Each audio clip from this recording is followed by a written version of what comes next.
plan, and that would go a long ways towards your 35% tree canopy. Okay? All right, thank you. Thanks for your comments, Sally. Yeah? Appreciate you emailing it to us, too. Yeah. Okay. All right, we're going to move on to general business. Where we're going to talk about the tree protection regulations based on our directions given. Kind of like our other meetings, I want to double the time though, because we're in a workshop, but we'll do 15 minutes per floor and then a second round of 5 minutes. And so who wants to go first? Are we not going to have Oh, yeah, staff tell us presentation, I'm so anything? sorry. Yeah, go ahead. Mr. Lear. Thank you, Mayor. I'm going to invite Mr. Miles and his staff to come down and present the item, but as you did state, we've had multiple meetings on this. Staff follow your direction. I don't know if y'all can hear me or not. All right. Hopefully that's better. The last one was on July 11th, where we had a meeting to discuss this and the tree regulations. As was stated by the public commenter, the commission gave a direction to draft this based on Sarasota County. And now that staff's down here, I'll let them take it over. The importance of the presentation to me is that staff in the backup material was asking things of us. So I think we need to progress through their questionings to come up with some resolve, so important to have it. Just for the record, Frank Miles, Director of Neighborhood Development Services. As City Manager indicated, Commission has been reviewing a revision to the tree ordinance for the City of Northport for some time. We have looked at other comparison communities. We've taken your input and received some other information from experts and others. And Ms. Heather Hansen, Senior Planner, has been the lead on this, and she is here to answer any questions you may have and make any comments you need. Yeah. I hadn't prepared a presentation per se. I wanted to see where you wanted to go with after reading this. Did you want to go through each of the consensus items to discuss the ones that you know, how they were addressed in the Sarasota County Code or how they were amended? And then, of course, there were Ryan Pieper's recommendations that I know that you did want to discuss because you didn't all agree with all of them. So how would you like to handle this, Mayor? We can do that. We can go through each consensus then. And I think that would bring up most of the issues. I think it would be important to do that. Sounds good. Okay, who wants to lead us on? Well, she can go ahead Do you and want me go to through start it, and then we mentioning it? give feedback as she Okay, well, I goes mean, we have through it here, so, yeah. Go ahead. Okay. Well, a few are simple because you postponed the discussion. Like there was a consensus to review the tree list. So the issue there was, it had been commented by Ryan Pieper in the past that, and some of experts in residents, that some of the trees on there were quasi invasive. You know, they shouldn't really be on the list. And there were a few that should be added, such as citrus. There was the issue of palms, whether they would qualify as a shade tree, to remove all palms except for sable palms in clusters of 3, but that those wouldn't be sufficient for parking lots, that sort of thing. So the idea would be that we have 2 arborists on staff right now, that they would review the tree list and make recommendations to the consultant, and which would be reviewed by yourselves during the ULDC update. So did you want to talk about that further? We don't have a tree list to really go through Well, and the dissect. Well, we wouldn't, the recommendation was not that you would dissect it, but that, arborists would review it. I mean, that was the idea anyway. I'm actually fine with that proposal. It puts it with the experts and they determine, because the way I understand it, there's pretty much only 3 that are inherently native. So I would put it with them. I think your recommendation was good, personally. Then the next one was to consensus to establish a 35% canopy coverage per property.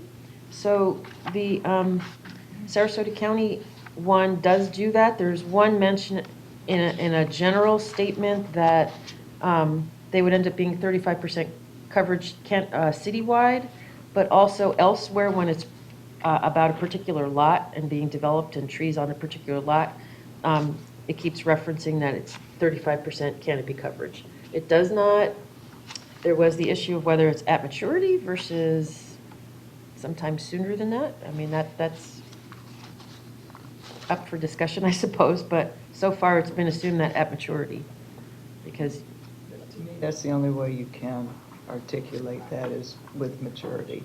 We already have the graph or the charts that show us what it is, and I think staying consistent with that is the only way you can, in order to be consistent, is to look at it at maturity. I think that the county language doesn't say at maturity, though. Let me double check that. I don't want to make that statement if that's not true. If they don't, I'd recommend inserting it. The only, if I may, the only problem with having the at maturity is that everything can be cleared, and then it would be considered as meeting that 35%, because what their canopy is takes 10 to 20 years for it to get to be at maturity, and who knows what's going to happen between the time they plant it and the time that it's actually mature. So that's why I have a understand little what you're bit saying, of. but you can't bring in a mature tree to replace a mature tree. Right, and I understand that, but, You know, you got to be realistic. I mean, you can't, if you say 35% coverage when you first plant, then you're talking about, say, 115% at full maturity. And, you know, there's other things that play, you know, a role in all that. To me, too, with the new state law, I mean, we're looking at putting 35% in at the time of development. Right. You have no control after that point. None. I mean, they can go in, so to put in the 3 trees that will make the 35% at maturity, to me is a whole lot better than not putting anything in, because the state didn't say no to that. They said, no, you can't touch after it's put in. So they could root up those 3 brand-new trees if they wanted to afterwards. So I think the requirement at the place of development, we need to be realistic, to use the word that you said, and look at it at the maturity. And the proposed language that was added does say at maturity, so, It does, Yeah. thank you. and 50% native. the only, and I'm going to just say it for the record, this is like a philosophical difference, because Northport has so many trees, and that's one of the main reasons that people come here, is because of the green space. Yes, it's growth and finding that balance, but if we don't protect what's here and what's existing, then we're going to just have everything clear cut like we're seeing now. And the residents are really starting to see that the makeup of our community is drastically changing. And I'm just looking to see about putting some type of protections in there to try and preserve these mature trees. One of the things that I noticed that was missing in here is the incentives, and I know we're going to get to that, but this is like an all-encompassing conversation. And I'm looking for trying to find preservation along with allowing growth and development. But if we're going to say, yes, go ahead and clear cut your lot, and then you can plant 3 little twigs that at some point may become mature or may not, based on this state statute that just came through, we're really doing a disservice to our city, which this canopy makes our city more unique than most of our surrounding communities. So I was thinking this morning, as I was getting ready to come to work, about my yard. And I have 3 oaks that were left, obviously, when it was developed, because they're big and beautiful. And probably back then, they didn't have to clear cut the way that they do, because I live in Jockey Club. The regulations now, I'd have to have my house raised. It wouldn't be sitting where it is. And I know a lot of that clear cutting comes because of the regulations of water level and stuff. But I'm in agreement with Vice Mayor. I think the incentive needs to be there, because my oaks are along that edge. They're along that right-of-way or the easement. And to encourage that, I think the incentive part is very important because you could at least save one or two along those areas. So that's my viewpoint on, I would definitely be a lot more inclined towards incentives than penalties.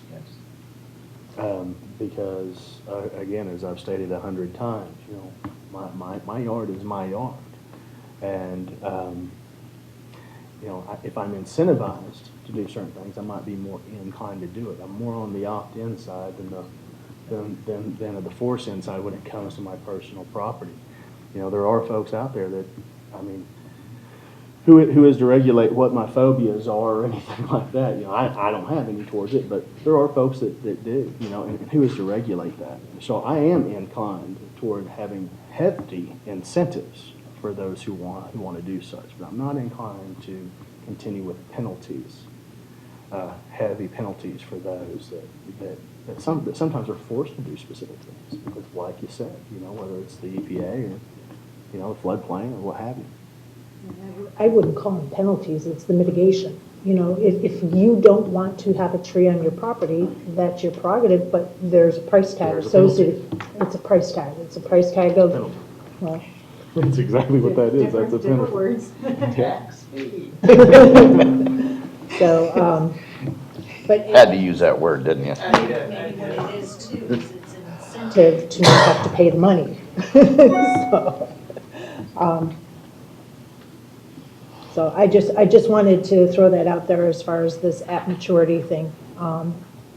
So, Well, I mean, where are you at with the maturity side of things? I agree with the vice mayor about planting the twigs and the what-ifs going forward, you know, compared to, I do believe it at maturity, but where do we find that mix? Can we make it to where they have to put in a certain size diameter of whatever tree, like, instead of a twig? Do you have that right now? Or We used to within get the- 8-inch calipers for oak trees back in the day and had them planted. I thought it was a regulation of 4 inches. Is that in there, though? Is that 4 inches in there? They're looking it up to see. 3 inches.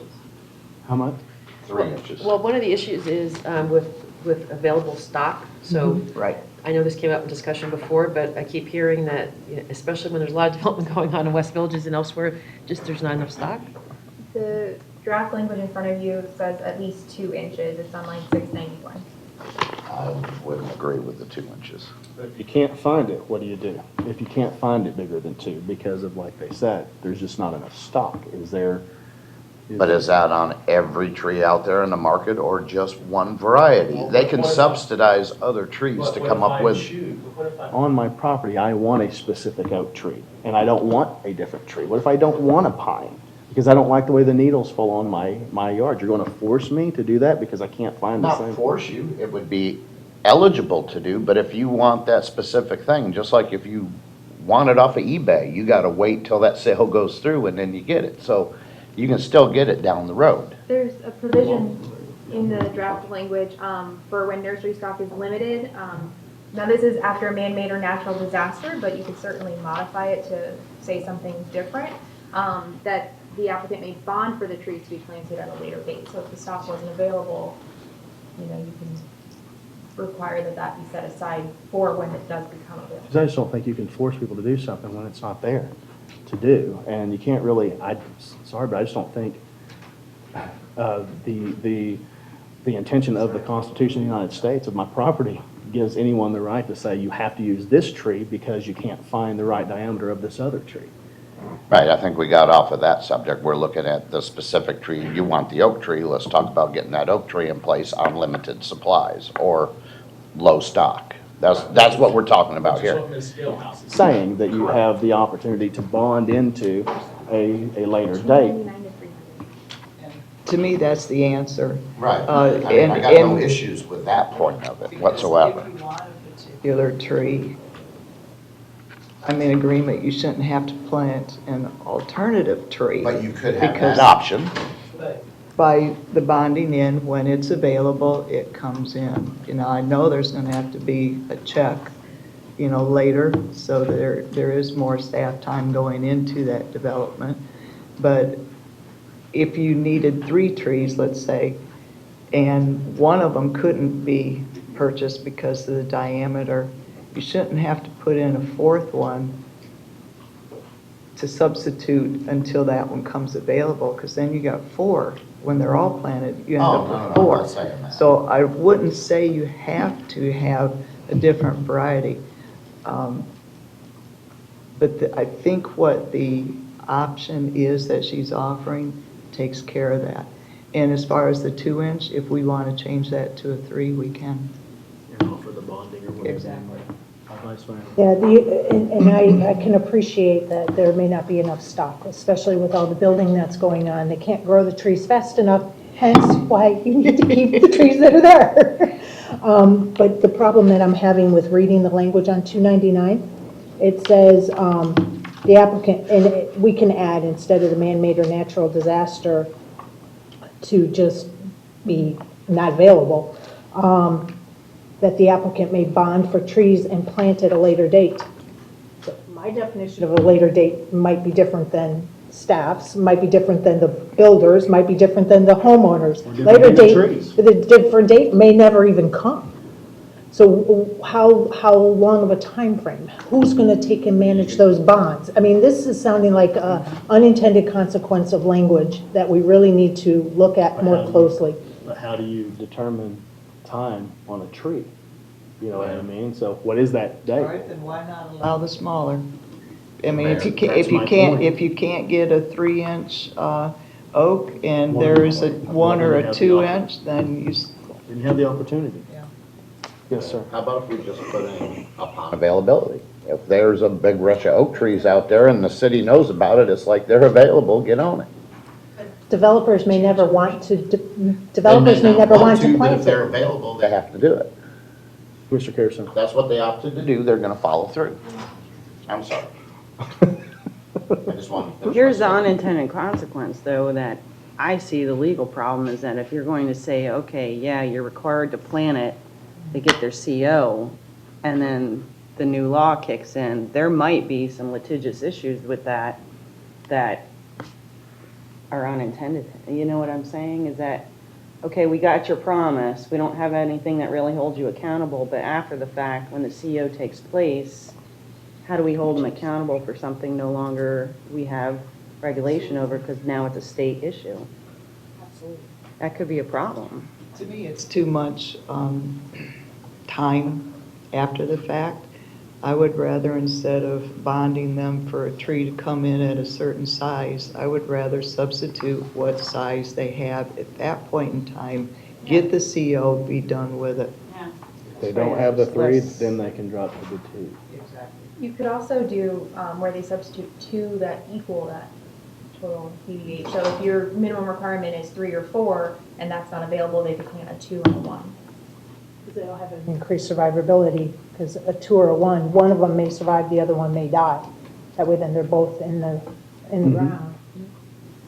I like that Yeah. because that might actually, you know, you may accomplish more of a tree canopy that way than you would just Forcing them on the forcing one them tree. on the one tree. Plant 4 Ding, 1-inch. ding, ding. If you plant 4 1-inch, the chances one of them is going to die. Now you've got 3, well, you still have the 3. surviving. But it's really about after the CO, you don't have any, you know, I mean, you have no control. They could just rip them all down. So, That's probably what's going to happen if you don't incentivize for them to keep what's existing. well, I think you're going to have some people who just like trees and some people who find them either, like myself, I don't want any pines on my house at all. I'm highly allergic. I do not want them anywhere near me. I can kill them with grass. Second, I don't want them near my house because I have personally been affected by not having an appropriate clearance around your home or entity or whatever it is, and a fire comes through and everything's gone. So I want that, what do they call it, defensible space around my home. So there's certain people, now don't get me wrong, in the lot next to me, I love my oaks. I've got beautiful heritage oaks that one of them is sick with disease that we've postponed for years to take down because we love it so much. You know, we don't want to take it down, but it is diseased, and now all of that we can't even replant now because it's so diseased. It'll mess up any other tree that I put in that, according to Ryan. So there's certain things and certain, that play a role in an individual's, decision-making as to whether now there's others who want trees all around their house, and none of that affects them. But it's a personal preference, and I don't think we should be regulating personal preferences, and I've always felt that way. Yes, that's right. I agree with the personal preference part, but when you've got so many newbies coming to this area and they get a developer to build them their dream home and the developer says, oh, we have to cut everything down, when that's not the case. And because somebody is new and doesn't understand that they don't have to cut everything down. I think. Incentivizing that. I agree with you on that, absolutely, So yeah. it goes all back to this part of this incentivizing, to keep as many trees as possible. And the mitigation, the cost penalty of cutting down the trees. Because if you have somebody that is going to clear cut a lot, and it's going to cost, I don't know, $6,000 to cut down all the trees, and that increases the cost of building. However, if you keep these 3 trees, then it's only going to cost you $2,000. I think that's the way that we, in my opinion, it needs to be approached. Because if you keep the trees, you're not going to have to worry about planting these little twigs that may or may not survive. Well, Sarasota County, at least on paper, really focuses on avoidance of cutting trees down. So when they're reviewing a site plan, they're whether they do it in practice, but that's what it says in their ordinance, that you try to avoid that tree. So you move the house around, and that's the reason that the administrative variance that we discussed, that we currently have in our code, but needs to be changed, the wording needs to be changed, that would enable that to happen as well. Look at, okay, you can encroach 2 feet into the setback on the side in order to avoid that tree. So that sort of thing, it's a different approach than what we have at the city at the moment. And they do that. The only thing that prevents in some cases is like in South Venice, they have smaller lots. And you have to be X amount of feet away from the septic and where they don't have water and sewer. So we have to make sure that we consider those particular issues. We may have to say, okay, well, your septic might have to be on this side of the house. It doesn't always have to be in the front of the house either. I don't understand why we can't put them on the back of the house or the side of the house or, you know what I mean? Probably because of the well. They have to be And so many access. feet away from the well, yeah. Yeah, I know that, but sometimes, And getting the I truck mean, there's back ways there. you can move it, On the front and septic in the back. Or you could do that too. Maybe they can't get the trucks back to pump out the septics if it's in the back of the house. Good point. Run the hose over the roof. We just had it done, that's why. But we can penalize and incentivize. Or I personally have put in a home around a tree. That doesn't mean that all folks would want to do that. But again, I think we're looking at that incentivization to incentivize them to save the trees. I don't think we should be pointing out as planning people, ooh, look at that tree right there, you should shift your house over this way. Trying to force them to do it. I mean, to speak about it, no problem. To offer the the incentive, no problem. But to try to, that's a little pushy in my book. So it sounds like, just to move on, that we do have a consensus, and I'll get a official one, on leaving the size of the tree at 3 inches, but allowing, if you can't find that, multiple trees, anything that would add up to whatever that is. So if that's It would 2 be or... changing to 3 inches. Yeah, It that's what I currently was says 2. Yes, sorry, changing to 3 inches. Yes. So is that a yes? Or? You already got it, yes. Well, that is a consensus. Rich said I had, so. It was true though. All right, and so then the other was focusing more on incentives rather than penalties. Sorry. And that's That's a my later belly item button. that Ryan recommended, that there's a discussion of an incentive program in our current code, and it didn't really get fully developed. So it's looking at developing that out, what that incentive program is, and maybe bringing that back to us, the way that would look. With the code rewrite? Huh? With the code rewrite, or, because the consultant could look at other incentive programs? I think that would be good. Since we're paying him to do this anyway. Here I am missing one of my notes, I'm going to leave just a Did we second. want to talk about that at maturity? Because I think that was a little bit of a, We can go to that one too. Right, so, okay, so is that good at the rewrite, at the code change? Since we are paying him that he can bring us though, what he finds. Sounds like we have a consensus there. Then the other is whether or not we want to look at maturity or not. That 35% on an individual lot Well, we at haven't even maturity? gotten, we hadn't even gotten to whether or not we're gonna look at, the intention of citywide or per lot. I think the at maturity is if you plant an oak tree, it's going to equal like 10% of the canopy. Is that, Well, it depends on the Depends on the size of the tree. lot. But Yeah. there's a point system, yes, okay. in our current code, and then when you look at the size of the lot, and then you look at the point system, and then you could figure out that whether it's going to be 35% at maturity or not. Where's that point system in this? It's currently in our code, it's in the tree list, which is, starts on page 15 of the Northport tree regulations, and if you see in the heading, major shade tree, it says 1,500 square feet. And all the ones have a certain amount of square feet, so that's the amount of space it would take up at maturity, and so then you do the calculation for the lot size to figure out what 35%. Forgive me, Mayor, I thought that when we said we would use the Sarasota County one, that's what we were using. So it sounds like it's part of Sarasota and part of Northport's. Well, the different jurisdictions have the tree list in different chapters. It's not necessarily in the tree chapter, it could be in the landscaping chapter. Okay. So that would be something that we would need direction on. Do you want to use the current tree list that we have and just tweak it per Yeah, I think- earlier discussion? I think we already got just Yeah. a consensus for the arborist to do that. Right. So we would include that in the Sarasota County version. So are we looking at maturity level? If that is where we get our figures at, there's a yes. You're a hanging 10 over there? Yes. Yeah, okay, Yeah, I'm so, saying, yeah, because we raised the DVH, you know. so that's a consensus to that. So then next, we need to look at whether or not we're gonna go with the intent. But I believe the intent was always meant to be citywide, or whether the intent is to mean per parcel.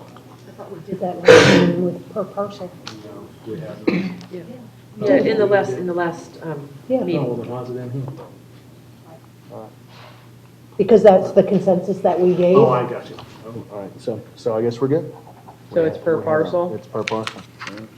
At CO, pretty much, Yeah. yeah. Okay. The state preempts us after the fact. All right, so then we're moving on. What about the bonding trees? Well, that's I don't think you got a consensus on any of that. for what? Bonding. Which one? About bonding trees and planting X amount of time and all that. Well, we talked about planting 2 for 1, so. So that will be, Bonding, okay. yes. As opposed to bonding, okay. All right, ma'am, go ahead, let's move on to the next one. Okay, so the next item was regarding stricter fines for land clearing without permits. The Sarasota County Code has higher fees or fines for land clearing without permits. There was a lot of discussion about wanting to have higher fines. City Attorney Slayton did provide a memo back in June 26, 2019 about fines, that we could have stricter fines, but that we would need to reflect that in our code.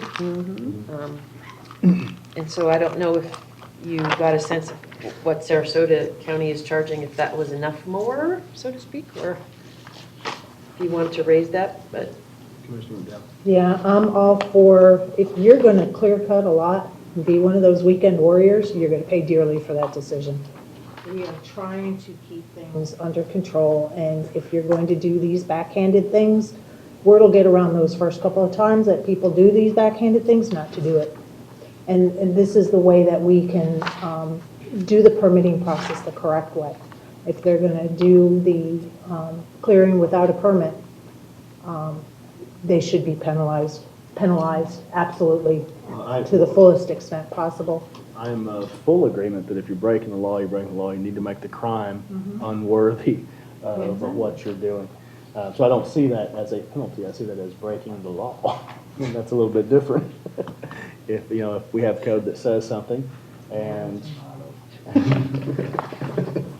if we have a code that says something that you're supposed to do, and as the vice mayor said, you're a weekend warrior and you're trying to break the law, and then I start getting phone calls saying the mayor gave you special exception, which I've received. I don't even know these guys. Like, the mayor gave me special exception. Yeah.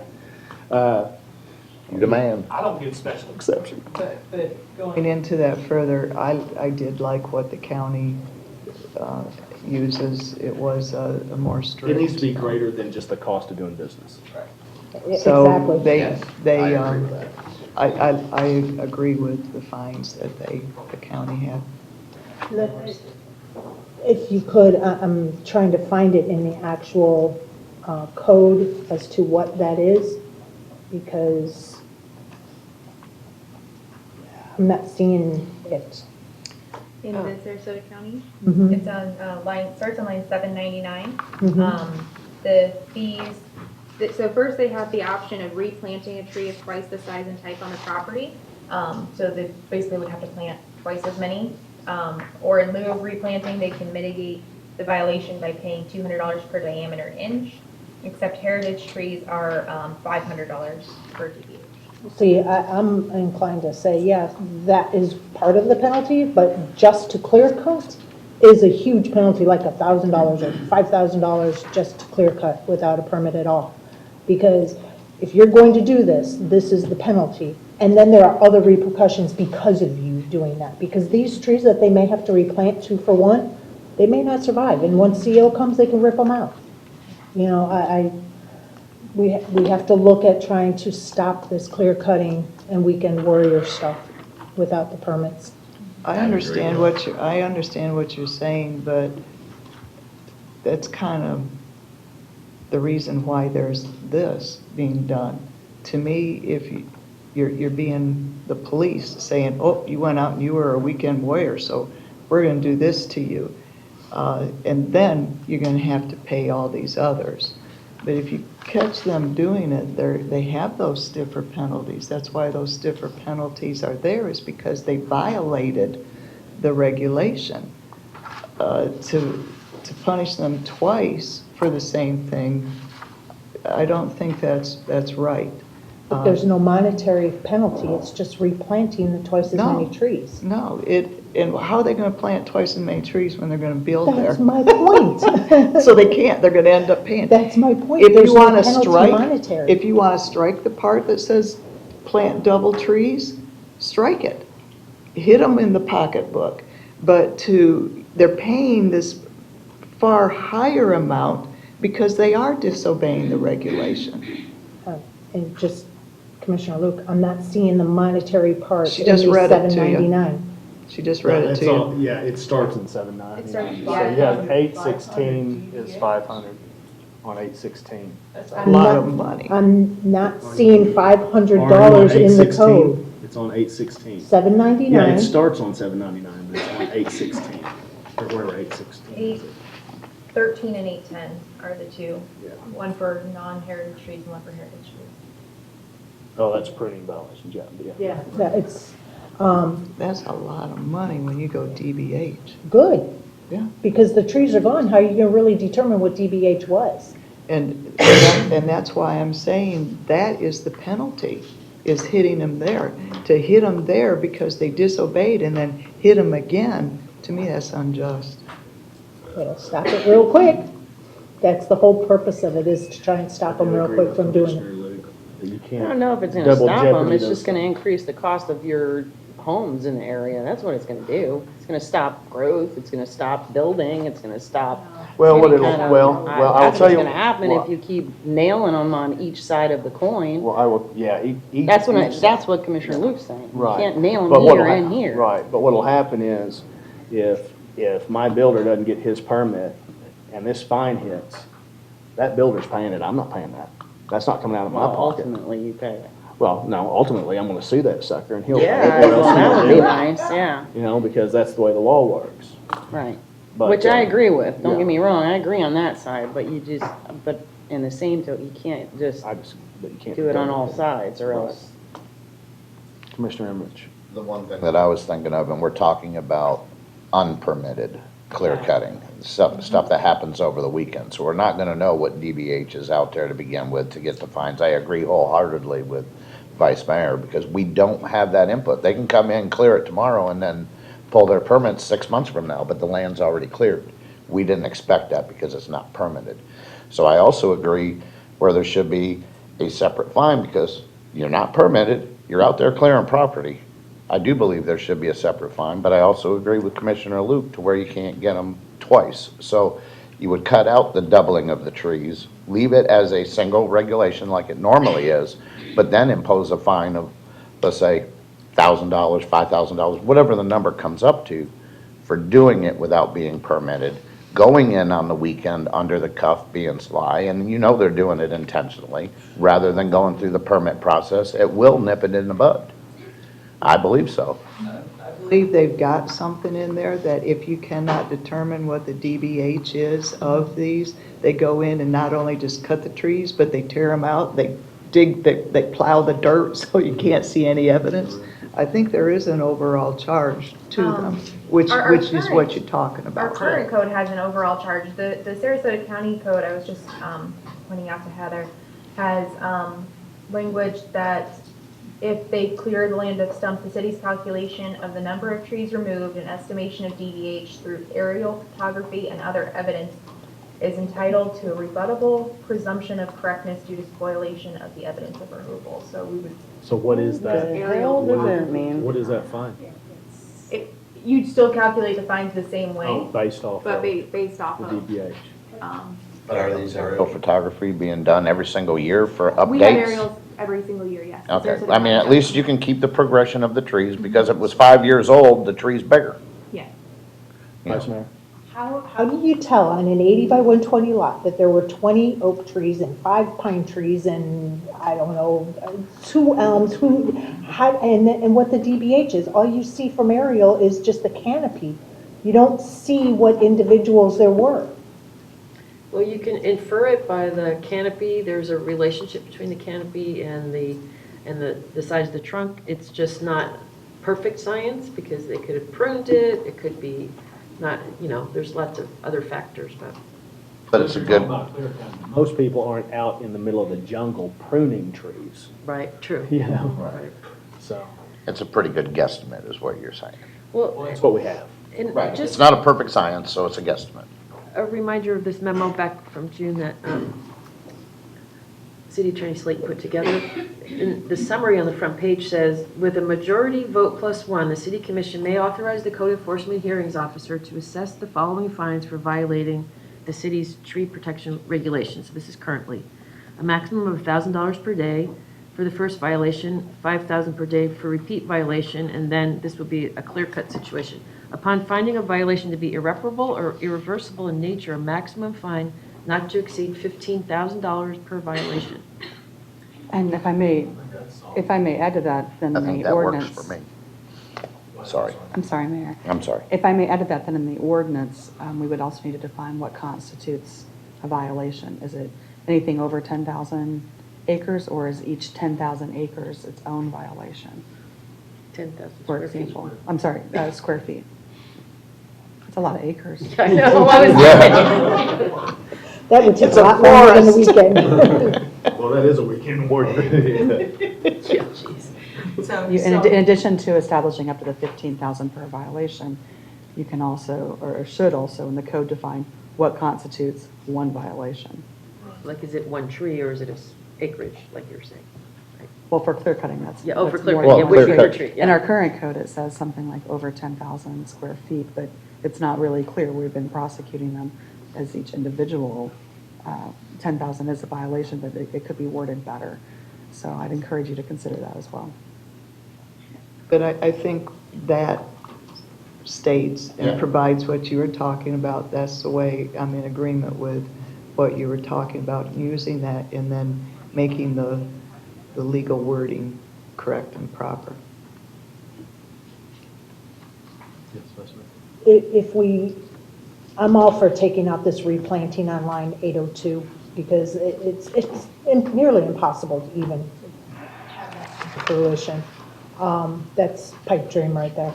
But as far as the $15,000 per parcel, maybe that's the way we could do it, and a parcel is defined as like 80 by 120, you know. Figure out what the square footage was. 120 or 10, or a lot. Yeah. But some lots are like 4 acres. I would suggest that you define something that you can calculate, because a lot or a parcel is defined by the way that it's platted. And while I know we're pre-platted, so we have a lot of consistency, you're not always going to. So I would suggest that you choose something that we can actually measure. So a lot being like 8,000 or 10,000 square feet, and it's $15,000 penalty per whatever that measurement is. I agree, we need to do that. And if there's a heritage tree on there, and we can prove based on this wonderful aerial stuff, well, then that's a totally separate fine. In addition to that clearing of the property without the permit. See, I'm not for stacking the penalties. To me, that 15,000 is if they cannot figure out, that is, you know, in lieu of trying to figure out on the map how many of them there are. But to look on the map, find a heritage, charge them the 15,000 and what it comes up for the heritage. I mean, that's why you got the 15,000 is to cover the trees like that. To me, that again is double penalizing. But if we're trying to protect the heritage trees. That's why we're doing this. Mayor? Commissioner Carrison, you hadn't spoken a lot. Don't we have to define heritage trees first? Well, like, the definition is what, That's by the DBH, isn't it? yeah. Page 11 in that little Schedule A and Schedule B. Any native tree that has a 24-inch DBH or greater, or which meets the standards set forth in Schedule A and B. And so that's where you have that points, because it takes into account the ones that aren't necessarily wide, but takes into the. 24-inch may not be a Right. heritage for some things, and it may be for other, okay. We'll get to that part.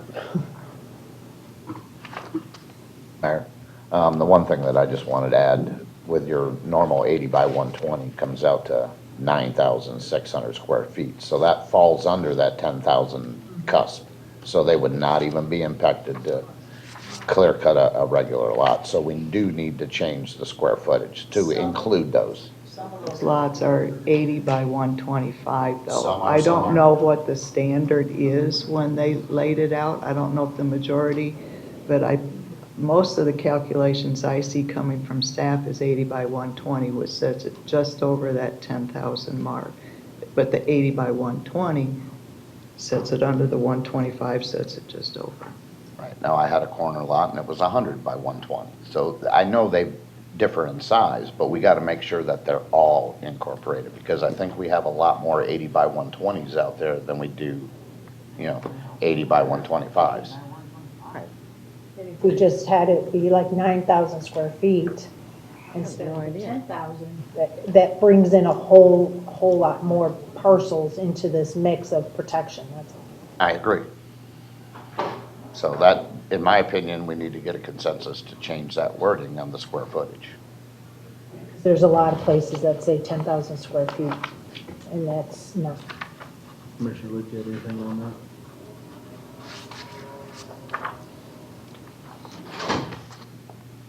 I have a I- thought. I'm sorry. What's What if instead of doing 15,000 for 10,000 square feet, if you break it down smaller, and that way you can address the more variety that you have, and you have whatever 15,000 divided by 4 is, I can't do math in my head right now. You know, for every 2,500 square feet. And that way you can address the ones that are a little bit under, a little bit over, and for each one. And round it So for down. every 2,500 square foot, you have a certain fine. Yeah.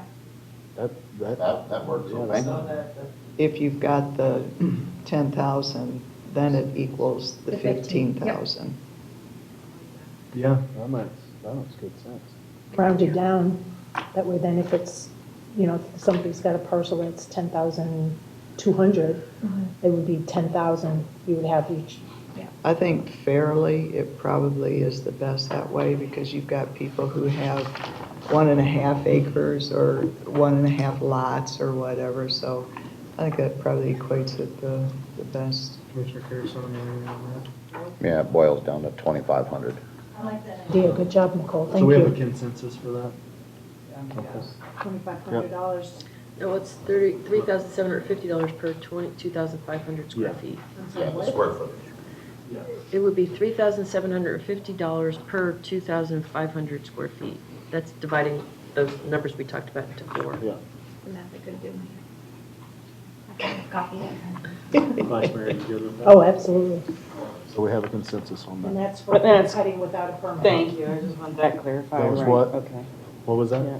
Clear cutting without a permit. Yeah. yeah. Regardless if Yeah, you're doing that on the weekend or the holiday or between Yeah. 5 PM and 6 AM. Now, how do you define clear cutting?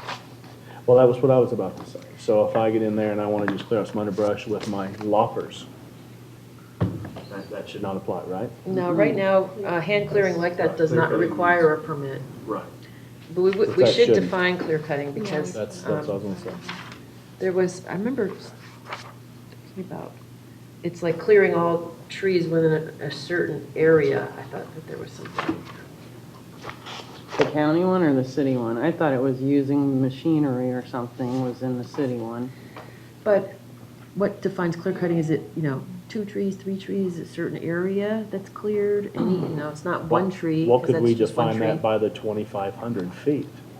If you cleared 2,500 feet, you get that 3,750. But this is clearing, if we're talking, if this is in reference to what we just talked about, then it's really removing any trees without a that's what I was- permit. Because they're probably gonna get about 2,500 square foot down before they get caught, and then the city comes out and puts a stop order on and then, I mean, I know there's property right around the corner from us that's been stopped several times, but they keep going every weekend, keep trying to clear cut and trying to run over all the habitat. But the definition, I'm pretty sure the definition is more than a tree. Because otherwise you're just clearing a tree. Yeah, one is cutting down a She's always like tree. online looking while we're talking. One is cutting down a tree, removing a tree, and the other one, the clear cutting, is removing all the vegetation. I mean, you're not the underbrush, but you're removing underbrush, all vegetation, including the trees. To me, that's how I see clear cutting. Which I agree, but I thought that this was just in terms of clearing, period, of removing trees without a permit, period. It really wasn't about clear cutting, it's about removing the tree without permit, no matter what. Clear cutting or not. That's what I thought this was in reference to. We are talking about trees. I looked at it as clear cutting. I mean, that was the discussion on the table. Yeah. So We're talking about the fines, right? The removing without a permit, so. It morphed from that into the clear cutting. We started out talking about singles. My concern is that, if I may, Mayor, sorry. My concern is that if your attempt is to try to stop the removal of trees on these undeveloped properties without the permit, then it needs to be after that first tree is pulled without a permit. And that your minimum is a 2,500 square foot, because in reality, what's gonna happen is they're gonna get about 2,500 square feet before we get the city on them, or that the neighbor realizes that there's no permits. And then, you can't really say they clear cut the lot, because they only got a small portion of the lot. So it's gotta be really, removing the trees without a permit, or without justification, or I don't know how you wanna on an undeveloped lot. Can we call that smaller segment just clearing instead of clear cutting? Because clear cutting kind of makes you think of the entire lot. But if they go in and clear a section of vegetation, then totally agree, slap that 3,000 something fine on them for that area, or per the area. I think it's if they They're remove attempting- any they're trees, period, attempting to without a clear permit. cut. Well, that's what they're trying to do, They're is attempting make an to, but they're attempt. Clearing Yes. section at a time. Vice Mayor? I don't hear, and staff can help with this, I don't hear too many times of a property owner going in and cutting down a tree on a vacant parcel. More times than not, they're going in and preparing and starting to clear cut Correct. to make way for that parcel. They're not just going in and removing one tree. If that happens, it's usually on a developed or improved parcel. It's not usually done on an unimproved vacant parcel. I True. think that's where the differentiation is. I think that it's a matter of how long it takes for them to get caught. Oh, and I agree. That's what I think. They're not going in and to, their whole intent is not to go in and say, hey, I'm going to the middle of that parcel and I'm taking down that tree. Their intent is to go in and start clearing, and then the city gets notified, and it takes hours for them to come out, and by that time, a quarter of the lot's cleared or a half of the lot's cleared. Or if they even My concern notify. is that you can't say that if the whole lot is cleared, then the fines take effect. I'd want to make sure that once they make that conscious decision to try and clear cut, and whether it be going in the middle of it, because some of them are sneaky, they'll go in the middle of it and start in the middle And then work their way and work around. their way around. Or they'll go in the back where they know they don't have a neighbor. I've seen it all. No, I, And but they're not coming in to take out one tree is the point that I was trying to make. right, but they may only get one tree out before the city's called and they're there. That's the point I'm trying to make. Nicole found a definition, it might be helpful, I don't know what it says. Yeah, there's a couple in here. Removal of an entire stand of trees and shrubs, removal of a stand of trees or vegetation, or the removal of trees and brush from the land, not including the ordinary mowing of grass. I like that one. Yeah, but some of it's not I was mowing. gonna say, You you could could also even do change the that to what we underbrush. allow Yeah. without a permit, like so the, Mhm. hand maintenance of it, Right. you could modify that to Sure. Machinery, because you can't go without in. using machinery. Yeah. Power I guess you machine. could do it the old way. I don't know Well, I why you mean- couldn't use machinery. Like, Yeah, we well, I mean, literally have two. Like a on- walk behind brush hog, one you walk behind, those things Well, are this even a big. bobcat. I mean, we only have, at one point, our empty lot was cleared at some point in time. I don't know who or what or when, but when we purchased it, it is literally all just vines and underbrush and believe it or not, trash. There is a ton of trash that people just dump there over on this empty lot. And we have 2 trees on that lot. That's it. So why couldn't we use a bobcat to get the damn Remove them. couch that's been sitting out there for 25 years? You know what I mean? Like, I don't know. You can't use a bobcat to get rid of a couch. You can't use a Yeah, bobcat to but- clear property. Well, I guess Well, what it's you're already saying is pre-cleared. It's about I mean, trees, you right? know. You're saying it's about the trees. Correct. So I mean, that's where there's- she's coming from. It's about the trees that is being cleared. Yeah, not so much the machinery. I get me. I don't know. Is it, Yeah. is it really about the vacant lot part that you were talking about earlier? Because if you already have development on the property and you're taking trees down, you're Yeah, probably not that's- clear cutting, you're cutting a tree down and you would be fined for doing that Correct. without a permit, based on They're what two we different things, in my discussed. opinion. But it would be, This was the. it could get funky though. A lot of times people have adjacent properties that are all separate lots actually. And Yeah, then They're you not definitely, combined. yeah. Yeah. Well, then, I guess they'd have to dissolve their lot lines if they really don't want to be held What up about to. the people that go in and clear somebody else's lot because they're next door and they clear it and leave the front to make it look like there's still trees and stuff there, but they actually clear behind it and it's not even their property? Oh, that's That happens. yeah. That happens a lot. Trespassing and stealing. Yeah, it's called trespassing and definitely not our problem. So if you're looking for a definition of the clear cutting, I like that last one that you had said, if you want to repeat it. Yeah, but tweaked for what we had discussed, Yeah. the hands. So the removal of trees and brush from the land, not including, and this is the ordinary mowing of grass, but we would modify that to be not including the hand clearing maintenance of the property. I'm good.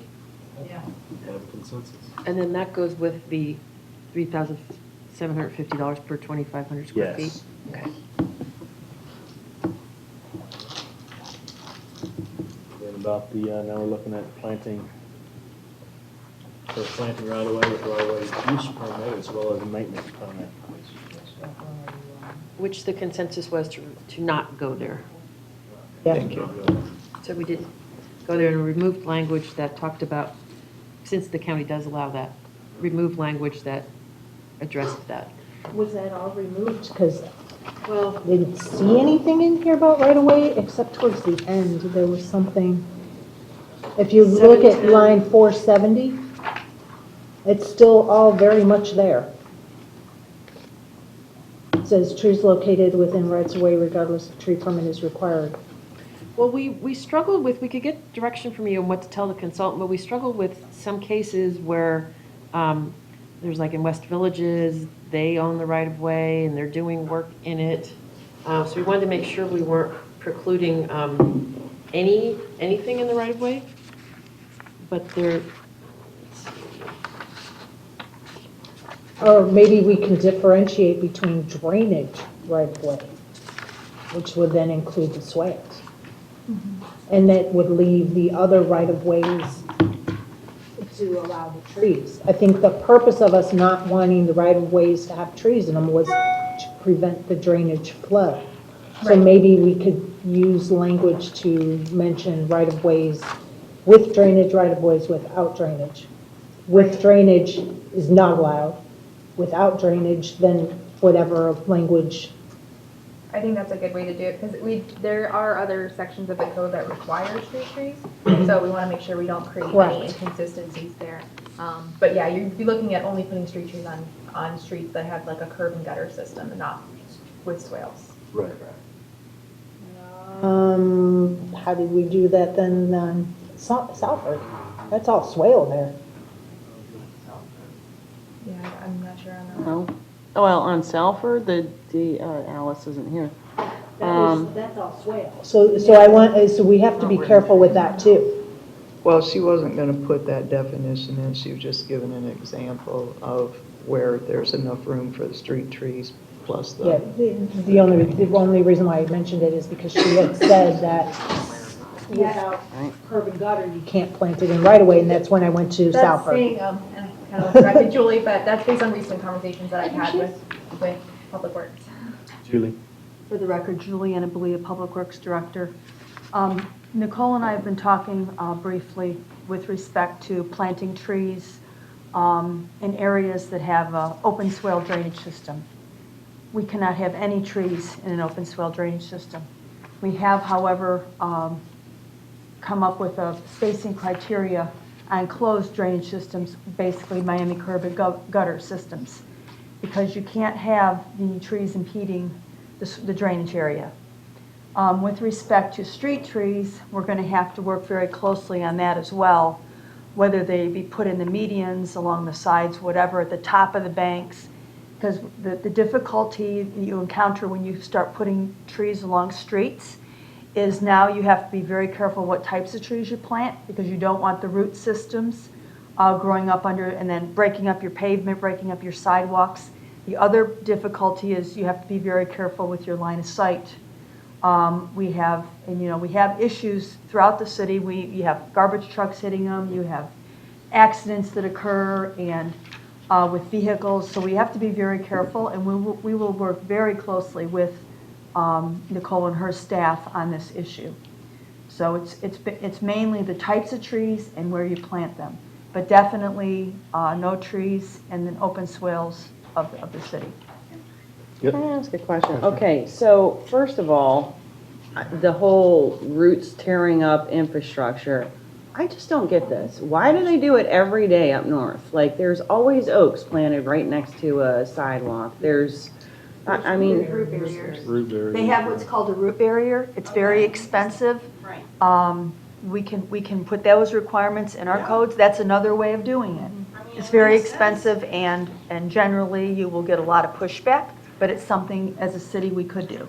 It's a very expensive endeavor, though, to do. So you can do a root barrier that would allow you to create a street canopy, and then it would not ruin the infrastructure. And Yes, if you have a requirement in a CDD that they need to have certain trees, then they should be putting that root barrier up, so that 10 years down the road, they turn around and pull them all up without anybody's approval. And if it's in the right-of-way area, we would prefer trees that are, less invasive with your root system, because it's going to be something that we're going to, as a city, have to maintain, so it'll be on us. We've been having these conversations specific to the West Villages recently, and we're going to be working with the arborist to develop what those trees are, so that we can. Or require determine the root barrier. Yeah. Even with the root barrier, you want to make sure you have the right tree for the right place. The other thing is that, okay, why can't we keep it just a simple clarification that it will not obstruct any drainage or line of sight, period? Leave it at that, because there's no reason why you can't have a shallow rooted tree that's within 5 feet of a open swale that's not going to impede the drainage, that will not grow into your septic. Nothing prevents you from doing that, but if you put it where it says you can't do it just because you have an open swale, that's not fair. I like your definition. But back to what this was about, it was about allowing private citizens to plant in the right-of-way, and there was a consensus to not allow that, so are you opening that up? I'm just want to be clear about what I would like to allow them to plant within, because remember, the right-of-way is way beyond the road and drainage ditch and. But remember now, we're going to be cutting that right-of-way, and our machines need to be able to get in there. And if you've got trees, right, if you've got trees overhanging, now you're going to hit the trees, the limbs, we're going to damage private property, and that's going to be another liability situation. And just to assume that a property owner is going to maintain those trees so that they don't grow into the right-of-way or even overhang, that's not going to happen. So now we're going to have that liability on the city, especially with the new, yes, it happens all the time. And we have issues with it. If you say you can't plant in the right-of-way, that's not going to prevent anyone planting on their lot line, which will still impede on where the road and drainage cut.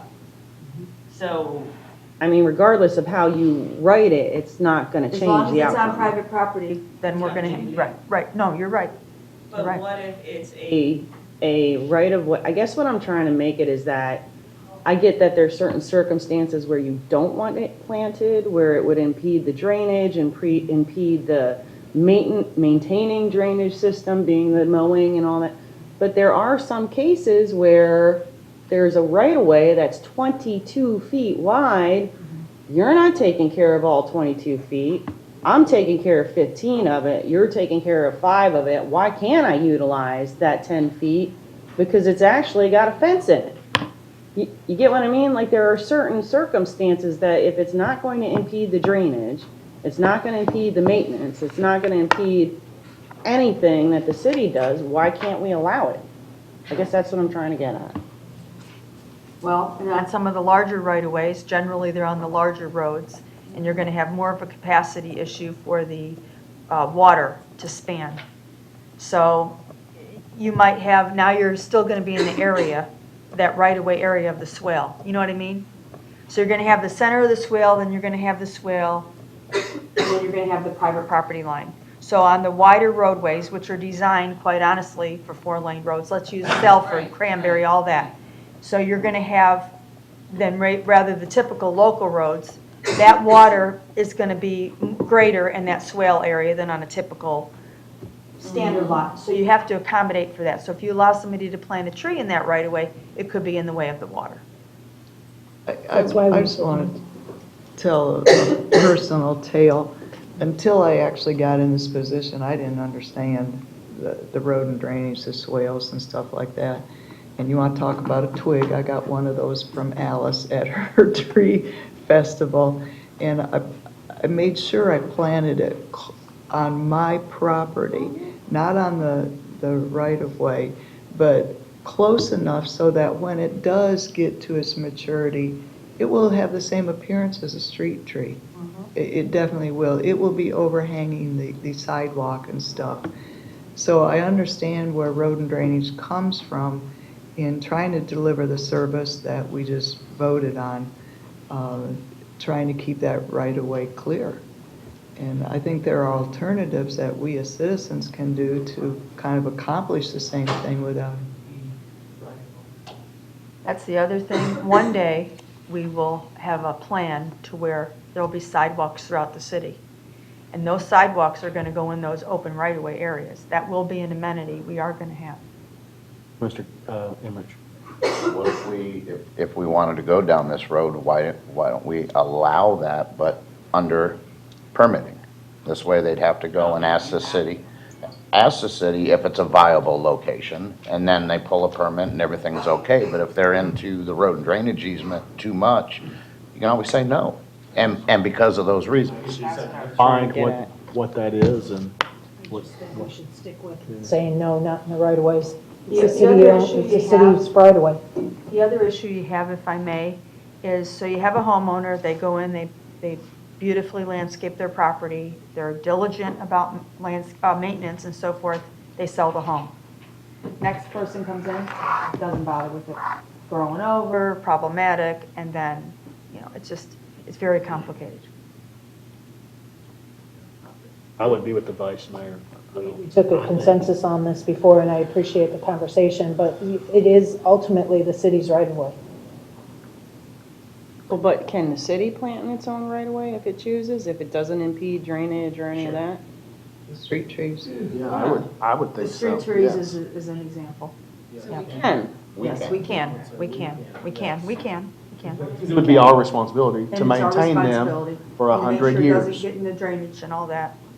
Don't want to, 200 because not years. everybody has the same lot size and the Yeah. same, I mean, it's just so all over the place that I But I really would would- like our street tree program to flourish somehow. But if a homeowner says, I would love to have a street tree outside my house, they could contact the city and you could come take a look. And then that could be something where a tree fund, things like that could That's what it was. benefit. Land that we're getting to have that tree farm type of thing, that then comes into play, definitely. Sure. And I can make requests of the city, and if all things are good, you can utilize the tree fund and do such. Yeah, I like that. So, all right, so we're going to stay with the consensus that people cannot do that, just randomly. All right, man, next. Next item was a consensus item was that CDDs and HOAs are not exempt from the tree ordinance.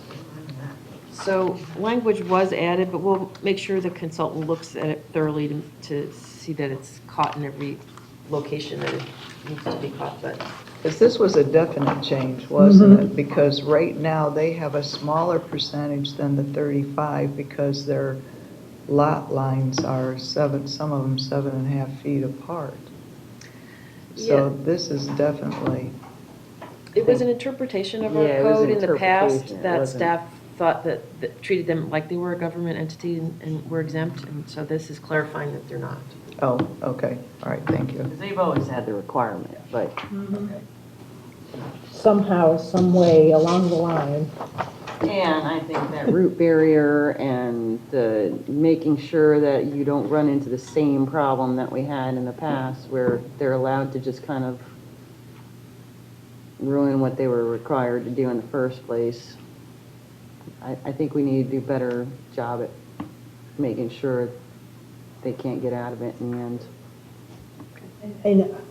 and my own thing when I'm reading this, and I know the consultant will look at it with his eyes and stuff and staff, but I think it needs to be its own letter all by itself, so there's no mumbling and jumbling of language.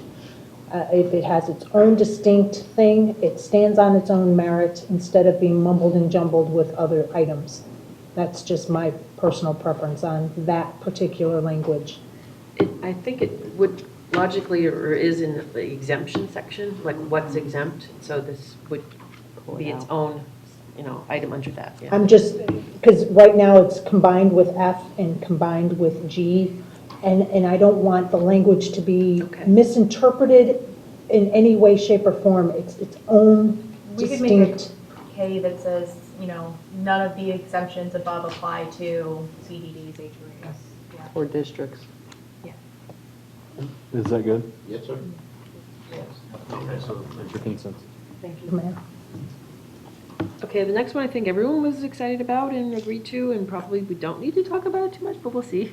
There, to use 3 sable palms as one shade tree, 3 or more, clustered together. I'm still good on that. Okay. Did we ever, I'm sorry, Mayor, can Yep. Did we ever get confirmation that palms are not trees? Is that ever finally solidified and put to bed? Palms aren't trees by definition, they're monocots instead of dicots, which is Grass. yeah, so, however, the way Sarasota County treats it, in the definition of a tree, it says it includes palms. It specifically says that to make that point, because they do provide some of the same benefits as trees. They're not, though they're not trees. As far as they can provide shade, they do provide habitat. They are visually pleasing, but they're not technically trees. So, per your direction from the last time we discussed this, is that we could leave palms on the tree list, but they wouldn't, the only palms that would fall under shade trees would be a cluster of 3 or more sable palms. They're native.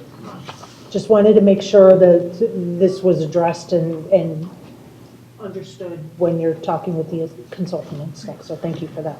The next one was about including administrative modifications under certain circumstances. The county does not have that, but in our current code, section 45.9, which is on page 8 of the Northport Tree Protection Regulations, it does allow for administrative variances only under very specific circumstances.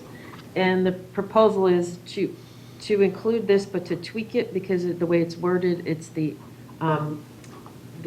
property owner would apply, that they would request it. But this, if we tweaked it, it would allow us to suggest it. It's not required, but that, we could say, oh, you could, if you could encroach a certain percentage into the setback to save a tree. Where are you? I'm If sorry? There's a Northport regulations was attached, and it's on page 8, section 45.9. I am all about I didn't do that. our staff helping out and being proactive, saying, listen, you can allow some of this and some of that. Going back into one of the, that even goes back into the quasi judicial we had the other day, where we blocked off some of that area. It would have been good to, if staff would have been able to say, hey, look, we really don't need this. But, so I think anytime we can open up an area where we can help the citizen who doesn't have the knowledge that we're paid to have. So number 7 was a yes? Yes. As this gives administrative authority to do what exactly? So the point is to try to save trees. So it just discusses it somewhat. They submit a site plan, and then the setback encroachment is necessary to preserve a tree, meeting the definition of this chapter. In this case, right now, it's greater than 4.5 inches in our code. The setback encroachment shall not create an undue burden to adjacent property owners. That, let's see, some of the administrative variances are based on 25% setback encroachments at the sole discretion of, and it says city manager or designee. Usually There that you go. means, So that there, It's not right usually there the is city my manager. problem. You are allowing for an administrative authority / variance. Variance could also mean exemption, right? no, it's just 25% setback encroachment. That's all that this Yes, allows. only for That's setback it. encroachment. Yeah. So we need to iron tight that wording, make it ironclad so that 10 years down the road, someone new doesn't come in and say, well, I read it to say this. Because that is exactly what's gonna happen. You get what I mean? That's what'll happen. Well, there is, the follow-up sentence might be something like what you're talking about. I said it's 25%, and then it says, at the sole discretion of the city manager designee, See what I mean? additional variance area may be granted. You could just Yeah. take that part out. Yeah. Well, and you also have to make it clear that you're talking about the variance as stated in the setback itself, Right. not all variances over all. No, You know, you no. have to be very clear. That's a very good point. And it's only for the trees. Only It's to not save for the tree. anything else. Right, correct. It says this in the beginning part of the section, the city manager designee shall only issue administrative variances for front, side, and/or rear yard setbacks for projects meeting the criteria in this section. So it's pretty clear that it's only for setbacks. And the next sentence is not for easements. Yeah. So you see, I mean, there's it's very, if you read it in completely, it could be misconstrued as to mean other things. I know you're used to reading it, so you know what it's, but remember, we're all gone. None of us are here anymore. Nobody has any historical knowledge as to, we are all hit by buses, correct, okay? Now, how do we make sure that this is very clear as to what our intent is? And that's what we have to keep in And memory. there's a table following it, Commissioner, that talks about the different zones and the maximum variances under this section. And we can have the consultant look at it, make sure that it's absolutely clear in plain language. Yes, exactly. To read it. That's all. I just don't want to give, Yeah, I'm good with that. Good? Oh, yeah. There's consensus. Next one was to keep native tree requirement at 50%. So throughout the county's code, anytime that was relevant, I put 35% canopy coverage and 50% native trees. So there, it's mentioned in quite a few locations. what does the county say? 50% native tree? No, the county had, no, I think they only covered it related to street trees. Right. I mean, if we're gonna have, see, this is where I'm a little confused, because we're either going to have a list that we work by, and we're very, like, concerned about what's on that list, or are we gonna say, okay, well, I guess the list is really just for points, so you can put everything in there, okay. Because it would include the ones that you don't have to have native. Thinking it out. I'm just trying to think, okay, if the idea is to have canopy and you're gonna say, okay, but that canopy has to be 50%, so that means you have to plant two, what does that mean? You got 1.5 of a pine? I don't know. I have a hard time with you telling me what kind of trees. That's where I'm at. But as a city property, I can see that. But just That's not why we on went to mine. the 50%. That way then you can plant 50% of what you want and 50% is on the tree. But 50% of what I don't like, you're forcing me to put on my Exactly. property, my personal property. That's not yours. And I understand that, but as a city, we have certain rules and regulations that we want for our city. If you, and I don't mean you, if you don't know, I don't, I'm just saying you don't want to follow those rules, then maybe Northport isn't the place for you to move to. Or maybe I moved here and now you're changing the rules, Yeah. because I was here first. But when, Well, we're talking about development at a time of CO, and I look at it in a natural setting. Those natural trees have more of the endurance to live in this climate and in this type of soil.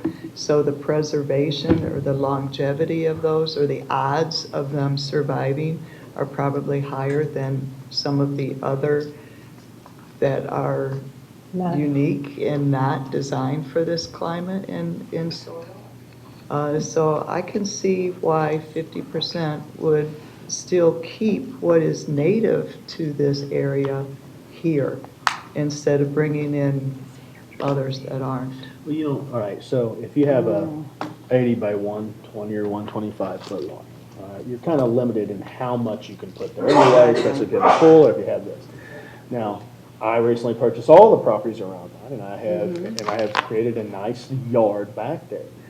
So now, you know, where I might have only been able to fit 3 or 4 trees, now I can fit 60. and you're forcing me to make 30 of those, A pine or a a shrub. pine or something I choose to not have in my yard.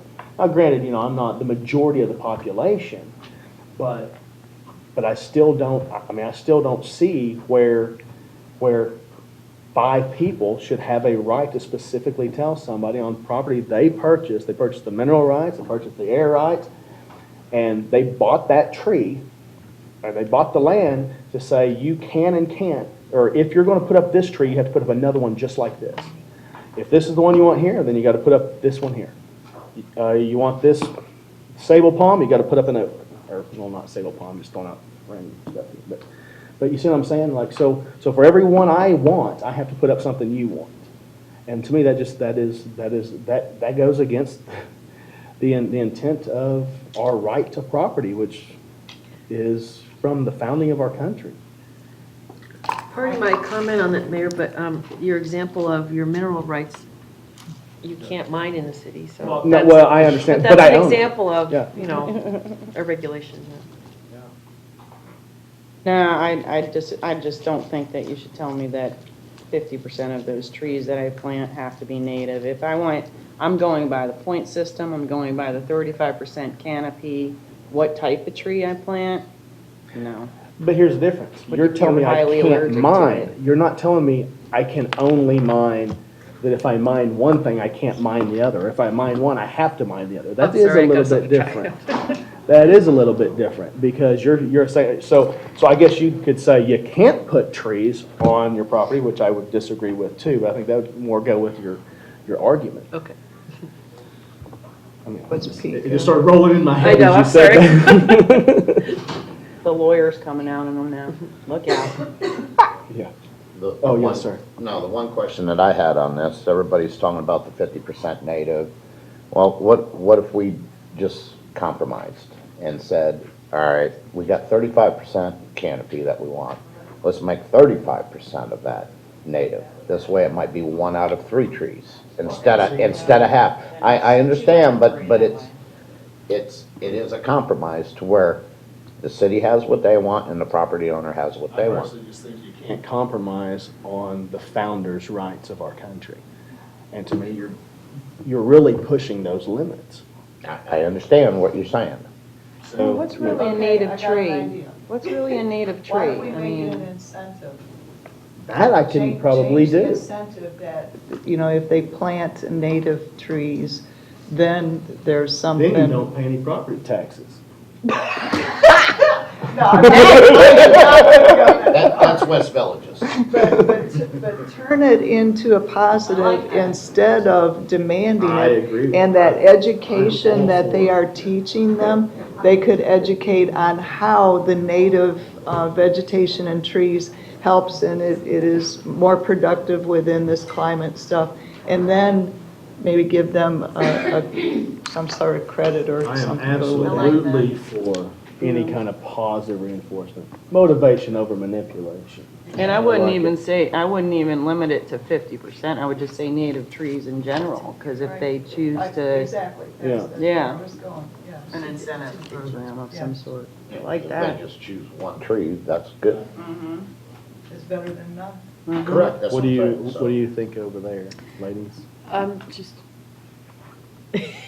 trying to think of how to word. native tree About an incentive that I can't mine my property. Incentive for native trees, but Yeah. so you're reneging on your.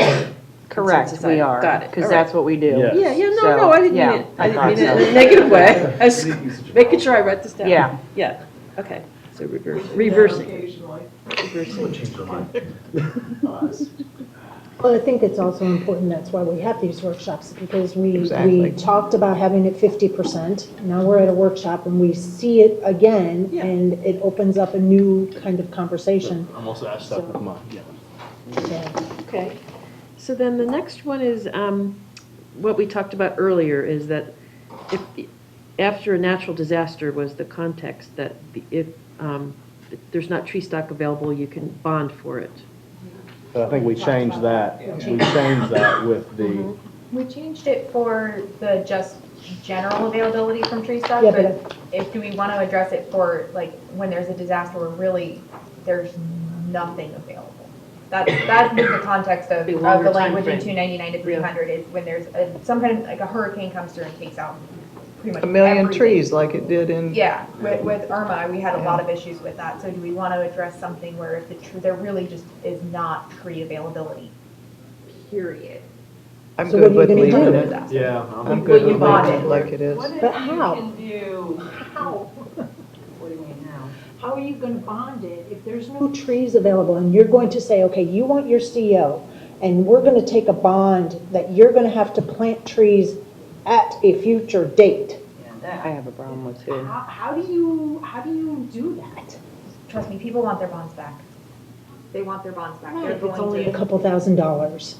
I think this is really more talking about the large-scale commercial project. I I'm mean, talking you're not about the gonna have little all this- residentials. Yeah, the And street single trees and residential, everything, yeah. those ones aren't gonna be as much of, like you said, they're not gonna be as much, but this provides protection for like the large commercial projects or But- Infrastructure subdivisions, projects. Mhm. Infrastructure projects. But how do you give a CO for a home that doesn't have the trees that are required to be planted because there's no stock available? You can't just look at it from the commercial aspect of it. You also have to look at it from the residential. So how are you gonna bond a couple $1,000 for It's really trees? about whether it's safe and allowed to be used for its purpose. It's not about the aesthetic value of the property itself. That's not, has. Code is you have to have the trees on it. And that's what she's trying to say, is you may have to change it where that during a state of emergency, or if it's found to be that a state of emergency has prevented you from following the code, that a temporary CO can be placed, a bond will be on it for 6 months, and that those plantings must be in place within 6 months or something. I would definitely, I don't know, I mean, I would definitely put a timeline on it, that's for sure. I think it's cleaner it's a little more straightforward for large subdivisions, you know, when they're required to put in street trees and at the amenity center. Yeah, true. Or for commercial Yeah. projects, it's a little more of a challenge, I think, for the single-family Absolutely. lots that somebody's building a house. And there's specific farms, like that's another thing, it may not directly impact us. So for instance, the middle of the state was hammered with Irma way more than we were, and that's where the majority of where we get our trees. So since those trees and where we get those trees from are now inundated, there's nowhere to get them but North Carolina and Georgia maybe. I mean, what do we do then? Because it really wasn't that we had a state of emergency, it was where we got them from, so, you The know. language is when nursery there's- stock is limited after a man-made or natural disaster, so it would include the situation. Okay, all right. And I think we would need something that, how do you determine that? We could just have people saying, oh, it's not available, you know. I'd say state of Yeah, emergency. yeah, so there would need to be Keyword criteria. something. Yeah. Okay. It's too vague, the way that it's written, and at a later date and is not available. Believe me, developers will do everything they can to not have to do something to save a little bit of money. Not all of them. Some I said Some none, I will. didn't say all of them. I don't Well, know. you just said developers. Yeah. That's all of them. Okay, so I agree, you have to clarify state of emergency Yeah. versus none, you have to clarify a timeline, maybe, Reasonable maybe, timeline, yeah. maybe a year, 6, I don't know, you gotta find out what is it that usually happens, because I know this is not the first time this has ever happened. So maybe look at others who have been in this similar experience, that, how long did it take you to get your tree stock back up? Maybe that's a way to figure out what's a reasonable amount of time to put on them. So if they have to be bonded, how does that work for staff? Because the last thing I want is to have to hire another staff person to handle all these bonds. Well, And I think keep track of that's everything. gonna I think we happen. need to look at it for the single-family homes and figure out that Mhm. part of it. For the large-scale commercial infrastructure projects, we already have bonds on those. Right. That's nothing new for us. But we'll need to evaluate the single-family homes and what the best way to. Well, I'm wondering if we want to put a size of development in there, or a certain, you know, square foot or something, instead of saying, you know, just eliminate that for the residential. Put the square footage or something in there so that the larger developments are the ones that are going to be bonded. But isn't this code supposed to be for residential and commercial equally applied? Yeah. So, yeah, you definitely are gonna have to come up with some language. What if, we were talking about, the timeline, of availability? And if we're looking at, like, Commissioner Carasone said, maybe a year. Well, if we're looking at that year, at the end of the CO, within that year's time limit, if those trees just are not available, then they must choose an alternate tree from the tree list within that, to be in compliance in that year's time. This would give you an alternate route to get those trees in the ground. It would be sustained within a year's time, so we're not playing past 1 year on that property. Yeah, but can't they just come in and change their plans already? But if they just wanted an oak and they're not gonna be available for 2 years because all the farms out there have been blown up, they can pick an elm instead, but they're gonna. Assume that could happen. I understand that, but if you put it in there, is what I'm saying, they have that alternate, and then their commitment is done at 1 year. We're done playing that bond game. If That's you have all. that option, I think what he's saying is we require them to do it within a year. Correct. But they would have a choice. Anyways, that they Yeah, we had. need it. No, yeah. just that, instead of saying, there's still not oaks available, so I'm sorry, and you're saying, no, pick a different tree. Correct. I see. Okay. And then this way you're in compliance within that year's timeline. That's what I'm looking at. This way we can go in, get done, and be done with it.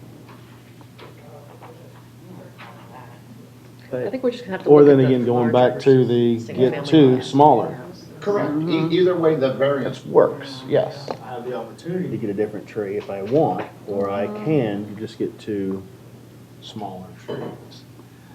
Because I don't want to be told what tree I Correct. have to put on You there. would have options. I want the availability there for the individuals. See, I see this as being the extreme It is. case. It is. And This in is the ones the that 50-year extreme storm. case, Can't get any of those you might, trees. exactly. Yeah, that's what I was after a thinking too. year, It's only gonna be growing Right. a little bit more. I think in these extreme cases, you might want to go down even further on the DBH to permit it. Right. Because the farms aren't producing. I'm just looking at an alternative, that's all. But I agree that 1 year timeline, yeah, be done with it. Definitely needs a time frame. Yeah. All right. Sounds like we have a consensus there. I'm good. Tree bank. I have a feeling this is not the same kind of tree bank you talked about, but the county has a provision for tree banking. It's on line, starts on line 715. We jumped quite a bit. Where a tree or trees are to be removed under the provisions of this chapter, the city shall have the option, with the applicant's permission, to relocate the trees not at the city's expense, meaning to get reused. So it's like a transplanting kind of a program. And then they also offer that the school board could take them if they wanted to use them on their property. And then that's their program. I wouldn't call that a tree bank. I mean, I did that whenever I did my surrounding property to save the majority of my trees. I just transplanted them. I moved them, because I created a natural barrier, and I just moved them to my barrier. This is based off of what happened with We'll call West that a Villages. They needed a particular area of one of their developments to be cleared for the homes to be built there. But they wanted to transplant them to another area where they wanted more trees, and the code wouldn't allow it. Did? Right. But Oh, it's yeah, within they their got- property. Interpretation of the code at the time wouldn't allow it, so. So I guess that's where this comes from, is that there should be an ability to turn around and say, look, all right, I don't want to, it's almost a mitigation that we do with wetlands. We'll create wetlands in our property 2 miles down the road, and then in turn, you'll allow me to use this property as wetlands, you know. Yeah, and we could even restructure Same this thing. if you want the applicant to be allowed to relocate those trees, which I think is what. That's the point. What we Yes. want in that. Yeah. So right now, the way it's written, it only allows for the city or the school board to do it, but we No. can No, restructure it. I would say the It's for applicant the can. applicant. And But- as such, they're not paying all those. Correct, it's one of those incentives. That's exactly Incentive. it, yep. But what this doesn't, what the language doesn't address, which I think you were talking about, Commissioner Pearson, is that you could count those towards your canopy? Are you saying if you remove them from this area and you move them someplace else, as long as it's 35% overall, that would count? Are you wanting it to count towards I think it was in the case they were clearing and they had to pay for, per DBH. To avoid the or- mitigation. Right, it was It's not the to count towards the mitigation. canopy, it's to avoid the Yeah. mitigation. Okay, got it, all right. Because overall, the entire district will have over the 35% if you look Got at it, it that okay. way. And all they wanted to do was move it from one development to another. Okay, so then we could add that no mitigation fee and add that the applicant, Mm-hmm. okay, good. All right. So do we have a consensus to, the mayor stepped out for a moment, so do we have a consensus to add the applicant can relocate trees on their property to avoid the mitigation? Commissioner Emmerich? Yeah. Yes. Yes. Okay. This still doesn't take away from what we are developing as our tree stock or tree farm or whatever that's in the works. This is separate from that. Yeah, yeah. Okay, it's thank separate you. from- And, well, what if they can donate to our tree stock or our tree preserve area and We could add that language in. Because That it could be That on we- property they own or on or property that the city has. that set we've aside as land designated as for. a, Well, this kind of addresses that. Director already. It says, Miles city property. is working on a program for that, and that needs to be placed into this when it's complete, but definitely mitigate, or not mitigation, the incentives and stuff should Yeah. play into that. Right, but once we get into that, it has to be at their expense. You know, we can't, we cannot send staff out there pulling trees and banking them for people. They would Yeah. pull them, they would deliver them, they would plant them. yeah. That's why they get the incentive. Just once we get there, we gotta make sure it's at their expense. That's all. So is that being discussed? Right, so That is, it's a budget item. So it would be in that greater discussion that's going to happen. Okay. Back, so we're on number 11, ma'am. Okay. So this has to do with cutting trees related to agricultural uses, and then the next one also related to growing trees like a tree farm. The county code does address that. It's, let's see. 301. Yeah, it starts on 301.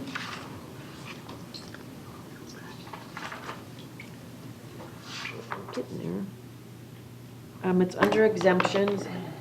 I put in, I bolded the agricultural activities to highlight that section. So if it's tree removal as a bona fide agricultural land under agricultural assessment provisions, it's like the Tree Farm Act. And then the next one, D, is nurseries. So you just want to make sure that that sort of activity is exempt from the tree removal permit requirements. How will this apply to when we get the commercial gardens approved? Will this prohibit them from removing trees to make way for some of their commercial gardens? Will they have to have a permit to remove trees for the commercial gardens? I kind of see them as maybe not agriculture. I just want to make sure that, It's not a tree farm. So no, it's not a tree farm. The city can't duplicate any regulation that's covered in a best management practice from an operation. So if it's covered in that, we wouldn't be able to require permits. If it's not covered in their best management practices, then we can require permits. okay. Just wanted to get clarification on that. Thank Do you, we Mayor. need to add that language to the counties? I don't think so. It's for a statute. Okay. Well, I'm good. Yeah, okay. Then the next one we discussed already was to lower the DBH from 30 to 24 inches to designate a heritage tree, but that's also in conjunction with the it's the combined method that you use the point system that the county, so if it's 24 inches, it's automatically a heritage tree. If it's less than 24 inches, you could look at the point system to see if that might make it a heritage tree. Classman? Yeah, 24 inches, that's saying that anything below 24 inches can be cleared without any mitigation No, it's just defining it. into the Schedule A and B. But what if it doesn't fit into the Schedule A and B and it's still under the 24 inches, then it can be cleared without any mitigation? No. No, you'd still do your mitigation, it's just not classified as a heritage tree in terms of mitigation. This is just the label of the heritage tree. It just makes the regulations stricter So regarding if, heritage trees. let's say there's a baby oak that's growing and it's 13 inches in DBH and they want to clear it, is there a mitigation fee? Yeah, it would be the $200 for DBH. So, or no, sorry, that's for without a permit. Yeah, they have, It's the schedule. Show me where it shows then a 13-inch oak can be cleared, because it's not going to meet the height, it's not going to meet the canopy. It's not a heritage. The heritage is supposed to have more of a, this is where we failed the last time, is that we did not try to prevent these heritage trees from just getting clear cut, and We we've just allowed got them to to be like find. everything else. Right, we need to find a way that we incentivize them to keep the heritage trees, shift the building around, or build around it, I don't know, but, we just did a real poor job, both on the commercial side and the residential side. While they're looking, here's what I'm looking for, is right now, our code allows them to clear anything under 30 inches without mitigation. And this is why we're here, is to try and fix that part. And I want to make sure that, are we collecting any mitigation for a 13-inch that is not classified as a mature tree or a heritage tree? Can it be cleared, or is there a mitigation involved? I That's, heard there was a Yes. mitigation if it And was. I'm asking where it is Yeah. because I don't, They don't use the term mitigation, so it's hard to search for. Yeah, it's got to be part of the permit fee, right? So the permitting fee would be X amount of trees that need to be removed, those X amount of trees are DBH size, whatever, and then the fee is whatever times the DBH, and then that's how much it costs in their permit to remove those trees. That's how I understand it. That's the way I see it. There's a tree survey done prior to everything, and from that survey, then you know the DBH and how much it's going to be to mitigate the clearing. and that's what If I'm, there is a heritage tree then That should be on there, different, then right? it's more for of the course, heritage. and what I'm looking, Stricter. what Very I'm, stricter. what I'm looking for is, where is the language that says how much is the mitigation for these smaller, otherwise classified trees? Well, there may not be if it's under a certain DBH. If you're talking about a 1-inch sapling, no, there shouldn't be. I gave The the example of a 13-inch oak. Yeah, I think it's a convoluted So that way would to be look part at it of the because permit fee, the as I definition of understand it. tree is part of the There you go. answer.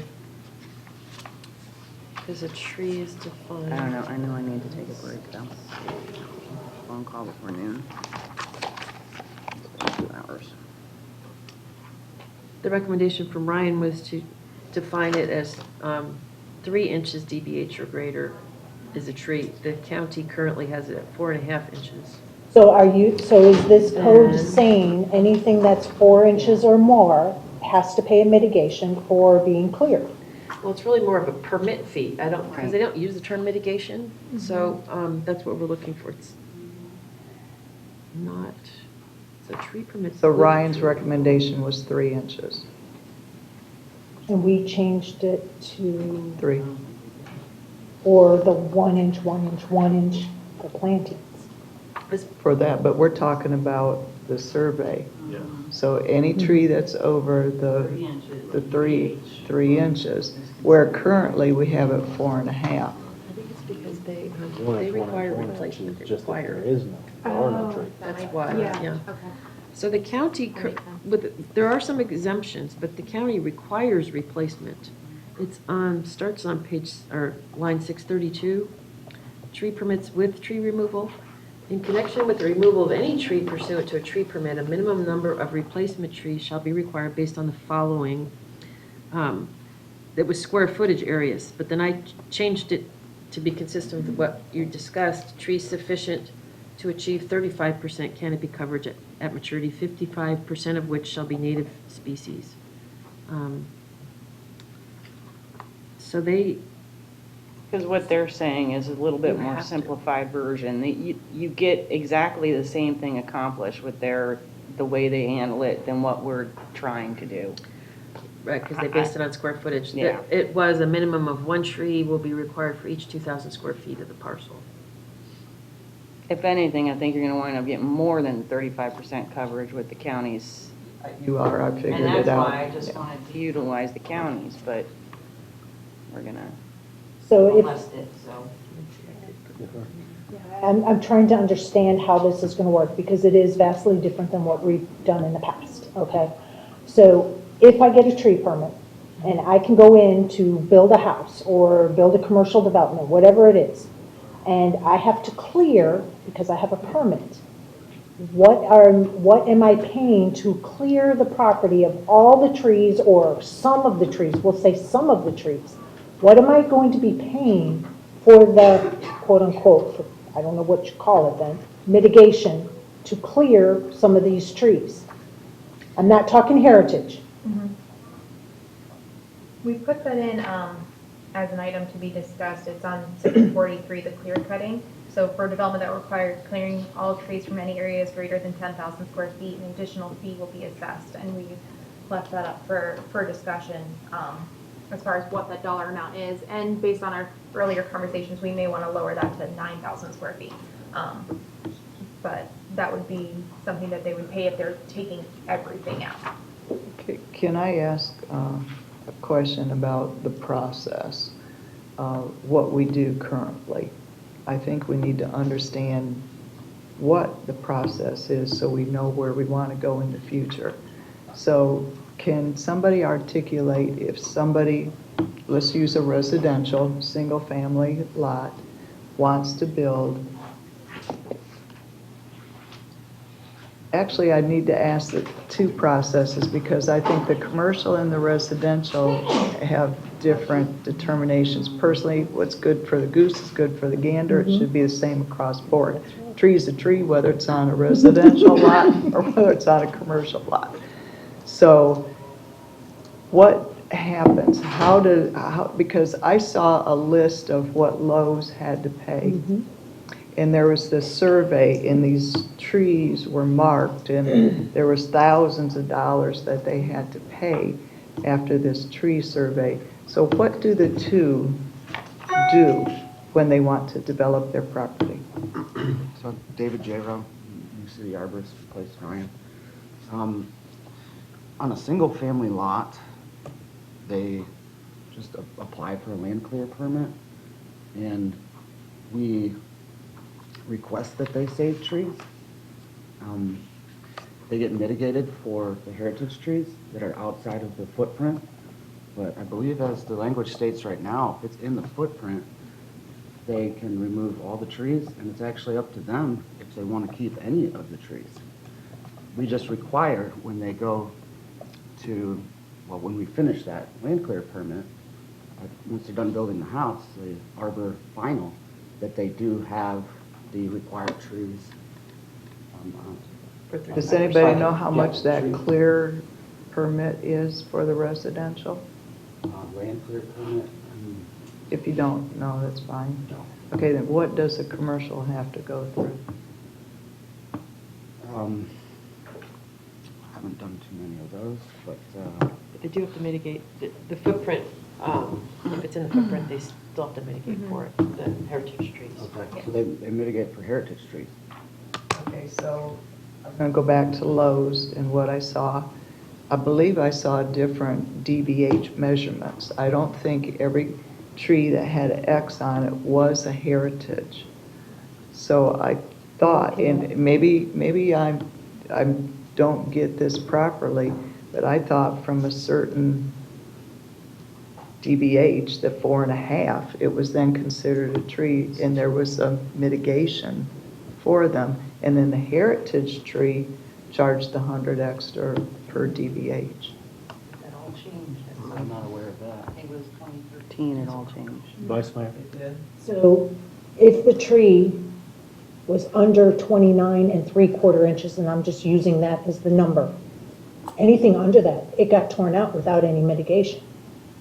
Anything over 30 inches, got charged $100 per DBH. So the Lowe's thing, they took out thousands of trees and paid, and I don't have my sheet showing how much they paid, but it was like $10,000 in tree fine. Not fine, but the tree mitigation. So It was very minimal. compared to what was removed. And that's what I'm trying to understand, what will be the process with this new code when somebody wants to come in and clear the property to develop? What is the mitigation point? Are they just still paying the fine? Is the DBH now 26 inches and above, they pay the $200? What about the 13-inch tree? That's what I'm trying to get a better understanding. Are they going to be allowed to go in and clear, like they did for Lowe's, anything over 4 inches to the 29 3/4? Well, as the only one that was here, I can tell you how it was supposed to work, and I don't know how it changed or when it changed, but anything that was over 2 inches in DBH was supposed to be paid for individually outside the footprint. Anything inside the footprint, it was fine. You didn't pay for that. But it was part of the permit fee that once that tree survey was done, anything outside that footprint that was being removed had to be paid for. And that's how it was. And they didn't have to save anything. They didn't have to replant anything. But did they have Which to was pay? the difference between the commercial versus the residential, where the residential was required to plant and have a certain amount of trees outside of their footprint. So if somebody could answer my big underlying question, how will this work when you have an approved permit and the cost of mitigation or whatever your word is going to be of the day for that same process? What is the mitigation going to be for the trees that do not reach the 24 inches. the 26 inches or heritage status? Well, what it looks like the county requires is I don't see that they're requiring mitigation in the sense that we would, but they require replanting. Going to replant if you're taking out 30 trees on a parcel? How are you going to replant 30 trees on a parcel that has a They house? don't count the footprint, though. It's Okay. because that's where we got it. The not counting the footprint was from the county. And I think it then goes back to ask, like our citizen said earlier during public comment, how well is that working for Sarasota County? If you're supposed to plant tree for tree outside of the footprint, how is that being done? Because I don't see It's not that. tree for tree, it's theirs is written as one tree for every 2,000 square feet of the parcel. That Whereas makes more we've- sense to me outside of the footprint, what you had talked about, that makes more sense with the county. than- Yeah, whereas we've modified that to say that they need to meet the tree sufficient for the 35% canopy coverage, which goes back to our point system. Based on the size of the lot. So it's very similar, it's just a little bit different way of doing it. So in the past, we had a 29 3/4 inch or lower had zero mitigation, and now it's going to be 26 inches or 24. lower, or 24, whatever that number is. It's on the definition of tree. As long as it's not classified as a heritage, then it's not going to have any mitigation. Unless they have to clear cut the entire lot, and then they would have to do mitigation for taking the whole lot. 500. No, Well, that that was for without a Fine. permit. Oh, that's right. that's This right. is, again, on line 643, That's right. 644, where we need to still determine what that amount is. Okay, so some trees are not the same. Pine trees don't get to the 24-inch DBH. They will never get that. But the point system, they might be considered heritage. Right. No, Yeah, but because they're to not, her they're not that point- tall. They don't have that much of a canopy. They may not reach that 100 points. But to her point, if it's not 24 inches at the survey, they're not going to look at it. See what I'm saying? I mean, what I'm hearing is that they're gonna go out and do the survey, and they're gonna mark which trees are more than 24. They put all sizes of trees on the tree survey. And we would require them to show not only that, but for the ones, they're gonna need to calculate the trunk diameter, the height, and the canopy spread in order to determine if they're a heritage tree. That is what I needed to hear. So the survey is surveying all trees. You come back into the office, you look at this chart, you then see which one of those equate to a heritage tree. We'll let Mr. Emmerich Okay. ask, and then we'll take a Quick break. Mr. Emmerich? Okay, since we're on this subject right here about the DVH, you're talking 20, well, we're going down to 24 inches. That would be considered a heritage tree. Anything other than that, unless we took pine trees and said a heritage pine tree was going to be 15 inches, that would not be looked at, or 13 or 11. That's, I think, where everybody's trying to get at here with the designation of the heritage trees. There's two ways. It's either straight by inches. If it's 24 inches or up, it's automatically a heritage tree. If it's underneath, you have to calculate the number of points for it to be considered a heritage tree, and that varies depending on the type of tree. There's a number of points it has to meet, and that's based on the trunk diameter, it's a point per inch. The height to the nearest foot is a point per foot, and then the canopy spread is a point for every 4 feet. And I understand that, but that's just regular fees. It's not considered a special tree like a heritage tree because it has reached that 15 inches. It took them 30 years to get that big, and now we're just allowing them to wipe them out as will. So this is where I'm getting at is, can we include that designation and make it a little bit more feasible for them, incentivize for them to keep it rather than get rid of it? Point in this was to keep the heritage. The average pine tree is about 70 feet tall, and the diameter is about 13 or 15 inches around, and that's like absolute full maturity. But they don't have much canopy. I calculated it to be about 85 points, so it wouldn't qualify. So maybe we want to look at what these points are and lower the points. Yeah, put the pine down with the red bay. Mhm. Right. Okay.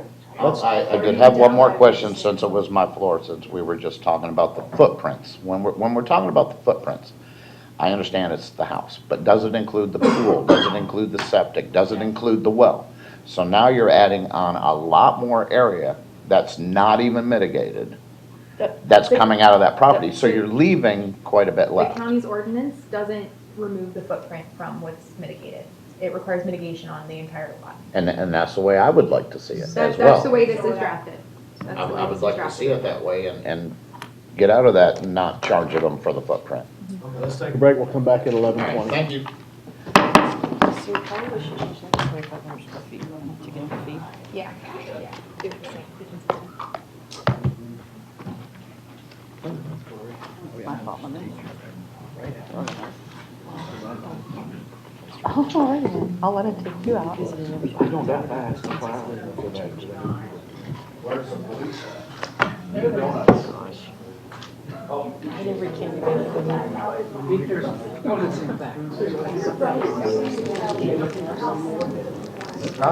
Oh, yes. Oh my God, thank you for reminding me.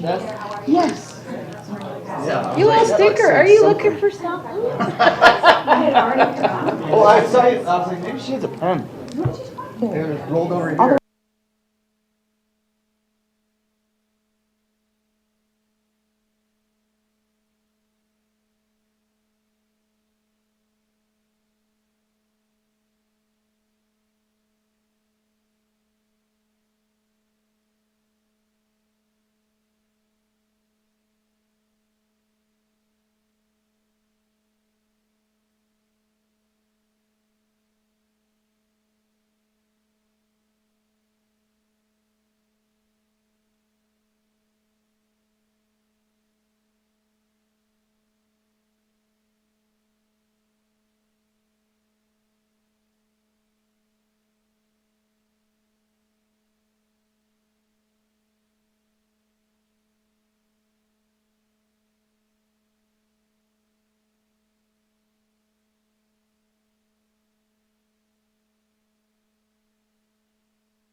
Commissioner, I'm like, Abby even have it. No, I'm just All asking right, where guys, it it's is. 11:21. It's on page 3 of the agenda Call this summary. back to Number order so 14. we can get moving. Where the Mayor, hell's the agenda summary? excuse me, guys. We're called into order. We're going to get back to business here. It's 11:22. The mayor had to step out, and he'll be back as quickly as he can. And I believe we were talking about mitigation and processes, and Commissioner Emmerich had come up with we left off with you, Commissioner Emmerich, and I don't know if you want to take back the floor and reiterate. It was related to Pines? Okay, Yeah, about the two different ideas of the pines and having the two different DBH for the pines, or moving it down on the species list, down to like the 80 mark. That's the conversation that we were in. Right. And to me, it either needs to be one or the other. Either the pine needs a special designation because it is one of those native species that we have here. So either a special place for it, or you're definitely going to have to redo that chart so that we know that it's really the true maturity of all of these trees. And I don't mind leaving it with all of the rest. I really don't. But the chart needs to go through and truly show the mature DBH. Would it be at the same time that the arborists are reviewing the tree list? That's what I was thinking. Makes If you sense. have them go through and do it and determine what that is and what a reasonable amount of points is so that we can properly determine that, I think that's probably the best way to move forward. Yeah, and I got no issues with that. I just want them to be like apples and apples when we're talking with oaks and pines. Absolutely. That's what I was getting at. And I agree that we need to make sure that this species list here is at maturity, and it does correctly reflect each one of those species, because as we noted, pine doesn't quite get to that 100 points, and it needs to be lowered. So I have to wonder what other ones are on that list and where are they, and to have it accurately reflect it. Especially those native ones, that is the habitat here in this area. Those native ones are the pine, the oak. I mean, we don't mitigate for the sable palms, do we? But I mean, they're natural. But those natural ones definitely need to be. So can we get a consensus to have the arborist look at each one of these species listed in Schedule A to make sure that they are at maturity and for the heritage tree designation?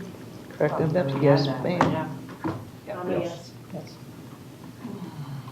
The other thing that I brought up was about, the footprint and mitigating for the footprint as well. I think it needs to be the whole lot for both residential and commercial. So do we have a consensus on that? Consensus, I'm sorry. To include the mitigation of the footprint. Is it mitigation or is it, part of the permit fee? I guess that's the question.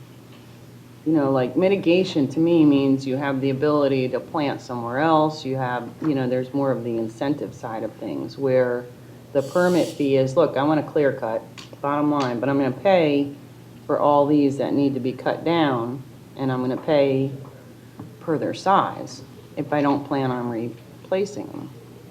But my understanding was when we were talking about the footprint, there is no mitigation for the footprint as we're talking right now. In our current code, no. In the Correct. draft But in ordinance, the- there is. Right. It does not exclude the building footprint. Right.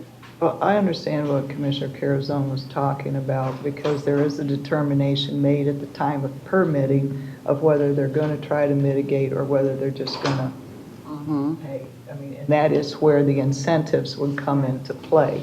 They can transplant or whatever. So I understand where you're coming from and how that gets articulated through the department. Yeah, I think we've historically called it a mitigation fee. So, it might have other options to mitigate. So the like mitigation bank, fee But, yeah. comes into play with the permit? Okay. All right, so we have a consensus to have the mitigation and include the footprint, as it's stated in the Sarasota County ordinance now. That's all I was working on, Vice Mayor. All right, so I think before we move on to Mr. Pieper's recommendations, we have to talk about this fee for clearing with a permit. And I'm trying to find it. I think it's line 644. For development that would require clearing all trees from any areas greater than 10,000 square feet. And I think we did reach a consensus to make that more like 9,000 square feet. Do we want to do it the same way we did the other one, where it's every 2,500 square feet? Because otherwise, if it's greater than 10,000 square feet, it doesn't matter if it's Right. 10,001 or 50,000. Consistent also. Yeah, the 2,500. Do we want to make it that 2,500 per 2,500? Yes. Yes. All right, so, thank you for that. And then it says, and additional fee of blank will be assessed. We have to look at that fee. The additional fee be for? For Well, clear cutting. To clear the property, The permit fee. clear. But if you're already paying per tree, You're paying for heritage trees. We're not paying for the other trees. So how much are you charging right now for that fee? There isn't, I don't, If there's a package submitted to the building department for a home that's being built, there isn't one broken down specifically for that land clear. permit and And the what fee does the county affiliated do? with that. the county requires replacement, and the heritage trees are the ones that they charge the fees for, which is $200 per DBH. So I'm to understand that you, the arborist, goes out to each of these parcels to see if there's heritage trees, gopher tortoises, scrub jays, all that kind of stuff. And there's no charge to the developer for that? Yes, you're correct. We do go out and verify their tree surveys that they submit with their building package. I'm not 100% sure what the price is for the building package, but I don't know. Yeah. It's included in that overall permit Part of fee. the building fee. Well, how are we knowing then that we're charging the correct amount for the staff's time? Because you're not just going out there once, then you're going back out to verify. So how do we know if you're, right now, I'm going to assume what is it, how much is it to get a house package? What is that fee? It's under the fee schedule. You have to pull that up. Does it vary, or is it one set price? It Do we varies. know? It does vary. I think it varies. and house size and. Oh, It was, It equates pretty much to the square footage of a building then? 10 cents per square foot under roof. There's a base permit fee, and I'm sure there's a ton of additional And fees. So depends if it it's really varies septic on or sewer, the it details of depends the on where, home. there's a lot to it. Yeah. So I have to kind of go back to then, why aren't we charging for the clearing permit? Because there's a specific staff that's associated. I understand that it's part of the package deal, but there should be a charge for staff because yours is a specialty staff. You charge for the inspectors to go out, you charge, I don't understand why there isn't a charge for staff to go out and do the stuff for the trees. If I may, the land clear permits that they're not proposing to put a dwelling on, there is fees associated with that. And how much is that? $235 $235? for an application for land clearing permit. Regardless of size. Yes. And if they're not planning on putting a house on it, they're only allowed to do underbrush. Now, if they get the lots conjoined, then they can start removing trees. It isn't just houses, because I know that's mostly what you do. It's for commercial or large subdivisions, you end up with a development order because they have an approved infrastructure plan or an approved master site development plan. So it's been approved to be developed, then you could get a land clear permit. But if you're not going to build a house or you didn't get a development order, you can't clear land other than by hand. The underbrush. If we were to charge, let's say, $100 for every 2,500 square feet, I mean, would that seem reasonable for getting the permit? Well, what is the 235 for? Is that for any lot or? That's for, if you got a development order for a subdivision or a commercial development. Or even a home? It's the same No. price? No, because that's then part of the building permit fee. I guess they're trying not to burden, the individual single-family residential property owners, I assume. And I can respect the fact that you don't want to burden the residential homeowners, I get that. But at the same time, we have services that are not being paid for by the people that are using the services. Well, the thing that bothers me is you'll charge commercial, but you won't charge the residential. Exactly. And we need to be business friendly. I mean, we need that balance of commercials coming into our city. So are we saying we're charging for a commercial, just a blanket $235 to clear? Regardless of size. Okay. And so we're wanting to raise that then? Is that what we're talking about, raising that for the commercial? Because they're going to clear? I made the suggestion, just to start the conversation, of the $100 for every 2,500 square feet. And that way then it could be applied equally for residential and it could be applied equally for the commercial. Because of the time and energy that staff is spending to go out there and do this. This way then, when development requires a new employee to be able to keep up with the growth, we have the funding for it instead of the taxpayers paying for this. Okay, thinking through this process, you're talking about $400 for that, For an 80 for by a 120, yeah. you're talking $400 for just that one.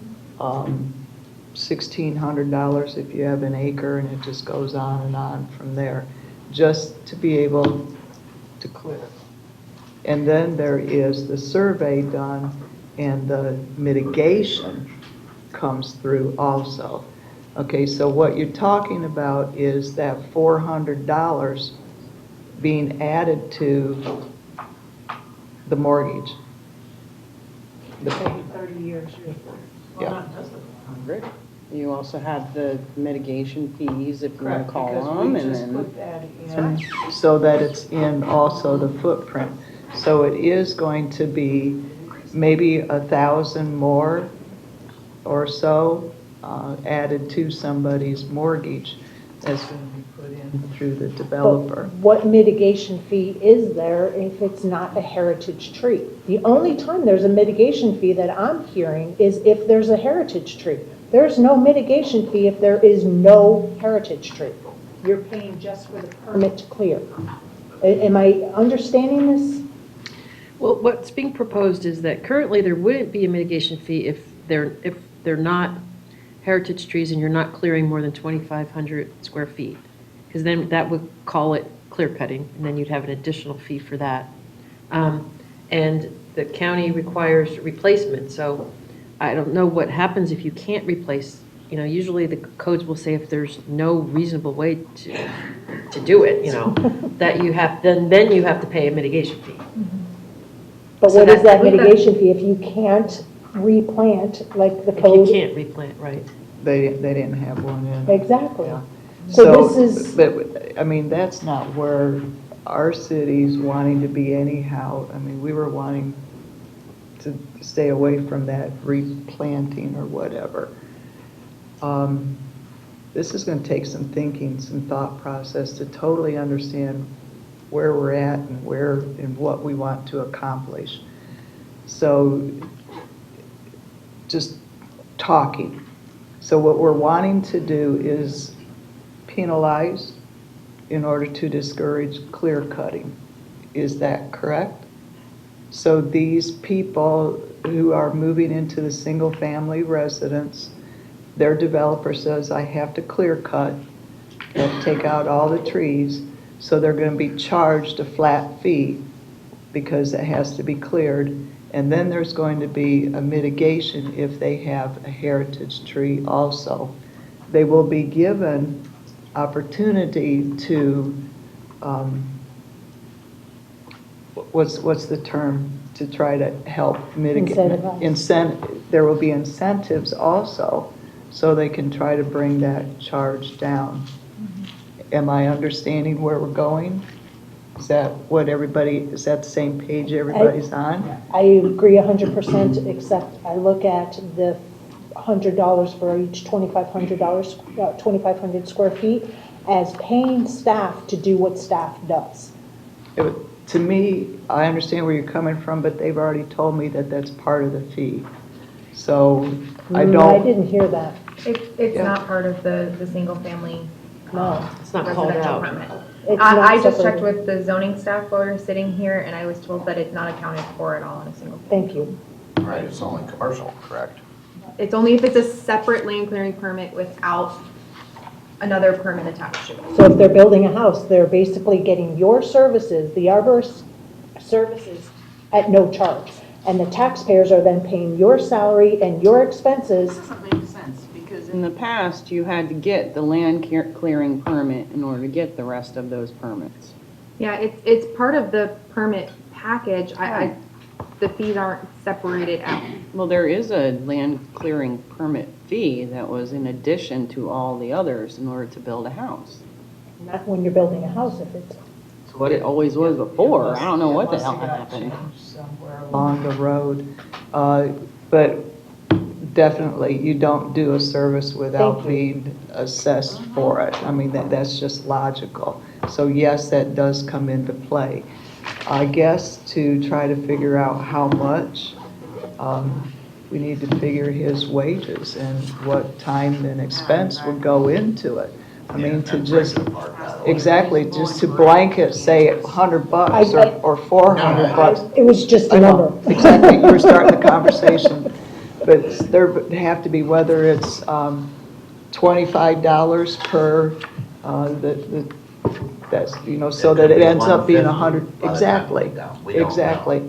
But if there is not compensation being given for the work and the labor that's going into it, that needs to be corrected. Yeah, it's his tools, his truck, his, computer time. I mean, everything that is associated with our arborist and our environmentalists, their time has to be. You know, something that comes to me is we're watching this tree fund deplete because of our arborist. Exactly. And it's not, we're not collecting for what he does. Exactly.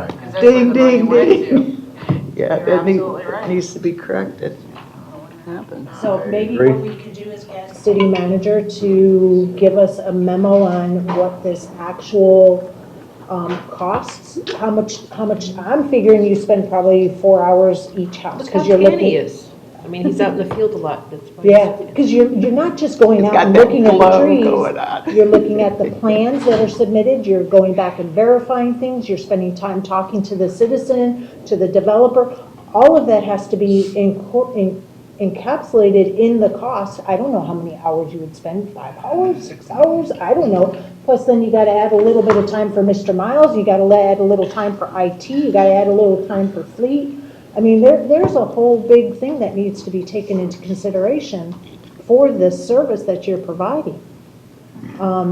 So maybe city manager can send us a memo and then have an idea of what that charge would be per home? Because you're already collecting it from commercial, is what I'm hearing, correct? So per residence, and then we can add that to part of the package. So whatever that home package is, $1,000, then we can add that to it. But didn't you say that the commercial aspect is only $235? Yeah, that's not Regardless right. of the size. That's Like, not could be- right. Exactly, so I 2,000 think that needs to be recalculated also to make sure you're charging those, I mean, it's gonna have to go by square foot. I mean, whether it's commercial or residential, you're gonna have to look at the labor, the time and stuff, and it be calculated. And I know there's probably going to be, no, it's not. Talking to somebody's talking to somebody and counting trees, walking around in. Well, if you're patch walking of around woods, a it's- 8,000 square foot lot is a lot different than walking around a 8-acre lot. So that would be a different amount of time. Right, so if they guesstimated, you know, their evaluations at the 2,500 that we had discussed about earlier, it would do both. So a house would be a lot less than your 8 acres. But then the calculations would be there per 2,500 square foot. Exactly. That's the way I see it too. the way I see it. So I don't know, city manager, if it's clear that we're looking for the actual costs for the arborist and environmentalists' time for the trees and to be accounted for in the residential/commercial packet. We can come up with a fee for that. It'd be based on an average salary, like we have 2 arborists. Don't forget the environmentalists though. And environmentalists. But yeah, we can certainly come up with that. Because that needs to be paid for out of the people that are paying for it, are using those services. Because God knows I'm not using those services. That's what the commission wants us to do, we can do that. So do we have a consensus for that? Yes. All right.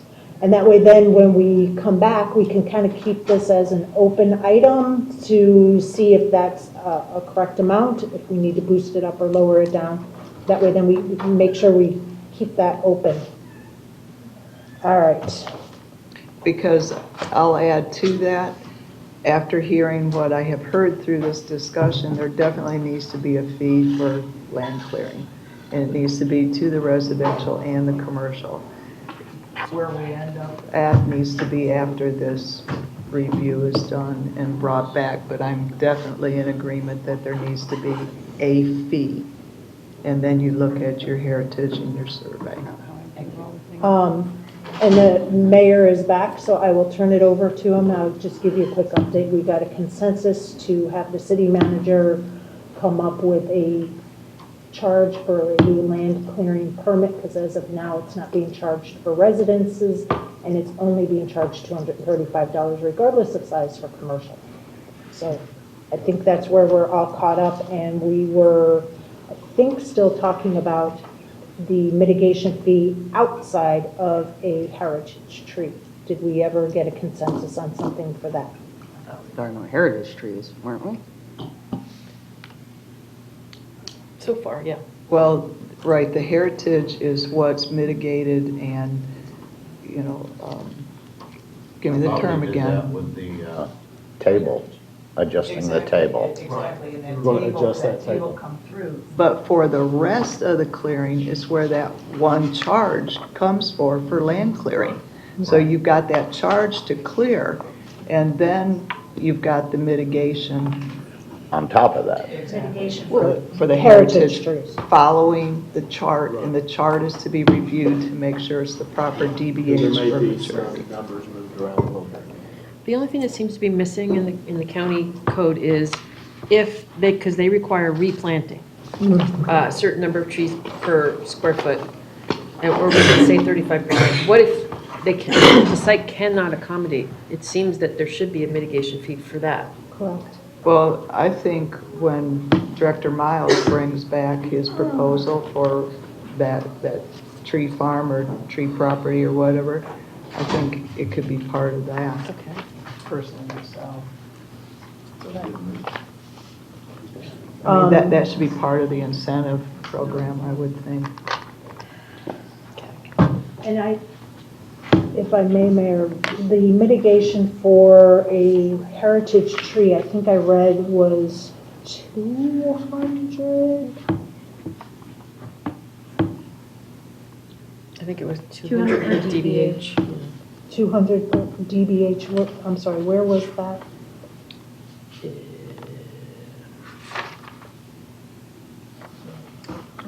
$810. No, that's enforcement. 675.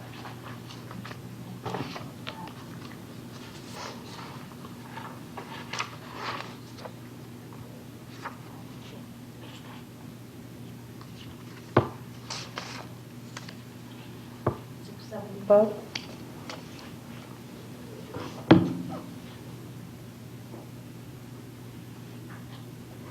Is $200 enough to save a heritage tree? Per DBH. Per DBH? Yeah. That's pretty hefty. Yeah, it is. It's real hefty. Mm-hmm. That'd be Better than six- the 100. I know that much. I just, 10 inches, that'd be $2,500. So how would, 2,000. how would incentives look? And staff's coming back with ideas for incentives?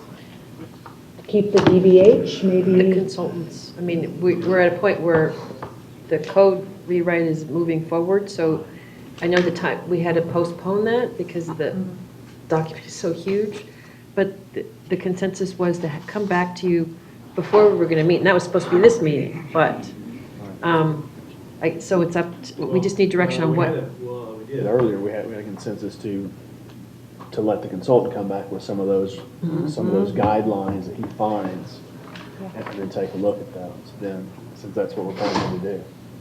So both mitigation and incentives? Yes. Okay.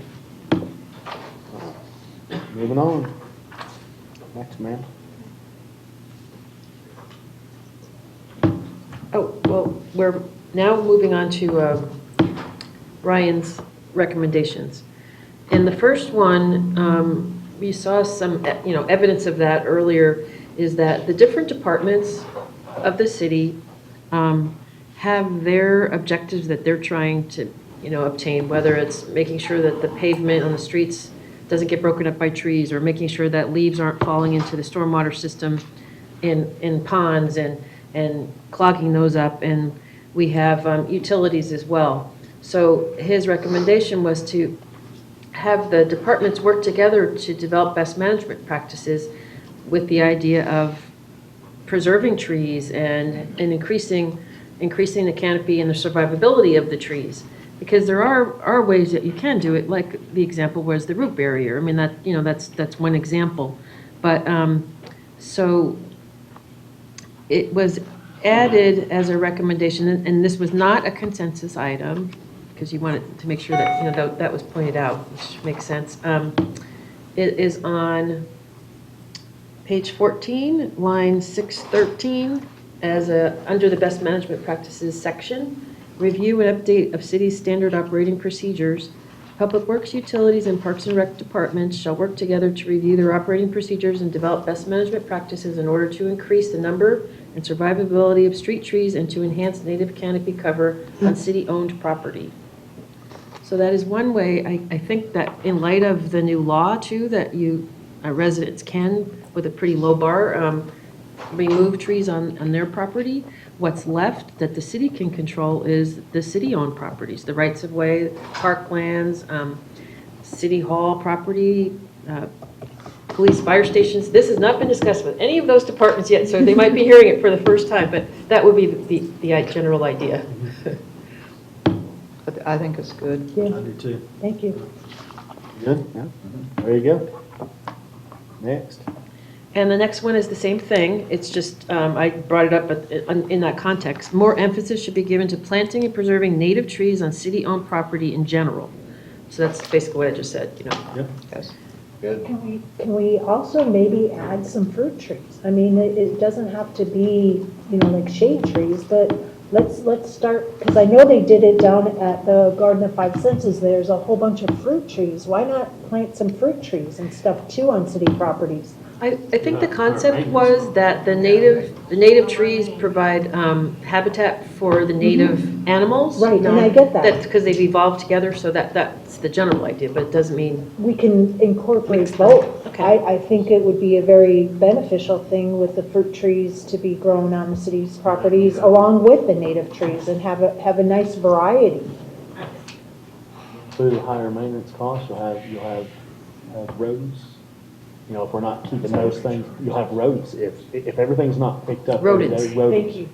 Rodents. I didn't know what you were saying. I thought you said I'm rose at sorry. first, but. I thought you said roads too. I was like, roads. Rats. I got it. Rats. Rodents, rodents. Little critters.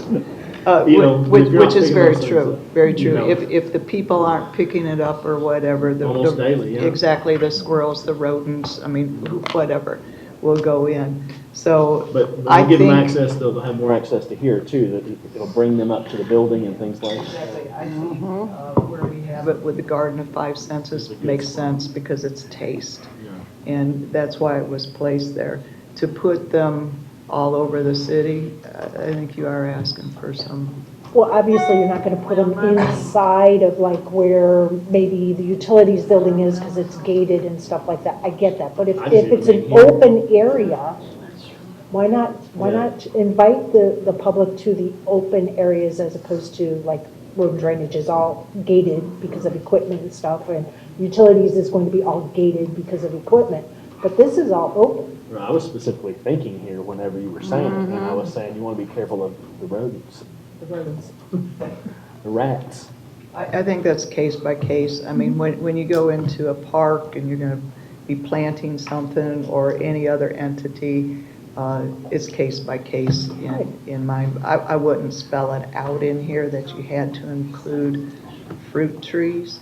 The native trees, I think, need to be within the city, definitely. I personally wouldn't think fruit trees around City Hall would be a good place for them. Just because of the roads.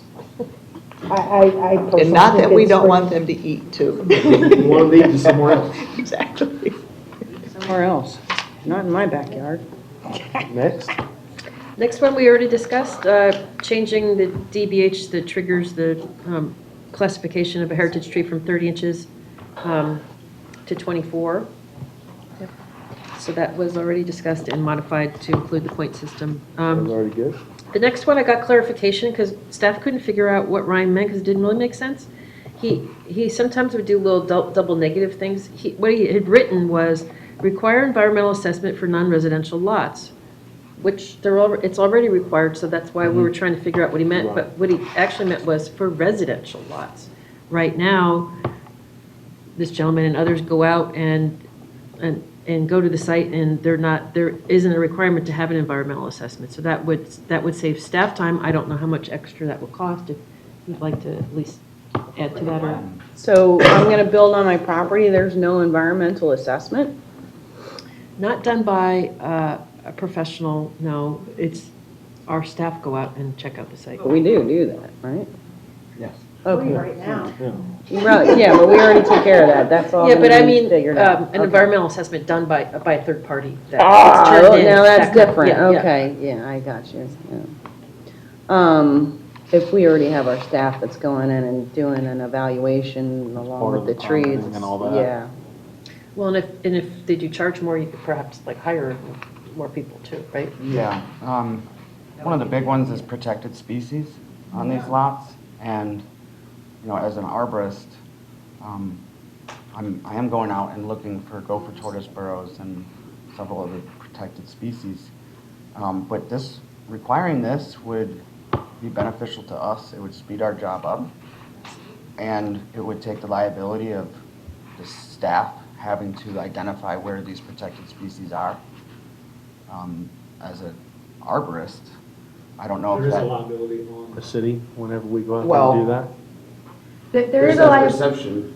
there's a liability in the sense of if we're going out there and saying, okay, we don't see any gopher tortoise burrows, but there is one that you missed because it's really hard to get into a vegetated area, it can create some issues down the road. Whereas if you require that gopher tortoise survey up front and cover the whole site, you're putting that on the third party for responsibility purposes. well, not just gopher, but also scrub jays and, Yeah, they look, all protected species. How much are we looking at for a third party to do an 80 by 120 lot? I mean, we obviously require it for commercial. So how much would, just guessing, I know it's not your field of expertise, but A few hundred. I was thinking about that. yeah. I was thinking probably more 1,500. like an inspection on your home, like 300 or something. I'm not positive.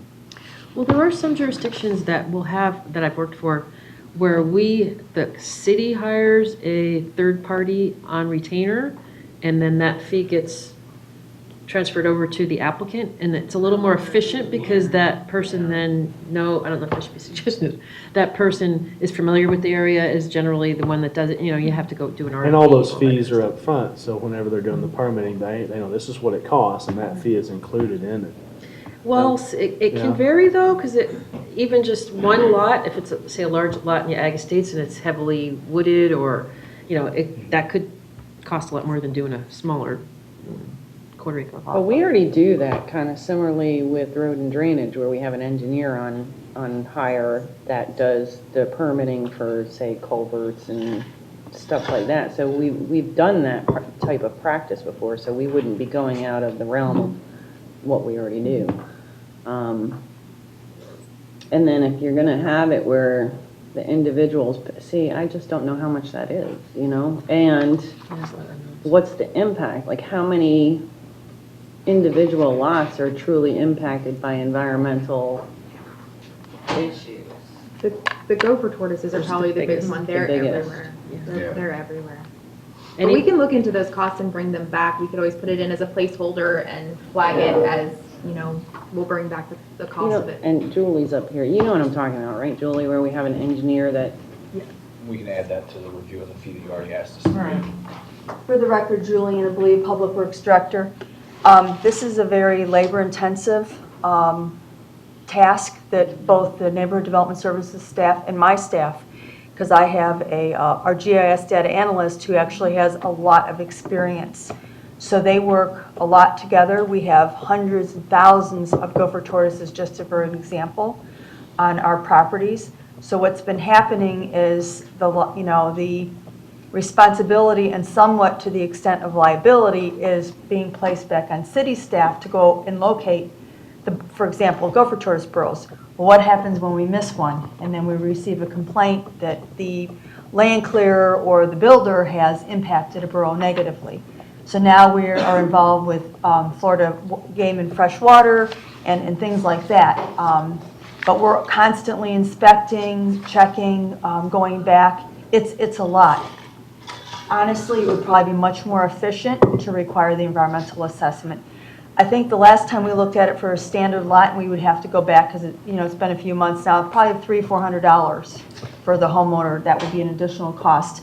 But what would be nice about that is a professional would be preparing it, and our staff would be reviewing it and then doing inspections, rather than doing the inspections for the property owners and contractors. Honestly, the 300 sounds reasonable to me. That's about what an inspection costs. Anytime you get an inspection on anything, it's around the $300 mark. So people are used to that. Anybody else? We'll have to take a look at that. I've heard of that, I've heard of other numbers like up in the thousands. Yeah, see, that I have a problem. Perhaps in our review of the, You don't know by now. Frank Miles, Director of Neighborhood Development Services, as the city manager stated, perhaps in our review of the cost of time of the arborists, we can look at this issue regarding requiring an environmental assessment on every developable lot within the city. And even if It's been that talked costs, about, but I mean, there could be. but even if that costs a little bit higher, you're saving money on staff time too. So, Absolutely. and then you can relate some of that out. Goes back to paying for the services based on who's using them. Yeah. So, So I'm good with that. I'm good with. Yep. going Them back getting with some more that. information Getting on that, that. absolutely. placeholder. Yes, sir. All right, there's your consensus. Maybe no. And I think some of these are going to go faster, hopefully, because, everybody's going to get tired too quick. The restrict tree cutting during nesting season unless a bird survey is done. And then there was another one about endangered species later. So the language being proposed and that a permit will be issued only where it can be demonstrated that there is no adverse impact to endangered or threatened species or to migratory bird nests during nesting season. The applicant shall be required to demonstrate this with the appropriate survey, which we just discussed, dated within 90 days from the date work is scheduled to begin. So that it would actually fall under the environmental assessment that we just discussed. Yeah, I agree. That would be covered, all encompassing. for everything, environmental, wildlife, but All should have at the same time. Luke, Commissioner Luke. When the arborist goes out, does he also look for those endangered plants like orchids or that? I mean, is there anything? I don't think they do, but an environmental assessment would. If it's a listed species regardless of whether, what We kind do of have some animal or plant. orchids around here that are, like endangered, that are natural, so I'm just curious. Thank you. Here's some. So here's one of the complaints that I heard was that when the development is taking place, they're only required to put the silt fences at the Property line. drainage sites, because it could be in the rear or the front, right? That's problem number one. And on the sides, then, when they start their clearing, they're actually going into their neighboring properties. They'll roll their machinery over in order to get the property cleared. Now, how do we prevent that? Because what's happening is that they're literally moving the nests over to the next door property, and then they're destroying them by running their machine over them, and then there's no holding them accountable, and it's not even their land. Well, number one, they're not supposed to go on land that they do not own. So we Yeah. would address that under a separate, be a different conversation, as the city manager often talks about. And in terms of the silt fence barrier requirement, I know we've heard from our Gopher Tortoise friends here in town wishing to have that barrier. The state, however, only requires partial. But we're working with them to try and change some of those requirements.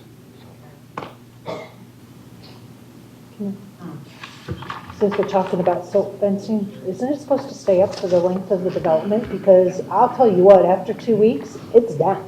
It gets blown away, it gets, wash out, and it fails. Who's making sure that that silt fencing is up and doing its job? It is supposed to stay up, and as the inspectors go out, they will note that on their inspections. Inspectors have been behind the house that's taken 3 years to build behind me. And I don't know how long. And now, you know what's happened with the silt fence? Literally, the grass and the weeds have grown over it. Yeah, we can definitely have them take a more proactive. Well, we would need to, know that address because Yeah. they can't possibly go. No. But if they're out there on regular inspections, as Nicole indicated, that's part of the process. 3-year construction projects are rarity. That's I got not one normal. that's going on 2 years behind my house. Okay. So was there a consensus to leave that language in there and have it be covered by the environmental assessment? Okay. With the All right. Charge of clear cutting fee, we already discussed. Mm-hmm. What Ryan suggests is to use that to assist in increasing the canopy coverage, by providing trees at a low cost or for free. And I think that's going to also be part of the later discussion, right? Exactly. Okay. Through I his- can go with part of The incentives and things like that. Right, okay. Here's one that is a mandate invasive trees to be removed completely for new development. Now there's just lots of pepper trees and it doesn't all get removed. So on line 704, the wording is proposed to be,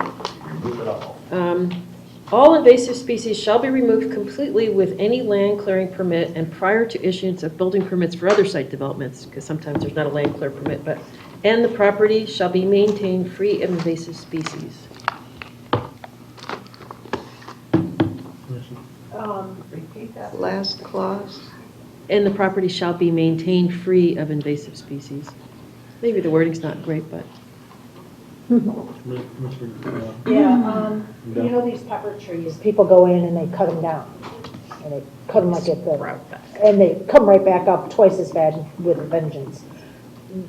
There needs to be some kind of an education thing, because if you don't put some, I don't know what to call it, so I'm gonna call it goop over it, they're gonna just sprout right back up. And I just think that if you're going to have people be responsible for the invasive species, you know, they have to either be removed at the roots, which still starts it right back up because all you're doing is ripping it without applying that goop. And even with the city, they go and cut things, and if you don't put that goopy stuff on there, it just grows right back twice as bad. So we're not helping things either. But that goopy stuff that you're talking about is a highly toxic herbicide that wipes these out. So you have to be very careful on what you're using to eradicate them. Taking them out by the root is the best way. So if you're clearing that property, you get rid of them at that time. That's the best way to get rid of them, especially pepper trees. But then again, they can come back. You can get seeds blown throughout the air and they're right back, even though you've removed them. They're very invasive. That's what they are. So are the Melaleuca and blah. That's why they're all on lists.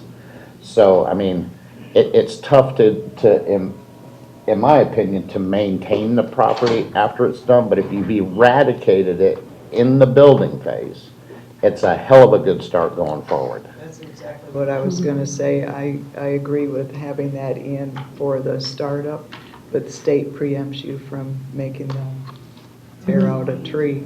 So you can't, exactly, so you can't go around and say, you got a Melaleuca or you got a pepper, and So remove the last clause from. I would remove the last clause. Okay. Would you agree with adding, though, some sort of guidelines for how to eradicate them? So Absolutely. that Yes.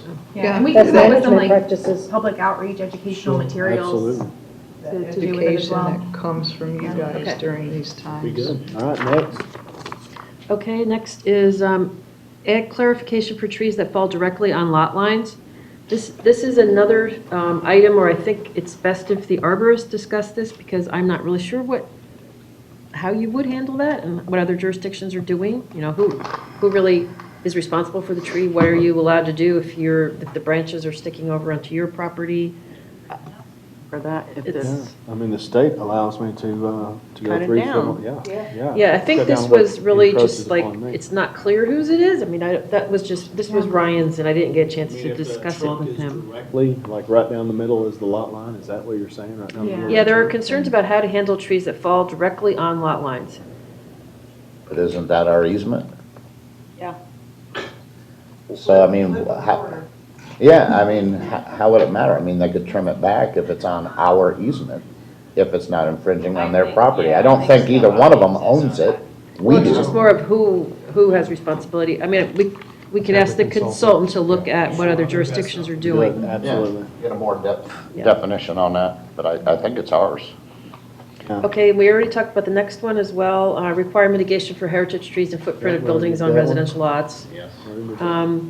And timeline. then the bond timeline, what he was suggesting is to extend it for landscaping to ensure survivability. The county does already have something that's a different way of approaching the same concept.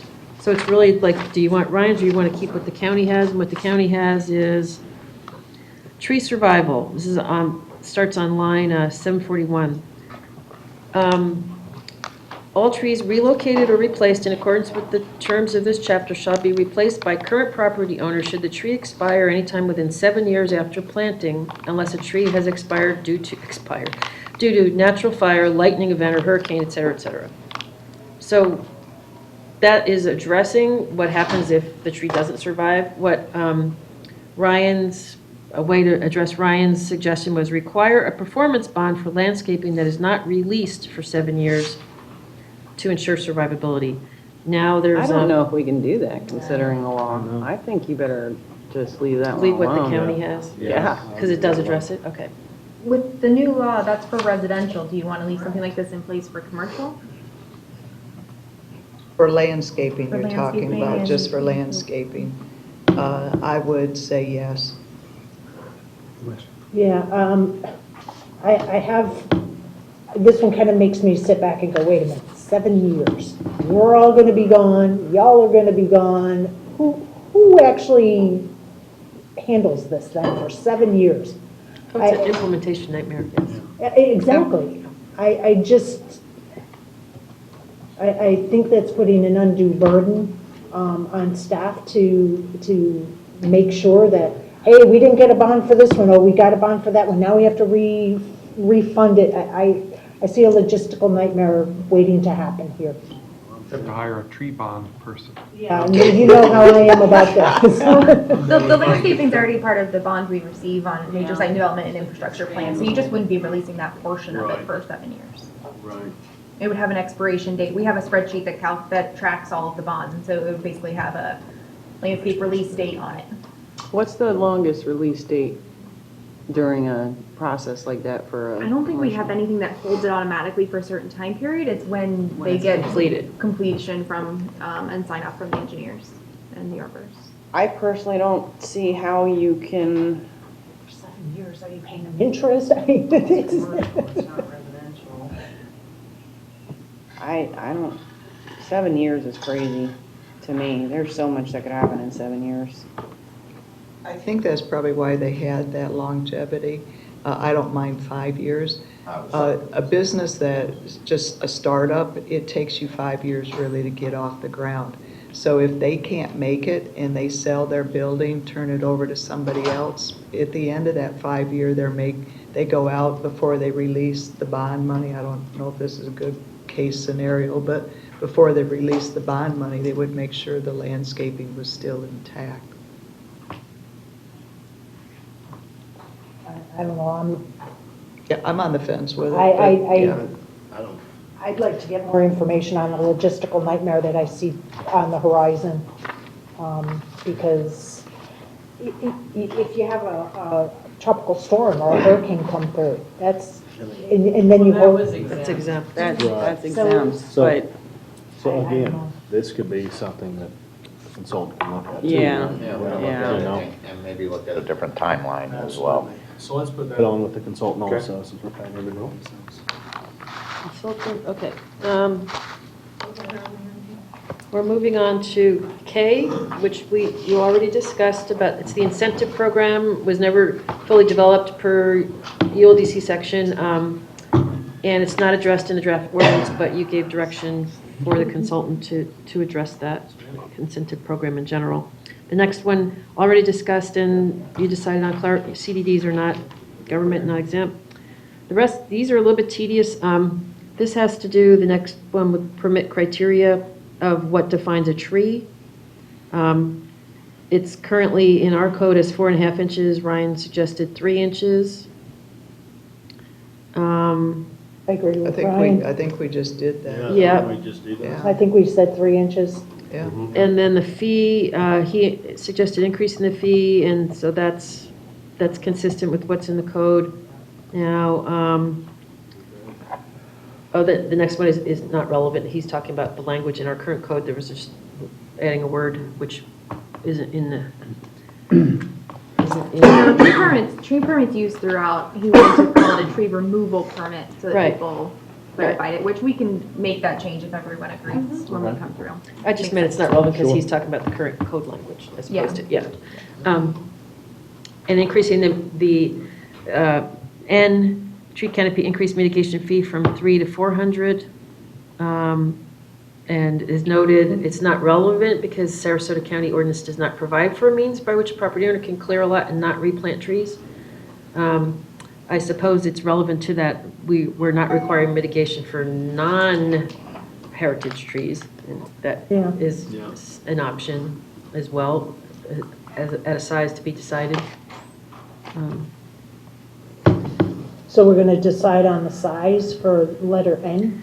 Well, there was that, you wanted to come back with that whole, looking at the whole thing, like as a Right. package, you know, the fees, the land clearing, so that could be part of that fee discussion. We could add, That's the way I see it. okay. Fee. Oh, this was one, it seems pretty good. Tree production during development. Add a fine if material is left on adjacent property. So I added language, lines 441 to 443. The applicant is required to remove all felled plant material and/or rubbish from the site within 10 days of felling. Any materials not removed or left on adjacent or other property will result in a X fine. Who removes it if the developer or property owner doesn't remove it? I believe that I was assuming that the city would remove it, but that's what the fine would pay for. So we would need to know how much the costs are involved with the city coming in and removing that. And then add to it, so Yeah. that it's not like, well, that's Yeah, easier to just have them come exactly. take it away. Because that's not a fee, that's not an Yeah, that's assessment. right, That that's is a right, a fine, definite right. violation. 10 days is a realistic amount of time. I mean,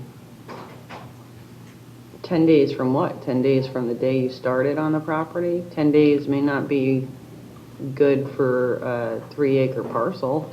Maybe it's You 10 get what I days from being mean? cited, you know, that they, I think that just needs to be cleared up. okay. Well, and the one thing too is the amount of it, would be a different price. That's Maybe- true, Maybe too, instead of outlining it here, this is something that I've been hearing throughout various discussions, instead of putting the fine here, it should be in the fee schedule, and then it would say here, as outlined in the fee schedule, so that way then each year we take a look at it, instead of having to go back and change the ordinance to increase that. The problem with this is that this is gonna be considered yard waste, which goes by the pound, similar to what our solid waste is. So I think you're gonna have to keep it general as to how much the actual cost to dispose of it is, because that goes up every year or down sometimes. Or maybe it could be double that fee or something, I'm assuming it's legal to do it that way.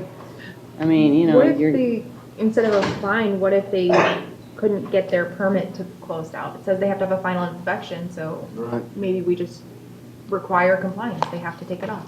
That sounds Yeah. No CO I until think, you do it. I think the fines are gonna be really hard to make a. Yeah. Well, that's the one thing that I was getting at, it depends on amount, because what if they just go out there and violate it and say, well, we're just gonna leave it there, and the city will pick it up, and it's only gonna cost me $150.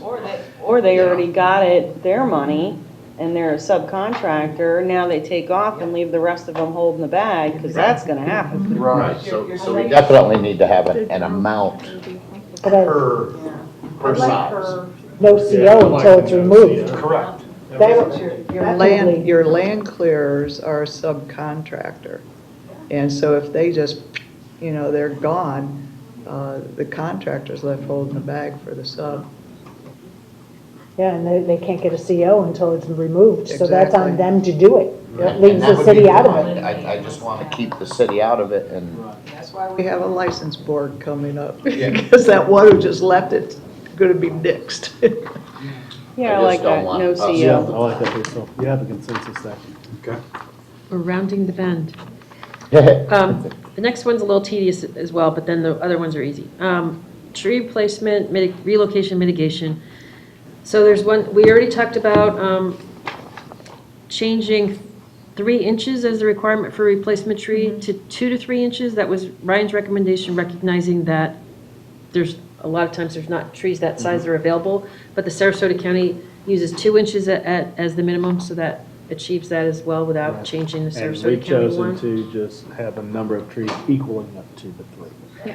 So, yeah, so it's a variation on what the county has, right? And heritage tree mitigation fee, that was already discussed, to increase it. So our code current, let's see, requires tree replacement when a commercial property cannot avoid a heritage tree in the footprint of a roadway, which is Ryan wanted to be adding, not just the canopy requirements, but to add replacing trees for the buffering requirements. Let's see. That one was a complicated one, wasn't it? yeah, if I remember correctly, basically, if they have to take out a heritage tree that's in the footprint of a roadway, that they have to replace that above and beyond what's normally required, and that's not allowed to count towards your canopy requirement. He said it also should not count towards your buffer requirement. And then the suggestion that someone wrote, sitting next to me, if commission agrees with this recommendation, it can be incorporated into the ordinance by consultant. Yeah. Yeah, so the Sarasota County ordinance doesn't require replanting of trees within a right-of-way, for tree removal within a right-of-way. So we'd have to determine if we want to require that replanting the way our current code does, or stick with Sarasota County's which doesn't require tree, replanting for tree removal in a right of way. The whole idea is to try and incentivize them to keep the heritage trees. So however we accomplish that, I mean, But we don't allow tree removal in the right of way, not by the private sector. Exactly. Well, they were talking roadway. you're talking about large-scale developments, so. Yeah, I'm imagining it more as like if you have an infrastructure plan coming in for a subdivision and they're planning to put a road here and there's a heritage tree right smack in the middle of it. Oh. Yeah. I was thinking it was in the right of way already, but the right of way came later. The Right. tree was there first. Large-scale development. She was there first. I hope there's not any heritage trees in our I know, I was like, huh? Well, have you been to Yorkshire lately? I'm fine with the consultant taking a look at Okay. it. It's- All right. Yeah, same here. The next one, Ryan wanted to add language to allow for land swaps. I know you're going to talk about the tree fund, so this is just one of those things where on the list of what you could use the tree fund for, to mention that you could, because you can use it to buy land that has trees on it to preserve them, or to buy a development restriction. But this would allow for land swapping. So if if the city owns some property and another person owned property that had heritage trees on it, and they're like, oh, let's just switch. We're like, okay, we get heritage trees and you get this lot that's developable. So I like language to that. that effect, but, okay, I like that. Mr. Litt? Yeah, I'm fine with it. okay. That's good. I'm fine with it, but I think you better set some criteria up on that. You know what I mean? Value and placement and location, everything is about location. But that's also a later discussion you're all going to have, right, about the tree fund? Okay. And the one question that I had real quick was, is that to purchase land that we can use to swap out down the road as the money comes in? Can we go out and buy like 50 lots and then that's swappable land that we've just purchased? You would really Well, have that to. would be up to you. Right, that's what I'm asking. I'm Yeah, just yeah, putting could- that out there could be. because some of that money could be used towards that. That's all. Yeah, like that's a land bank of a But sort. I Right, hate it'd be a land government bank. to be in real estate. Me too. Okay, the next one was, it was also already discussed, increasing the fee from 250 to 300, so that was consistent with an earlier discussion. And then this was one a little bit different about the priority tree list. Ryan recommended to medium shade, add other fruit trees and add cabbage palms planted in clusters of 3 or more as a medium shade tree. Small shade, add citrus, call out cabbage palms since they are native. That was just in general, just to give them a higher priority. It's basically what you all decided by we already said, consensus, is yes. don't count the Right. other palms. Unless No, they're we 3 did in a sable cluster, palm. right? Same thing. Yeah, cabbage palm is a common name for sable palm. That's good. And then the last one, Yahoo, the waivers in Actually, VDPPs. sorry. Oh, I was just consulting Amber on this one. This item is probably going to come before you in an upcoming quasi judicial proceeding. Which one? Then So- we'll discuss it now. The last one on the letter T, so we shouldn't discuss That was a one. close We will call. not discuss Good that. timing. Thank you very much. That concludes That concludes the tree survey for tonight. the Okay, attorney has the last say. so we're not coming back to you again before the ULDC rewrite presentation, or we are? For what? Do you Well, there want to were- come back before? No, there were us? just several comments made that when you come back, so I just want to make sure it was clear. No. I believe that's with the. Yeah. With the rewrite, okay, good, all right. So is this, when it comes back, it's going to be cleaned up and all references to Sarasota Yeah. County are going to be removed, the CRPZ All the- is going to be yep. removed? Yes. Because a lot of this stuff that's in here doesn't even apply to us. Right, yes. This was just brought as a discussion to talk about the main points, see how the language is formatted, and then we'll give it over to the consultants to clean up. And Yeah, they said that we could leave it in this format with, add everything that just happened today, and then they will take it and. So are you guys comfortable with the discussion?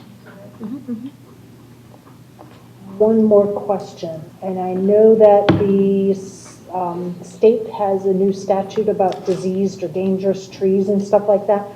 Is that anywhere in here? Because I saw a couple places about diseased. And I don't think It'll be an that, exemption, I think, just Yeah. right up front. so they'll know to just go ahead and take any references out because of Florida statute? Yeah, I sent them a copy of this, of the new law, and so that would be incorporated. Okay. And it will be, get legal review in the end, anyway.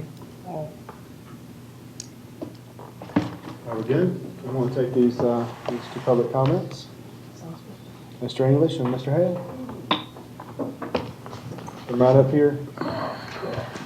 We'll Thank clear you your way. guys, appreciate your hard work on this, thank you.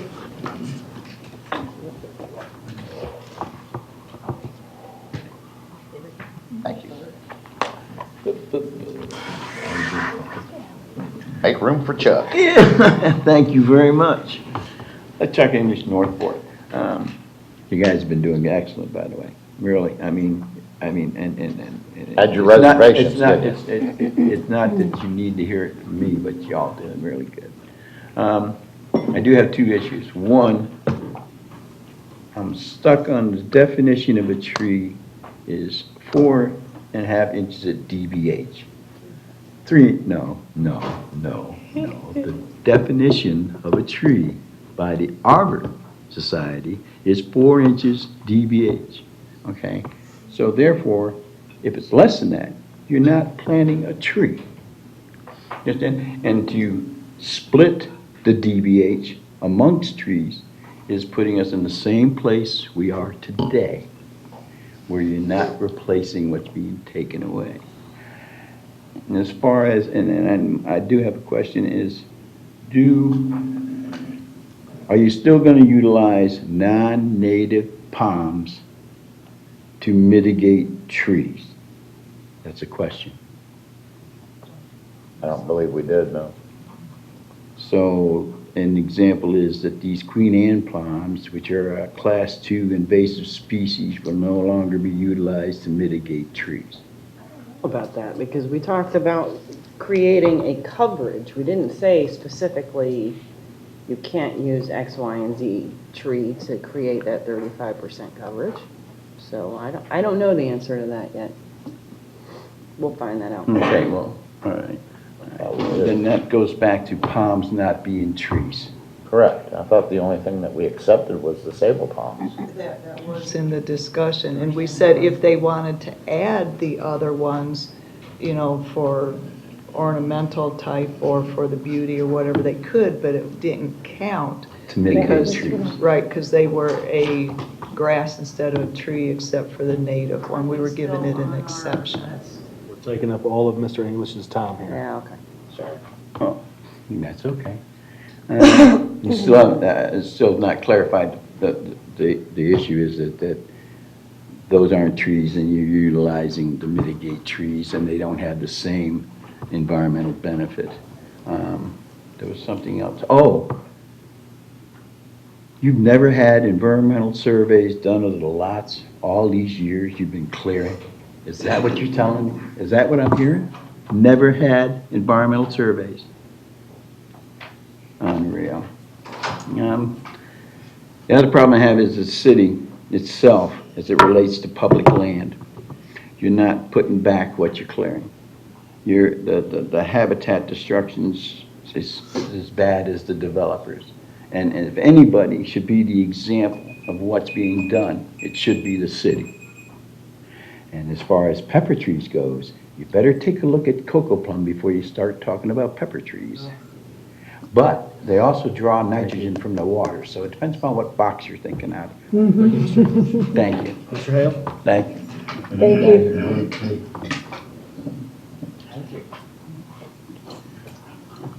you. Alan Hill, Northport. I'm not going to preach to you, just my comments on what happened. Y'all covered it very well.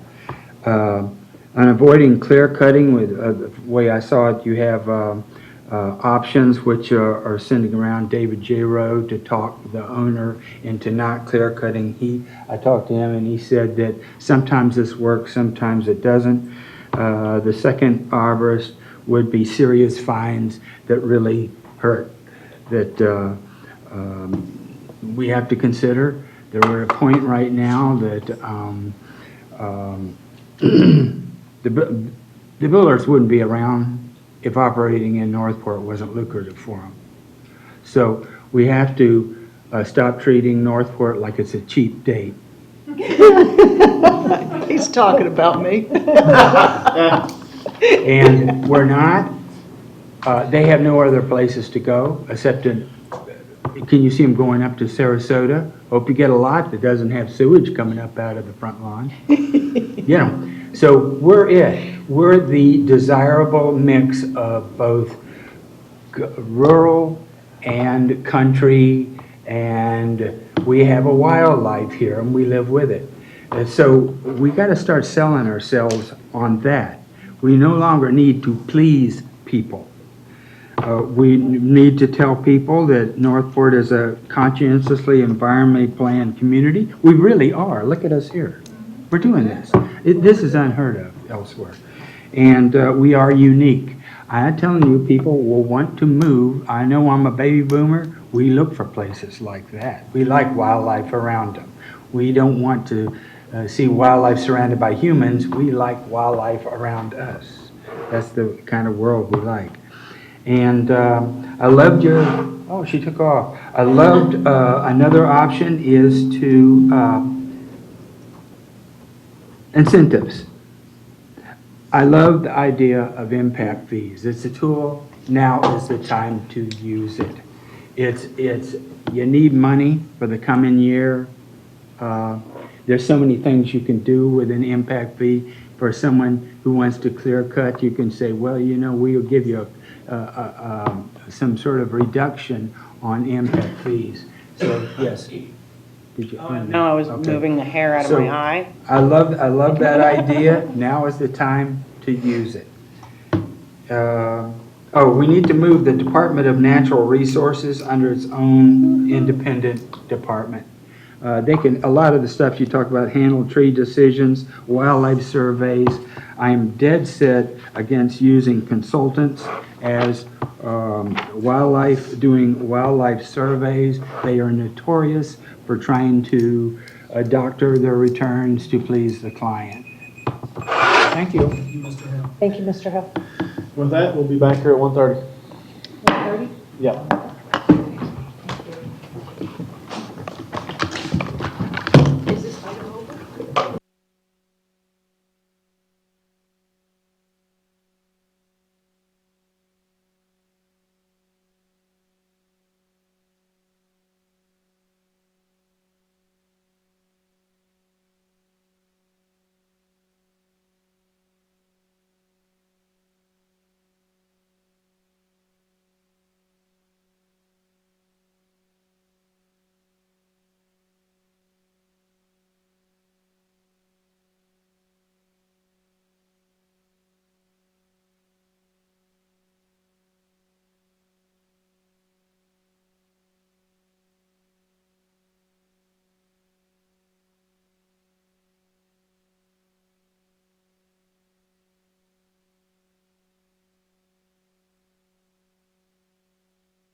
If it came out to 870, it came out to 870. All right, we are back.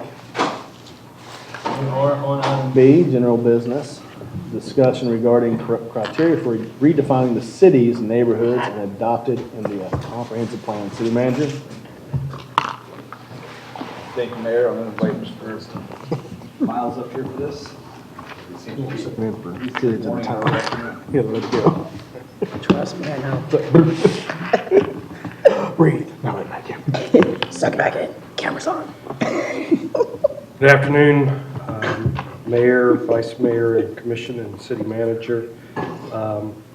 What we have before you, actually the next two items before you are dealing with the subject of the city's neighborhoods.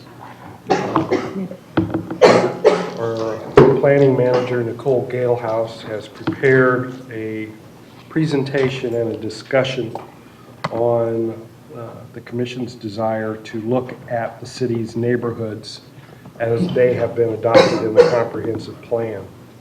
The Commission has previously inquired about how neighborhoods were determined and how they have been reviewed. This information was brought back to you back in April as a preliminary discussion item with the goal of providing more detailed information at a later workshop, which is today. So with that, we'll turn it over to Ms. Galehouse, who has a presentation, and we will be available for questions. All right, for the record, Nicole Galehouse, Planning Division Manager. So today we're going to talk about redefining the city's neighborhoods. So I want to start with this quote, that neighborhoods are the building blocks that shape a city's identity and vitality. One of the things we hear in Northport a lot is that we're a big, small town. We're 105 square miles, but we still tend to retain that small town feel, and that's something people really love about our community. As we grow from our current 73,000 people to our build-out population of over 240,000, if we want to maintain that, we need to reevaluate how we're looking at our cities, or our neighborhoods. So to give you some history on neighborhood theory, there's a few different images that are on the screen right now of how neighborhoods have been thought of over the years. So you had your traditional neighborhood development in 1930 that was centered around like a little community center, church, something institutional usually, and then the neighborhoods kind of went off from that point. You had interior streets, 10% of the area for parks and recreation, and the density of the uses is separated. You can see in 1980 we start to get to more of that suburban sprawl where you have, these windy loop roads and cul-de-sacs that end, and there's no connectivity between any of these, which creates a lack of sense of place and also adds a lot of burden onto your roadway systems. And then you can see in 2008, people are starting to kind of go back to that more traditional model, and we're seeing that happen a little bit more. Our neighborhoods in the city historically were designed by right-of-ways, drainage canals, things of that nature. You have some of the neighborhoods that have been defined by residential subdivisions being built. The older neighborhoods of Northport tend to have more of that sense of place, that identity, that community that we're discussing with the neighborhoods.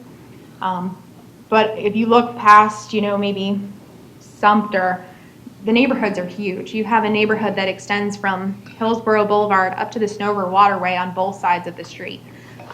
That's, in my opinion, that's not a neighborhood where you can get to know your neighbors and get that sense of community and identity with what your neighborhood is. So we took on the process of trying to evaluate, okay, what other method can we go through to evaluate what our neighborhoods look like? And so going back to some of those planning theories and using a focal point to define the neighborhood.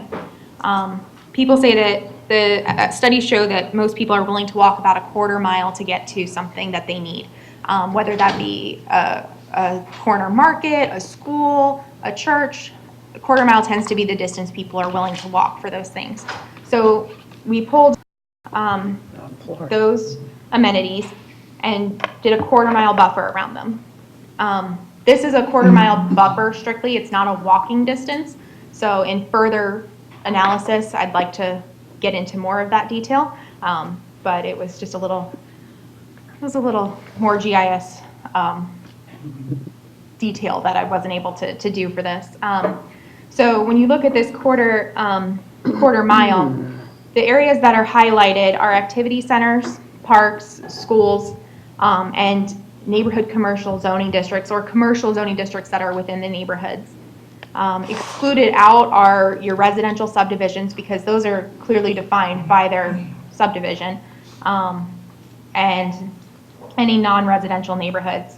So you can see that a lot of the city is still left without a neighborhood if you take into consideration what is currently available as a focal point. So there were a few different ways that we thought to address this and move forward and see what other options we had. So redoing the model with a different radius, reevaluating with the areas that don't have a central node to see if there's possibility for central nodes, or add in more types of central nodes. So like churches aren't included on here. And that could certainly be something that we used as a center point. What we did for this exercise was to do a half a mile, and you can see this really fills in a lot of those gaps. It might be a little more than the average person is willing to walk, but it's still small enough that you're going to be able to create that sense of place and sense of identity.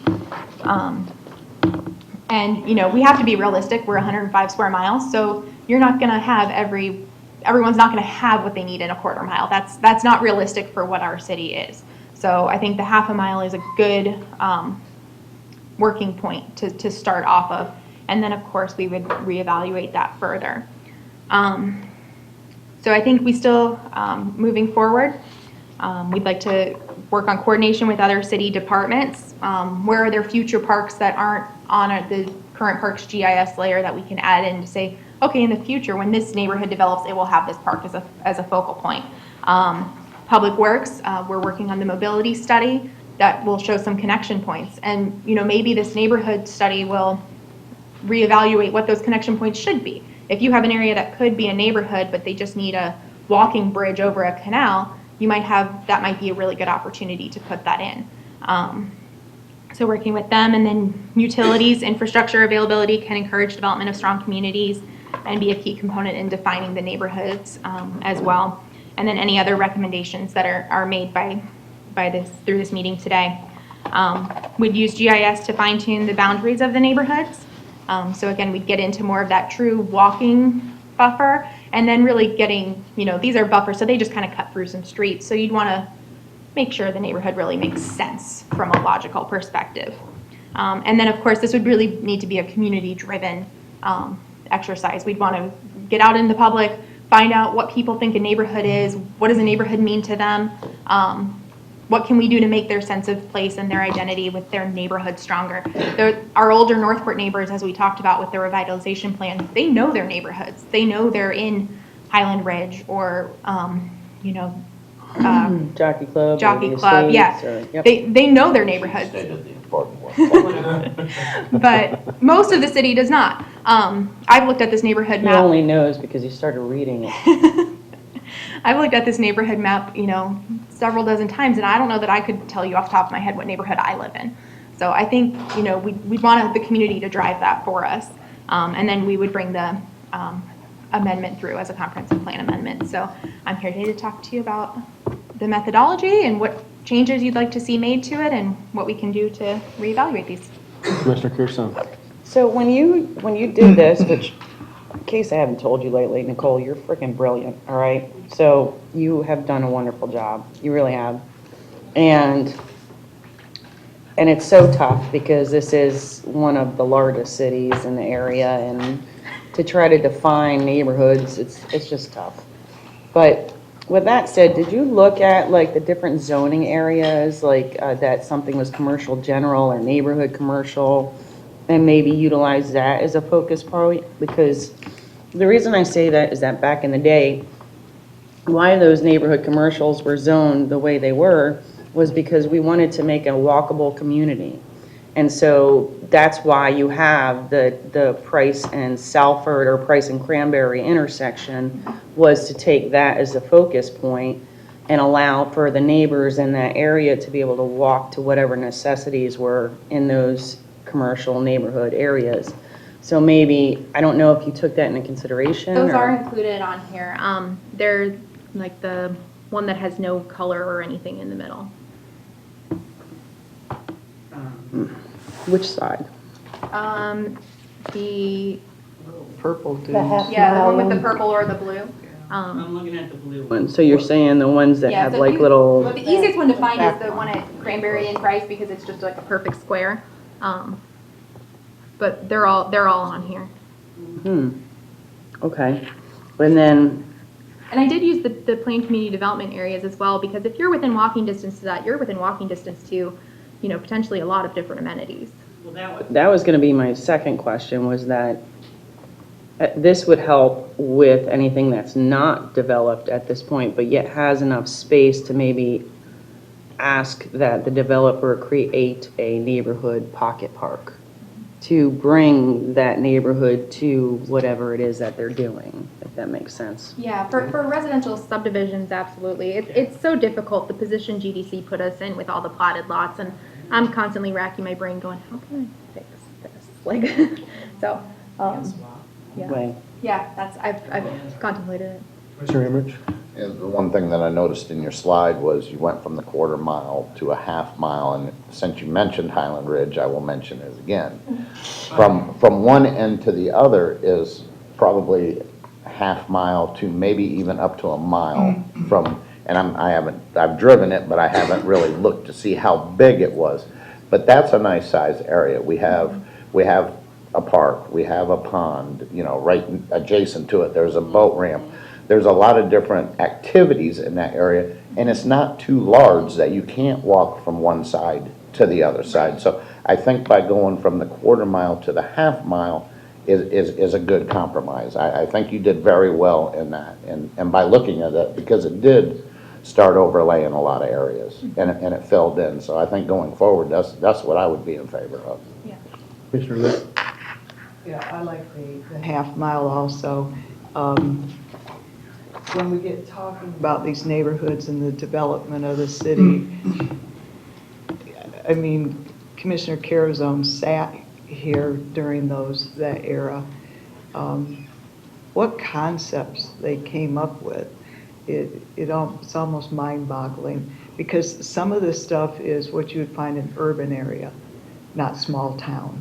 And so we're mixing the small town, because having a church as a focal point, it's not the way it was back in the 30s. You could look at a church as a focal point, but you can't now. People drive to another city to attend the church of their choice. So it's not this small community just flocking to, such thing as that. To me, what Commissioner Emmerich was talking about, the parks, those pocket parks that we're going to be discussing, more of, those are the central things, as well as the commercial.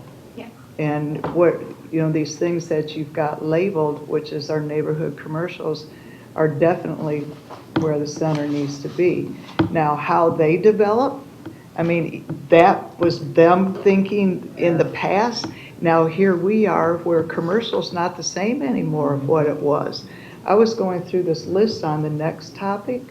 Oh my word. It's like going back 3 or 4 decades ago and looking at what might come into those areas. It's not going to come, a shoe repair shop. I mean, the overhead that goes into, these small businesses on the corner in a neighborhood, it might work in New York or these large urban areas, but to think that that is going to be a community in our little neighborhoods, they're not going to be able to survive, because the overhead is so much for commercial stores anymore. So we are looking at a new approach to these types of things too.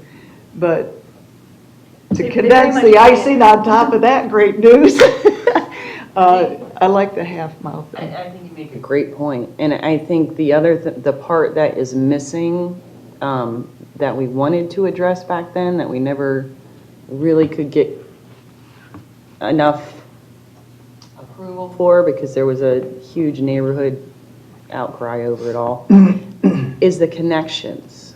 You know, we wanted to get the connections that you could walk from, say, Sumter all the way down to Toledo if you chose to, but not using Price. So there were other connectability points that we looked at that we really wanted to implement, but it would impact some neighbors, and they didn't like that. Exactly. I mean, we did get, the Cranberry Bridge was accomplished through that, because now kids that live on Cranberry can walk across the footbridge to Lamarck, but there's so many others that can be accomplished if we look at the big picture. And I hope that we consider that as well. Yeah, there's some of those identified within the code, and then again, we are doing a mobility study to look at some of those, but I think that really does tie into the neighborhood conversation because those connection points are really key. They're very key also, not just in, defining your neighborhoods, but in taking the stress off of your roadway system. If we've seen Price now, we've got 70,000 people, we're not even, close to what build-out population is. You can't keep widening it forever. You have to find other ways to move people and get those people engaged in their communities. Creative thinking. Commissioner Dell? So while I appreciate your half-mile thing, I like that one the best, trying to understand and grasp what the purpose is. Citizens define their neighborhood, not the city. I mean, when people say to me, hey, where do you live? I go, I live in Florida. Well, where in Florida? Oh, on the West Coast. Oh, really? I'm from Tampa. Really? I'm from Northport. And that's the general progression of the conversation. Whereabouts in Northport? And then I define it even lower. I don't define it by, I live in the Spearman district. Nobody knows what that is. They don't even know what Cranberry and Price is called. I just say the intersection. So I'm struggling with what is the purpose? What's the ultimate big goal of doing this and spending staff time and energy and resources on something like that?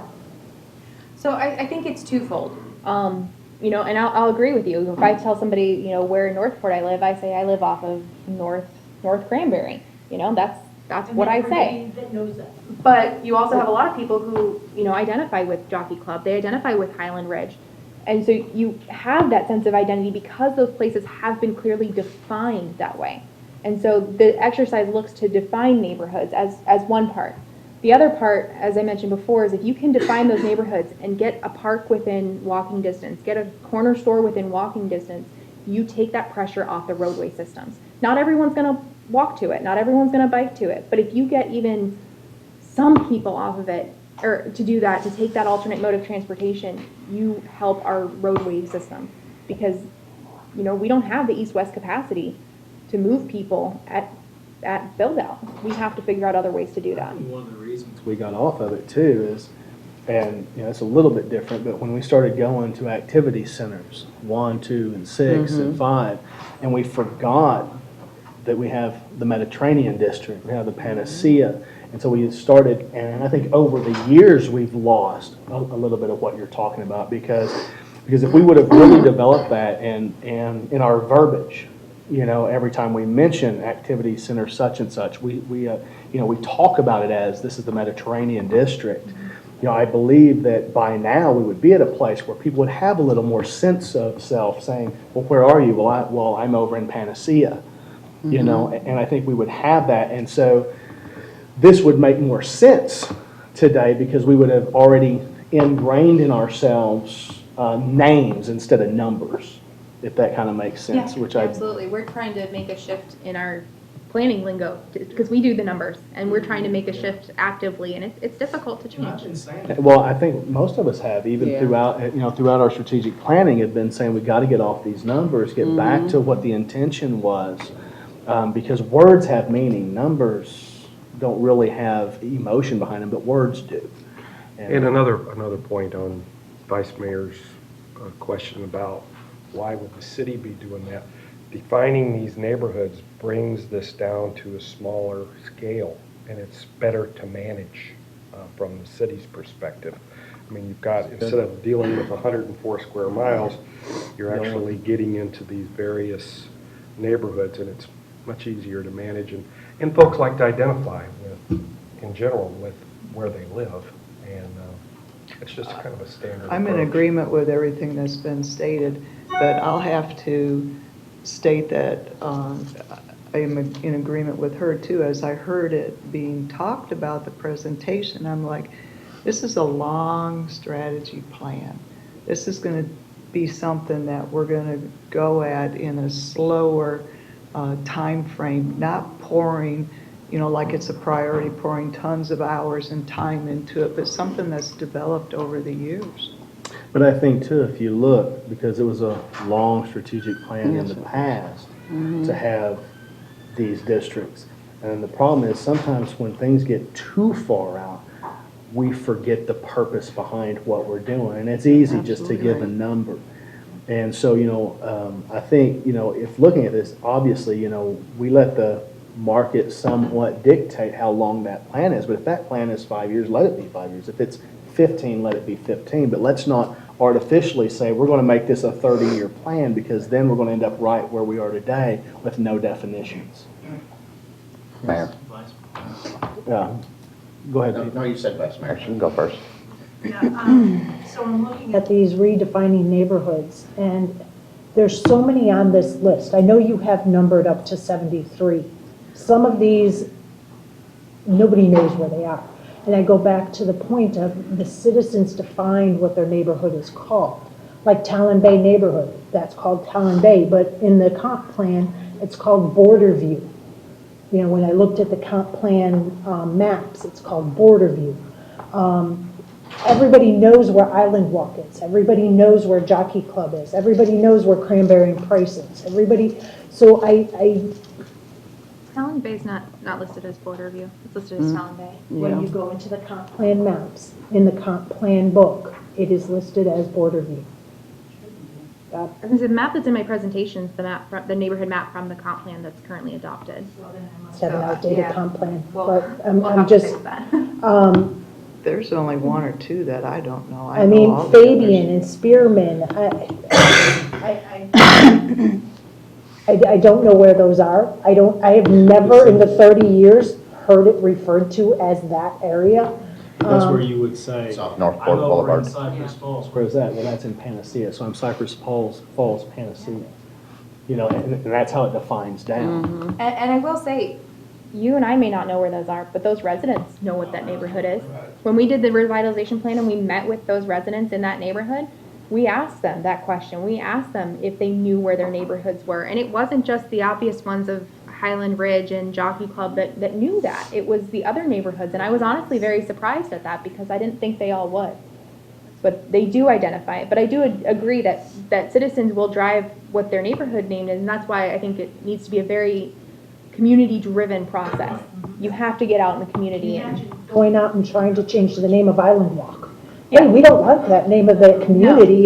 No, But you these can't do that. neighborhoods east of Sumter, I don't think anybody knows what any of those are. They're too big. They're too big to manage any kind of sense of place. Yeah, the one thing too, when Commissioner or Vice Mayor McDowell was explaining things about how she gave her address out, it'd be just like if somebody gave me their address from like New York. I have no clue what little part of that community they live in because I don't live there. So I would have no clue. This is basically for local recognition. I know I'm from Highland Ridge. I know where Heron Creek is. I know where, this, that, and the other is. So I think it's basically set up for the local residents of Northport and even the surrounding communities because people in Port Charlotte may know where Heron Creek and Bobcat Trail is because they golf there, whatever the case may be. I think it's more for local resignation than How I know most of these, Parks and Rec. Sure. They had a GIS mapping for the parks, and so I went into these neighborhoods in order to get the GPS of the park. It's a game that was played for Parks and Rec. That's how I found most of them, and most of them were attached to some sort of park or some public place like that I could go to and grab the GPS signal. That's just like what was brought up about Fabian and Spearman Circle. Spearman Circle is a cul-de-sac. Fabian goes from Northport Boulevard and comes out on Biscayne Boulevard. And they're totally different areas, but they're adjacent and right across from each other just about. So, yes. Right. So, I mean, you have that culture already, but so, yeah, you know, I agree with what they're proposing. As we go, then we sustain the area as that entity. That's all I have, Mayor. Thank you. I'm going to date myself a little bit when I used to be a planner. Why not? But many years ago, when the city was first laid out and everything, one of the biggest things back then, of course, was urban sprawl and that type of thing. But even back then, over 30 years ago, the Southwest Florida Regional Planning Council, they promote having designated neighborhoods, not just HOAs, but just for the sense of community. There's also a lot of other benefits. If you're going to set up street lighting districts, sidewalk districts, that type of thing. There's also some grant funding for residential neighborhoods. Sometimes residents want to bond together and get. So from a planning perspective, it's really a good thing to do. I just wanted to mention that. And by the way, she was here first. I just want to make sure the dating was correct. She's dated more than me. Yeah. Yeah. Well, maybe. Just wanted to throw that out there. Yeah, so I'm looking at what we currently have in our. I did, Oh, but I let Julie speak. Sorry. Go ahead. In our comp plan, one of the biggest things that I see that's challenging is that we have 71 or 73 different obscure neighborhoods listed. And if we're going to do anything, I think the first priority is to update that comp plan, because if you look at the maps that are in there now, and I've brought this up many times before, not all the maps are in there. You should have 73 different maps based on what all of these neighborhoods are called, and they're not all in there. I like the idea of going down to these probably 20 different neighborhoods based on what you have listed on your half-mile radius. But we need to get that updated, and we need to get that in the comp plan and focus on those names as opposed to all of these other 73. Even though you have 73 listed here, a lot of them are skipped. On the one with the blue radius, the half mile, the reason they're skipped, those are the ones that that I would recommend preserving as we move forward. I wouldn't change any of those neighborhood names. They're either HOAs, subdivisions, or ones where people already have that identity with them. So that's why you don't have everything listed there. You'd be looking at the rest of the city in terms of reevaluating those neighborhoods. And I agree that the reason I think this conversation got brought up was because during the last year amendment, the comp plan maps in the back were brought up as, why are there only a handful in here? So, I guess it comes down to, do we want to do that for all of the neighborhoods that currently exist that we're going to redefine and then redefine them? Or do we redefine them and then do those neighborhood by neighborhood maps? I don't know if I'm making myself clear. If you look at items 1 and 2, Lake Geraldine and Duck Heath, okay, those are clearly defined on the map. Those are clearly defined in neighborhoods existing. There's no map in the comp plan. When you, at least in my comp plan map, You're there's printing no, these maps right here, right? correct. Yes. There's no map already in place, although it's identified and it's clearly defined as a neighborhood. There's no maps in the comp plan. I think if we're going to do this, we have to start with, these are the names of the neighborhoods. These are the ones that have this clearly defined HOA name, park name, whatever name, and make sure that our comp plan has those maps in it. And there's not all 73 of them. Yes. We only have like 25 that, based on your half-mile radius.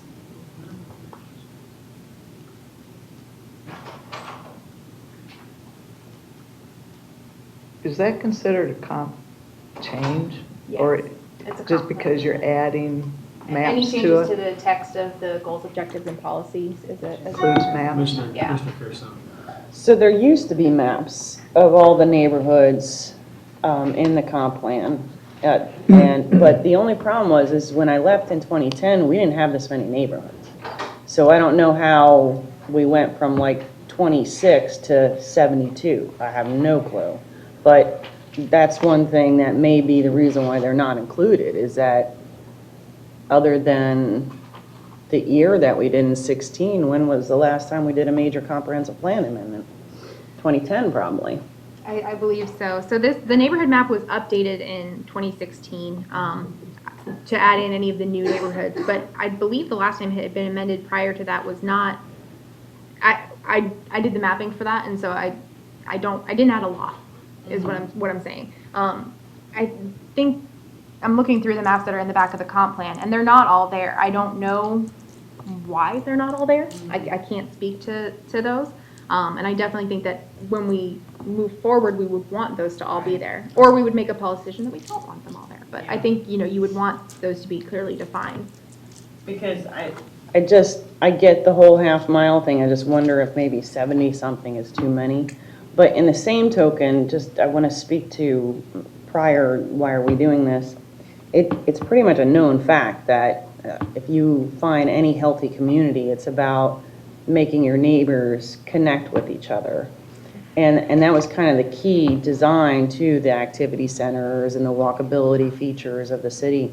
So to create a neighborhood where it's cohesive and everybody recognizes they all live in the same place, it adds to a healthy community, and that's kind of the point of this. In fact, I think it's part of the Community Health Action Team is the creating neighborhoods and this sense of self and connection to each other and to your neighbor. So I think it's from them, though. Well, I'm sorry, you don't get a whole lot from them. No, I'm just saying I hadn't gotten much of that. What I usually get out of chat is it's about the hospital. Yeah, it's well, about, that's health, not what and it's about supposed to social be. Let's services. just put it that way. But anyways, it's supposed to be overall health of your city, your community. And they should be doing an annual checkup kind of report at the end of the year where all these things were factored in. Are you in, and they take your Sarasota County and they'll say, this is how you rate on neighborhood community associations, and they rate you compared to the rest of Florida, but that should be done annually. Anyways, long story short, I think it adds value to the city overall, but I agree with Commissioner Luke. I think you really need to look at the Parks and Rec side of things, because that's really what connected people in the past, was those pocket parks. And I know that at one point, sometime around the 2012 era, they banned pocket parks from the city. Wow. I don't know, but we got them back in, and so, yeah. Well, we could do that. Wanting development instead of parks.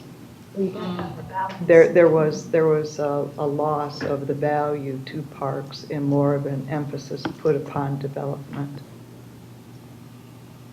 It was something. See everything going together.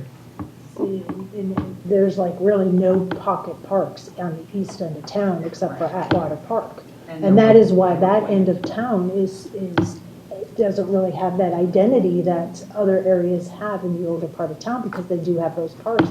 I have a map that shows gazillions of little parks all over the east end of town, just like on the west end of town, and they're non-existent now. And that's very unfortunate, and I don't know how that gets corrected, because we do need to have pocket parks out there, because that is what gives part of the community the sense of belonging. Hey, I'm going to the park, I'll meet you at the park. I mean, Absolutely.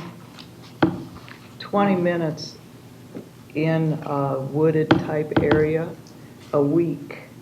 helps your The mental, state. exactly, the mental state. I mean, science has proven how much good it does. Just 20 minutes within a pocket park or somewhere where it's wooded, it brings so much value to the mental stability of the individual. To me, they're just as necessary as a hospital. So what are you wanting from us, if I can ask? I guess we've kind of, I don't know if we've officially gotten a consensus, but the half mile versus quarter mile was part of the discussion. I guess direction on if there's changes to the methodology, things that you would like to see, things that you would not like to see.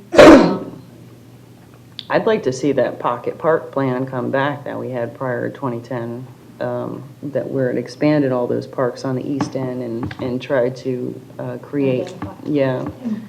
We have so many of those donated parcels that we can possibly use as set aside for some, getting back those pocket parks. I love you guys bringing this up because as we were talking about how this progresses through time, I think this is something that sits until we get that discussion and we formulate what happens to the pocket parks or how developed we want the parks to be, and then it can give more gravity to these circles. I think it would definitely be an ongoing conversation. Yep. When I imagined this in my head, I timed this with our next year. Yes. But there's a lot of work that needs to Yeah. go in it ahead of time. So, you know, that community outreach on what people think of as their neighborhood, that can all start even before we do that. So there's a lot of it that can run concurrently and then all converge together at the end. So that's kind of my timeline, which I think the next year is due in like 23. So. I think that's the best way to do it. The reason I say that is that where we may think our pocket park should be, may not be where the community associates themselves as neighborhoods would be. And we may have to do land swaps in order to put them where they should be as far as they recognize their neighborhood. So it's the chicken versus the egg kind of deal. But I think if you don't define what they believe a neighborhood is, then you're kind of maybe not. I would like to have that 2010 or whatever it was you were talking about from previous, so I can see where they were originally.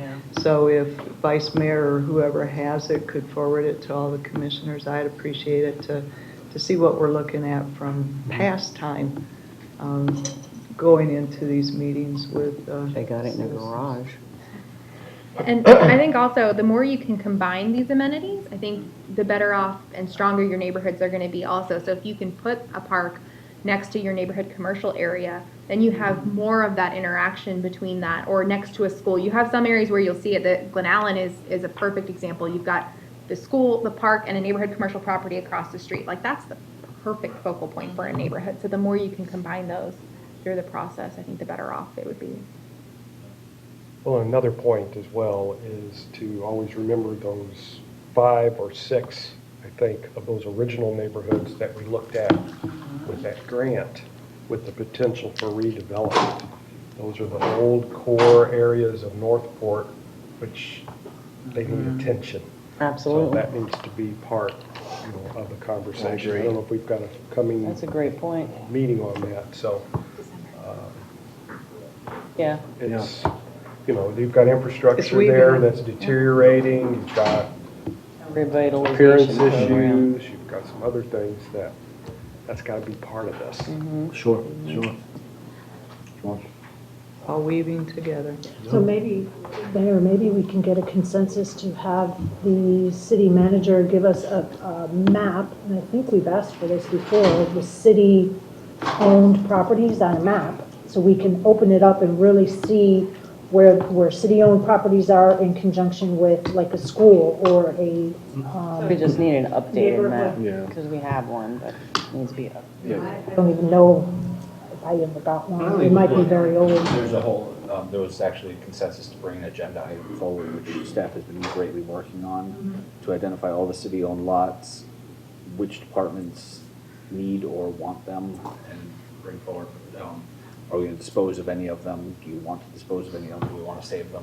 It was a large conversation Commission asked for. It's a huge project, and we also had to wait for some outside entities to make some decisions on some things too. But you should have that here in the next few months. And I do think too, I think what Ms. Gelhaus said is exactly what we need to do. We need to see where these neighborhoods are looking for these things, because we can see here and I'm not saying we shouldn't get them, but we can say, oh, this is, this piece of land looks really good for something like this, and the neighborhood may say, no, I really would rather have it over here, because I'm more identified, my house really identifies with that neighborhood more than it identifies with this one. My street does, so. I look at the map as the beginning of the talking points. You go in, we own here, and then you hear from them, oh, but we go over here, or whatever, yeah. maybe this map, I'm just trying to get it off of us more and onto the populace.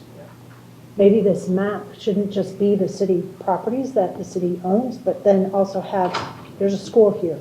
There's already an established park here. There's neighborhood commercial here. Here's commercial general here.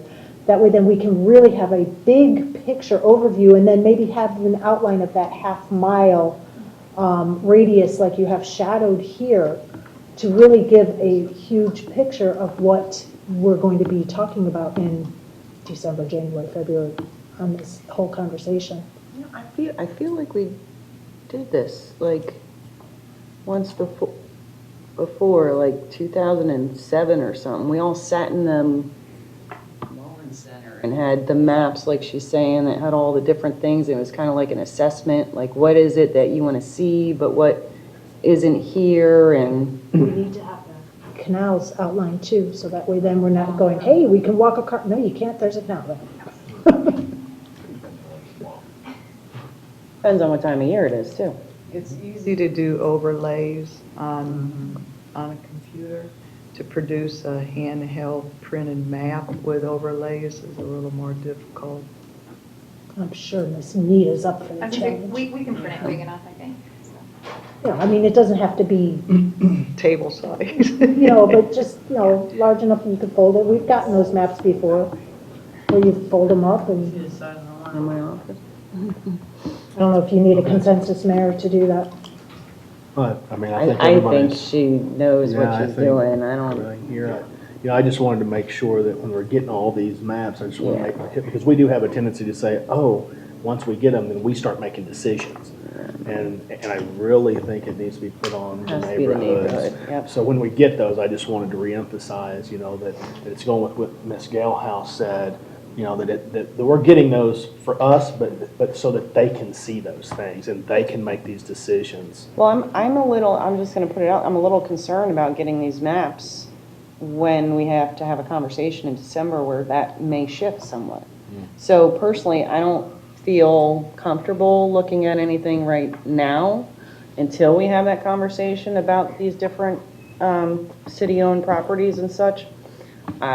And then when that gets finalized, a final map of those decisions, and we'll probably need a map, obviously, for backup material, but when that's finalized, then that would be used in your reaching out to neighborhoods and such. But I don't think it prevents you from doing general surveys and stuff now. No, actually, I was thinking October is Community Planning Month, and so I'm thinking this would be a great thing to tie into that, getting people's feedback on what a neighborhood is. I just wanted to I didn't want you to be thinking that we're preventing you from doing anything without a map. But in the same token, I hate to say take the map that exists when we may make changes in December when we have that conversation. You get what I mean? McDowell. Yeah, and the only reason why I'm asking for the map with all of the information is so that we can have a real conversation in December as to what we want to do with these properties and have it not be a conversation here and 6 months later, another conversation to try and get to the nuts and bolts of it so that we can really get a decision made in a more timely manner. You've got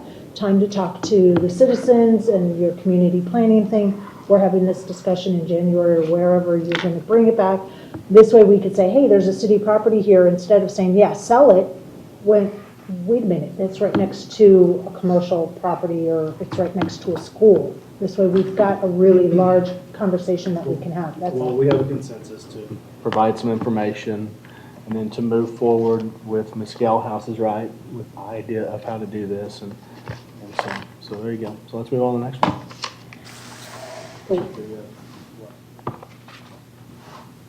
So what exactly are we doing then with this Getting what information? you wanted. No, what is the next step is what I'm asking there. Well, you're getting, they're going to provide those maps that you asked for, that the consensus was, and then Ms. Scalehouse is going to move forward with what she said she was going to do, which is starting the I process, didn't hear getting any out. consensuses, that's why. Yeah. Me neither. Huh? I didn't either. Oh, I was watching, yeah. So. They need to hear it. What I heard is in October, she has the community planning and Yes. that, so she's going to have some dialogue or survey or whatever with the public. I think that's great. That's already in her planning. She doesn't need consensus from us five to do her job. But outside of that, prior to this meeting that we have a few months, they're going to be providing the map such as what Vice Mayor wanted. That is what I heard. That's what you want. And that's I okay don't with you? want it, I want it on the Fine with record. Well, I mean, the only thing they're going to get on the record is that there was a consensus. So we have a consensus. They don't know who conceded and who didn't. I think the consensus is to make sure we have the appropriate backup in advance to make appropriate decisions on the subject in December. Yep. That's- So now we can move on. Neighborhood commercial zoning district. Thank you. Yes, she'll be back. Thank you. Have a nice day and welcome. Yeah. Hello, goodbye, hello. Jailhouse Day? Jeez, she really wants some attention, doesn't she? Back in February, the commission had a discussion regarding neighborhood commercial zoning requirements, and there was conversations that have been had regarding the stringent nature of the table, and it needed to be updated and looked at. So you all had asked for us to come back and provide some input to you regarding neighborhood commercial zoning, looking at some other communities, looking at other options, and we've got that here today. And Nicole Galehouse, our planning division manager, has a presentation to provide that information. So in terms of neighborhood commercial, the intent of this zoning district is to provide for the customary and traditional conduct of limited trade, retail sales and commerce in a manner convenient to and yet not disruptive to adjacent residential areas. So we've been through this code a few times. We know how restrictive it is, and it's been very challenging for people to develop there. So the goal today is to evaluate, how the zoning district works and how we can make it better to allow for the development and then still protect our neighborhoods. So the current uses, you can see it's very, very specific. And, you have things, as was mentioned earlier, a shoe repair shop, beauty shop, duplicating services. It's very specific. And I think that creates a lot of the issues that we see in this zoning district. The other challenge is that if it's not listed on this chart, you can't do anything. There's no wiggle room. If it's not here, you can't do it. And so then the same thing with neighborhood commercial high intensity. Very similar in terms of what it allows. It allows for a little bit more, but it's still, again, very limiting in terms of those specific uses. So the current development that we've seen in neighborhood commercial is limited. So we have Dollar General, the plaza on the right here, I'm trying to remember the name, Henderson Plaza. The middle photo is Biscayne Square, which was recently approved, and then you have two churches that are on other properties, which presents a challenge in itself with the churches. The goal of these zoning districts was to have a diversified tax base. If we keep having churches on them, we keep losing that tax base. So I think that's another thing that needs to be part of the discussion today.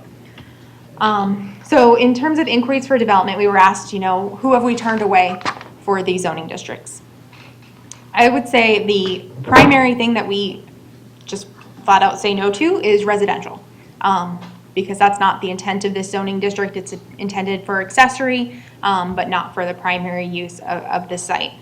We've had some requests to rezone to residential, but the study that created these said that we need to preserve them, so we have not supported any request for rezoning. Other ones we've had that have not necessarily been permitted is landscape material businesses, assisted living facility, a combination of a community and market garden, a golf driving range, commercial buildings greater than 5,000 square feet for a single use, which is, we get that fairly common. Brewery and churches are some of the inquiries we've gotten. So the roadblocks to development on these are use limitations. Again, it's so hyper-specific that it can be very challenging. Property constraints. So, and this plays into the next one, which is the buffer widths and/or costs. We've heard from people that that buffer if you do the wall is very expensive.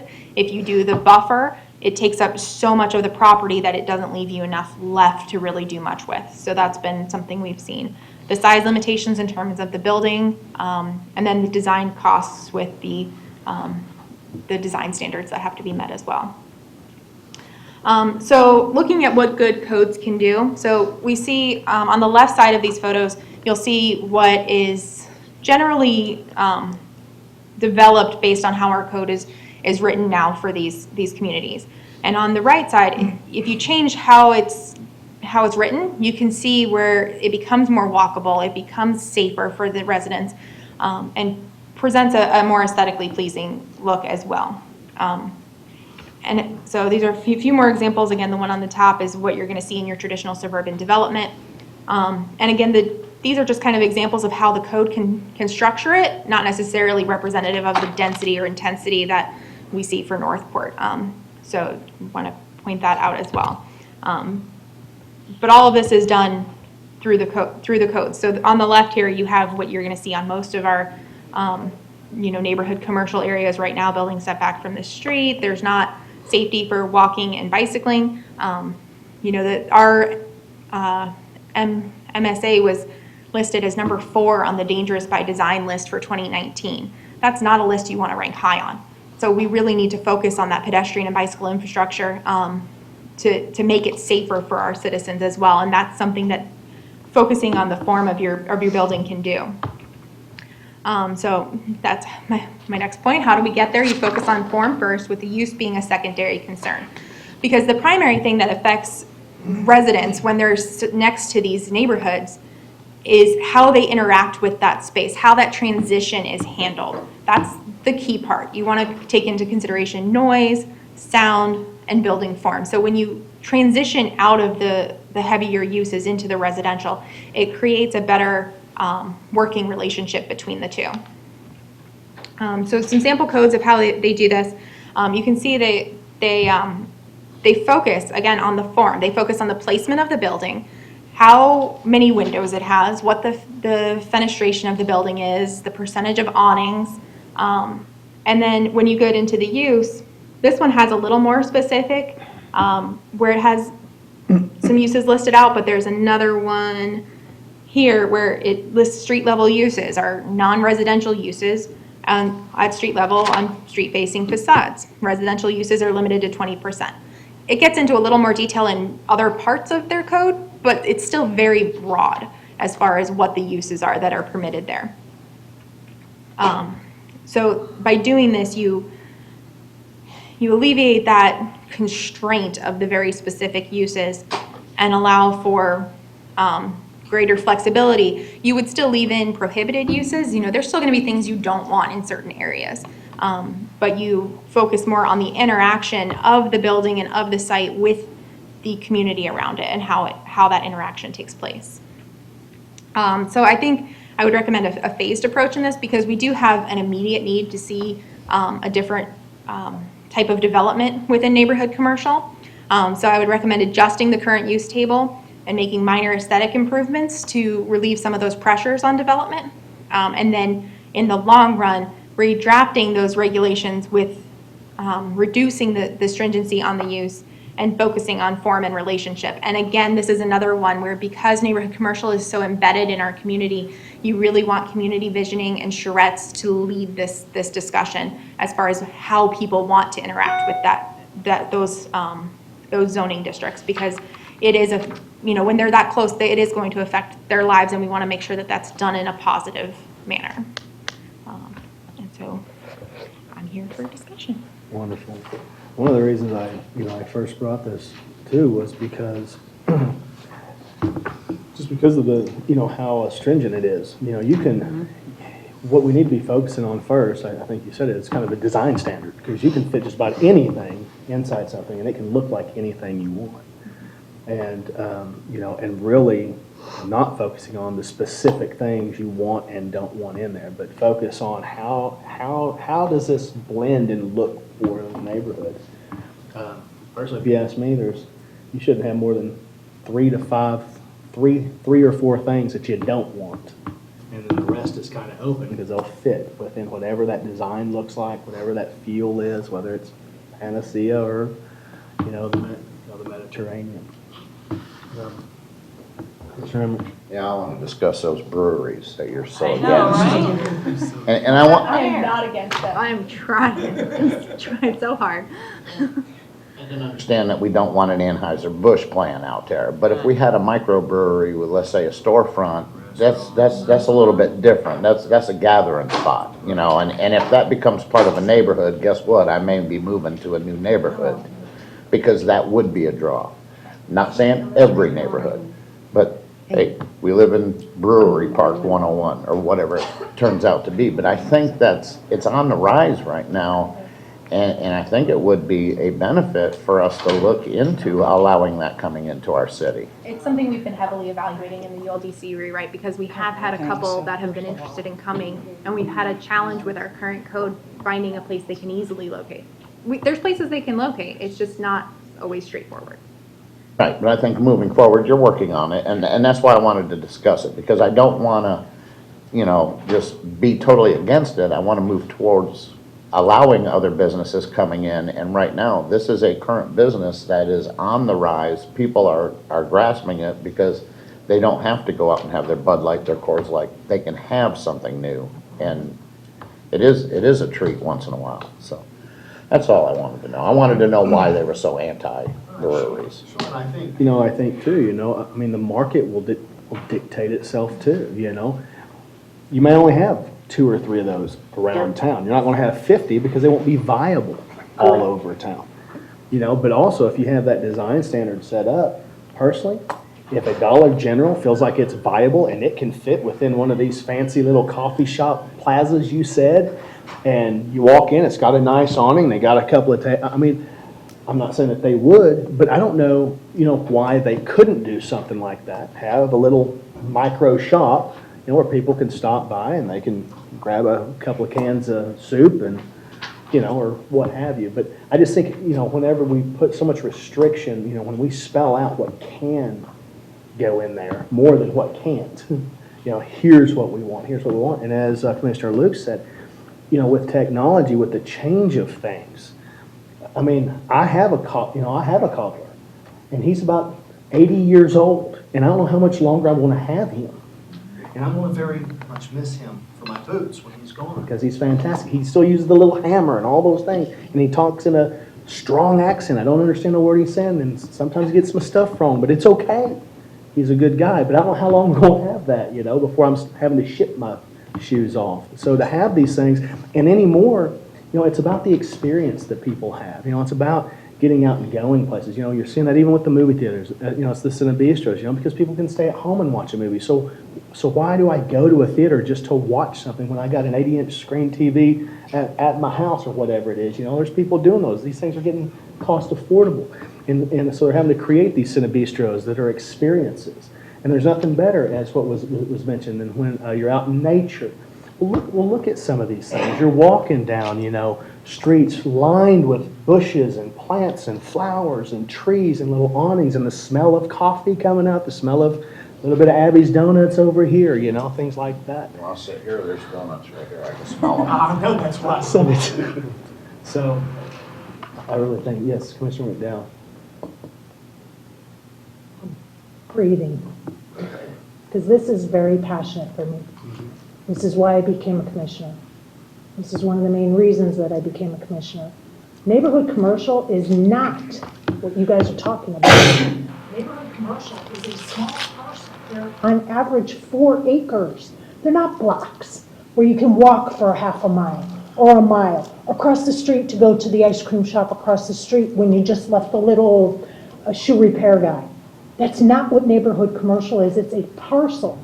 Your brewery is fully allowed. It's already allowed. It just requires a special exception.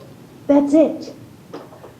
Neighborhood commercial is designed to bring the residents out of their homes into neighborhood commercial areas, like the Dollar General. But at the same time, the reasons it's so restrictive is because people live around them. You cannot forget about the citizens that have invested in the city that live around these neighborhood commercial areas. It is not general commercial. It is not blocks and blocks of commercial. It is just a small little pocket. And what you guys are talking about is fantastic, but it doesn't even fit for a neighborhood commercial parcel. Those are more for your activity centers or blocks of commercial general development. Neighborhood commercial, I'm reading all this and looking at all the pictures and they're beautiful, but that's not even what a neighborhood commercial parcel is. We cannot lose sight of the people that have invested around these parcels. That's why there's a limitation of 5,000 square feet per use. That is why they are smaller shops, so you can have the boot guy, you can have a little bistro, you can have your brewery. That's what the purpose is. It is not general commercial. And it is not supposed to be a large scale parcel when you can only have a 4-acre lot. The only largest one is on Price Boulevard, and it's like 4 parcels combined. That's the only one. All of the others are very, very small. So what you're talking about doing wouldn't even fit anyways on a 4-acre parcel. Please do not lose sight of the residents around it. I'm in between everyone, because I understand what the design was, and that's why I brought up earlier this restricting, to these permitted ones. They're not going to be coming. I mean, because it is just a single standing entity. Brewery is not allowed. A package store. A brewery is different than a package store. Bars, cocktail lounges, nightclubs, taverns, on-premises consumption of alcoholic beverages. It's allowed with a special exception. A brewery manufactures their beers, so it's different. Some of them have restaurants in there. It has a light industrial component to it, which is why it doesn't quite fit with that. Right. Sorry. So the brewery is an upcoming, it's an extremely social environment. I mean, the ones up in Sarasota are phenomenal. I've been approached by a couple of different people that I've sent to economic development and neighborhood development. Just phenomenal. I mean, the one guy wants it aimed toward veterans. And it's a gathering place for these veterans to come together and socialize and maybe help the morale so there's not as much suicide among the vets because they have this gathering place, but they brew it on site. I think that is something that's definitely necessary. His niche is, to me, outstanding to do something like that.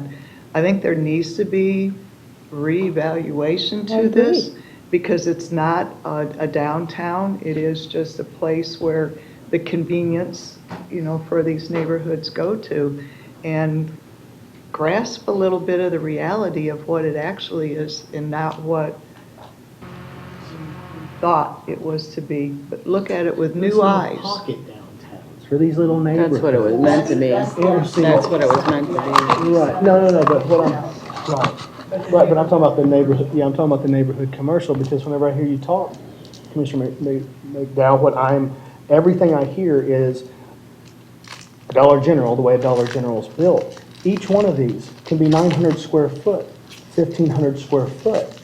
You could fit quite a bit on a 4-acre.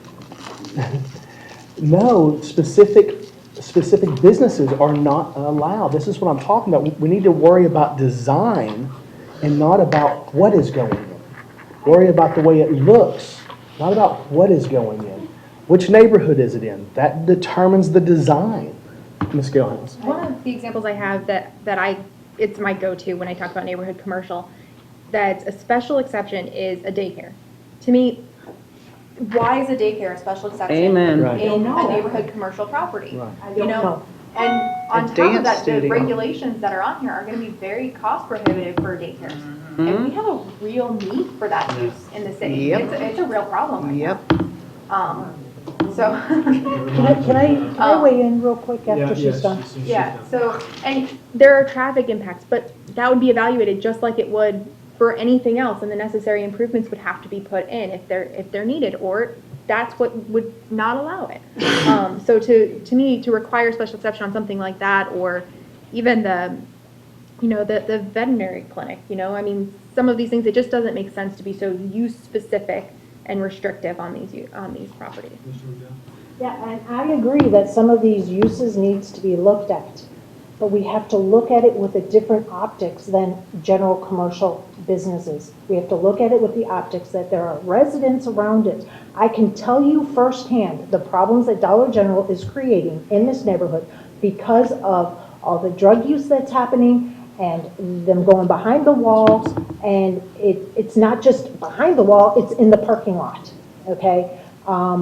We have to be very careful how it's going to impact the people that have invested in their home, in their property, just like we're concerned about the investment that developers make for their commercial or neighborhood commercial properties. It has to be a two-way street here. But again, Commissioner. But we have to look at these, and I agree, some of these need to be changed. But again, You're limiting your focus to the shape of a Dollar General and the way Dollar, well, that's all you're talking about. You're saying the Dollar General, look at the parking lot, the drug use behind it. Does this look anything like a Dollar General? Look at the traffic. Look at what is going on. Look how people, who is walking around the Dollar General? Who is going there to have a cup of coffee, then going next door to have a little frozen yogurt? What you're not understanding I'm is understanding. that Dollar General was supposed to have 2 other developments on that same 4-acre parcel. There's supposed to be another building that's supposed to maybe have a coffee shop, a brewery, a daycare. It so could what have happened anything. there? I don't know, ask the Could developer. it be the wall? Could it be the buffer? Could it be the crap they had to go through just Could to it be get the crap Dollar they had to go General through? up? Could it be the retention area that is necessary? Ms. Galehouse, what was the I think it's reason? a lot of those things. I don't know specifically on that property, but I think it's the same things we hear from a lot of them. The uses are so restrictive. And also, I absolutely agree that we need to focus on the interaction of that space with the surrounding residential neighborhoods. But there's other ways to do it besides just putting up a wall or a 20-foot berm. And a lot of times those walls actually encourage the type of activity that you're talking about. I just came back from a planning conference, and Mitch Silver, who's the head of parks in New York City, he's been talking about everything he was going through, and he's taking out fences and walls around parks in New York City because it encourages that type of activity. So if you take away those restrictions and better focus on the transition of how the space interacts. You don't put the building right up against the edge of it. You put the vegetation, you put those things there, and you transition it back so that the heavier activity is the farthest away from the residential. And I understand that We have to listen, we got to concern ourselves with the citizens. But I am telling you, there's citizens that want these sort of things. They're not saying, do not put this in my backyard. They're saying, do not put what you're saying in my backyard. But they're not saying, do not put this near me. I mean, this is all I'm hearing is like, I wish we had places that we could just walk to, that where I could get a cup of coffee. I could go get a frozen yogurt. I could drop my child off in a small daycare. I could get my hair cut. I could get in these nice little boutique places. I can drop my little dog off. Or a brewery. Or a brewery. I could drop my little dog off to get the haircut. To get the haircut, maybe a little. I always envision, because whenever you're talking about veterinary clinic, I'm not talking about like a vet hospital or anything. I'm talking about the veterinarian that comes in that handles 100 cases a month, and they just live off of what they do. They're not building a business. They have a stuff like that, and that is what these things do, because you're limited in your space within this. Yes, ma'am. I think we're saying the same thing. I'm hearing what you're saying, and I agree with you 100%. But what you're failing to understand is these are already allowed in neighborhood commercial if they want to build You them. keep saying it, but they keep saying no, they're not. They're very restrictive. Exactly. Pretty sure they know. I think they're restricted, but we're thinking of all these ideas of what can go in. But you have to look, I'm sorry, but you have to look at the density of your population. If these neighborhoods do not have enough rooftops for those businesses to be able to recoup their investment, that ROI, they're not going to come. And so the pictures that show the sidewalk and you go in, that's an activity center. That was the design that they made for activity centers to walk through and that. These little pocket ones are smaller activity centers. I mean, the activity center is a small downtown, but the neighborhood So commercial you're is saying a they can't look smaller. like this because they're on 4 acres? Why can't they? They can, but the That's what I'm lot, saying. They can. when you get the rooftop. Well, but that's what we're saying. You can do all of that stuff, but until you get But the the rooftop. market determines it. That's what we already said. But if we're too restrictive to allow the market to even determine it, then we're artificially holding things back. Open it up, say there's 3 things we don't want, and then let the market determine the rest by I'm not design. disputing that. I'm agreeing with that. But I'm just saying, you have to be logical when you open it up and they don't flood your gates. Oh, no. You have just to have- understand that. Oh, absolutely. markets Nobody will expects it. determine it. No one expects it to just flood, but if you say, there's 3 things that we don't want in any of these areas, but everything has to look the way we want it to look, right? I mean, because you have design standards. So that's what you focus around. Then you let the market determine what it is. Then somebody says, I want to build a microbrewery. Okay, well, it fits because you're not in a special exception, you're not restricted. It fits, but it's going to have to relatively fit this design. And most places are okay with that if it's relative to what they're able to do. They don't mind having it look like a Mediterranean look, but they just need a place to be able to go. And I do believe that the market would determine some of this. We may not be packed out overnight, but it'll begin right now. It started and ended with a Dollar General, practically. So, I just think we need to open this up. Yes. I just want to be perfectly clear that I'm not advocating for putting a bar or a nightclub in a neighborhood. I'm not, and I'm not trying to make light of that, but that's not the purpose of a microbrewery. Mostly they're brewing on-site for sales off-site to different businesses throughout different areas, but they can also have a storefront on-site where you can come in and you can purchase their goods to take home and sit there and have a cold one. But then again, they're not staying open till 2 o'clock in the morning. They may be closed by 9 or 10 o'clock in the evening. So it's a totally different concept having a microbrewery than it is to just have a package store, correct, with beer. But it's not like they're going to be up till 2 o'clock in the morning worrying about the bands playing in the neighborhood.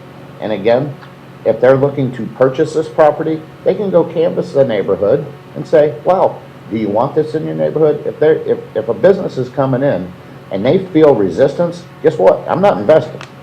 I want to come in and be welcomed and make money. So there's a few different avenues that this can go down.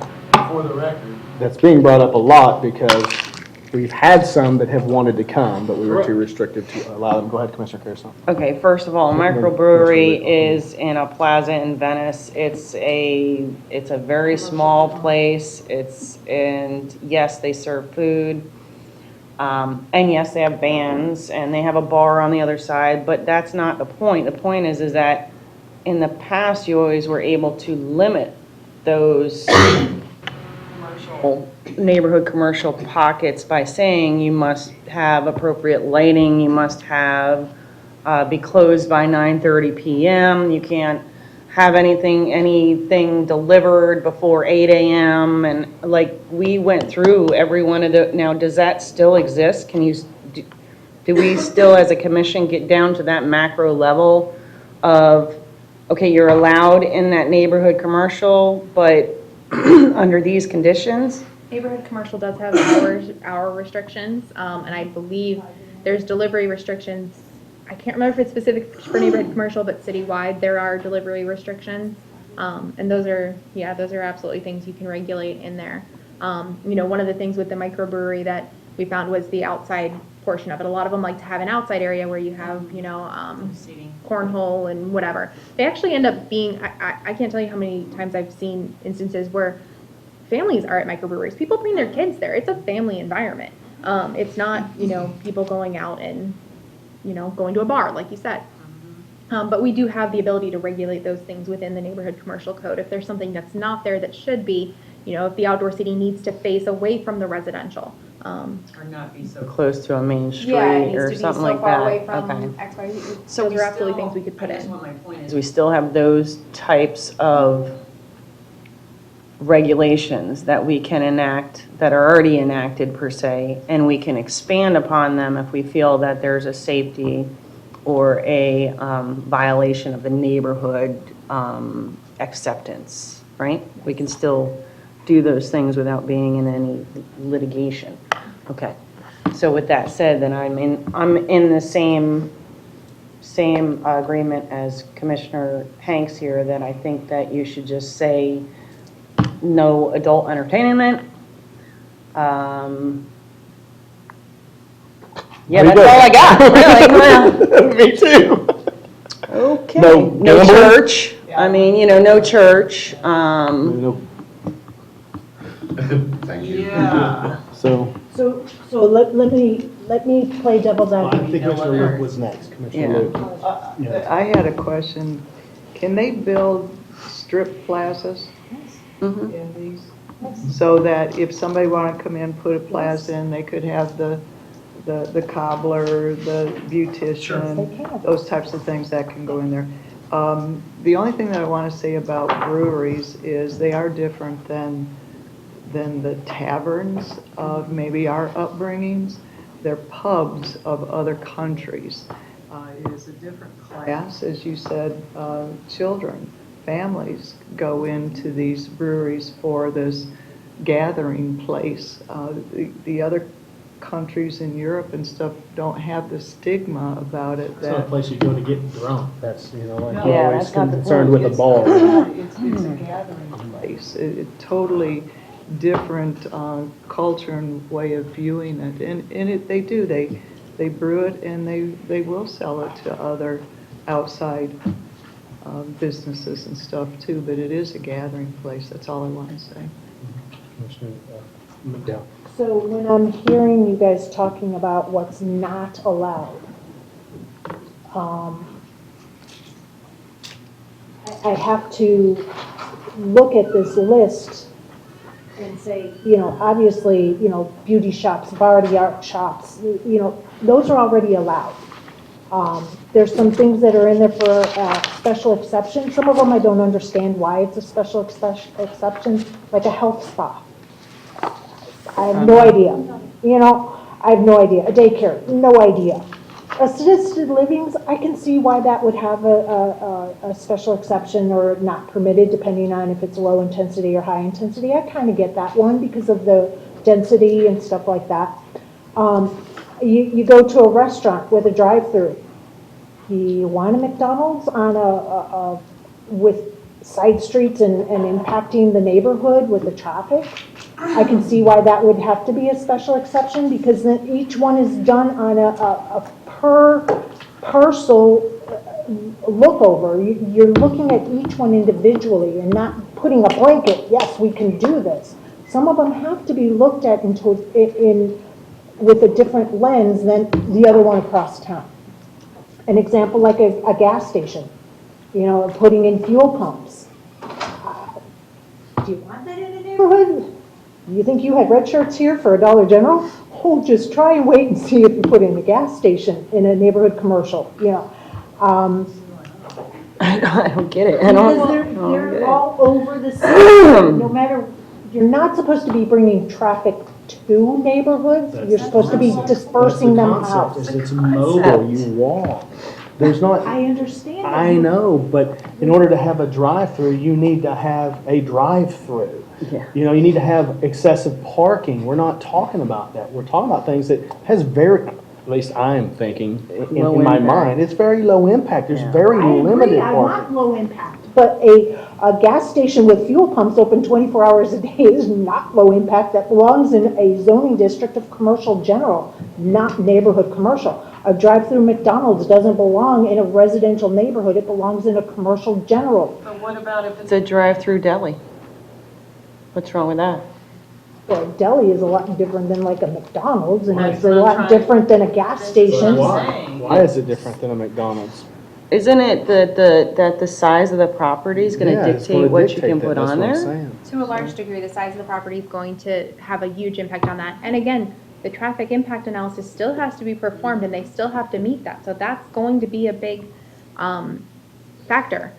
You can also, you could, instead of limiting the use in this way, like a restaurant with drive-through, you could say drive-throughs aren't permitted, or drive-throughs are permitted through special exception, and then, you know, think about it differently. And that's what it is now. It's a special exception, and you look at each one with a different lens based on that specific area. It's not permitted in the. A drive-through restaurant is permitted with a special exception in neighborhood high. Okay, and I said low, it's not. It's not neighborhood high though all the time. You could also put standards where, you know, the drive-through has to be on the interior of the property and not visible from the residences or the roadway. And then that's where you really, the transition Back to design. of the character of the design, exactly. It really helps what make matters. all of that work.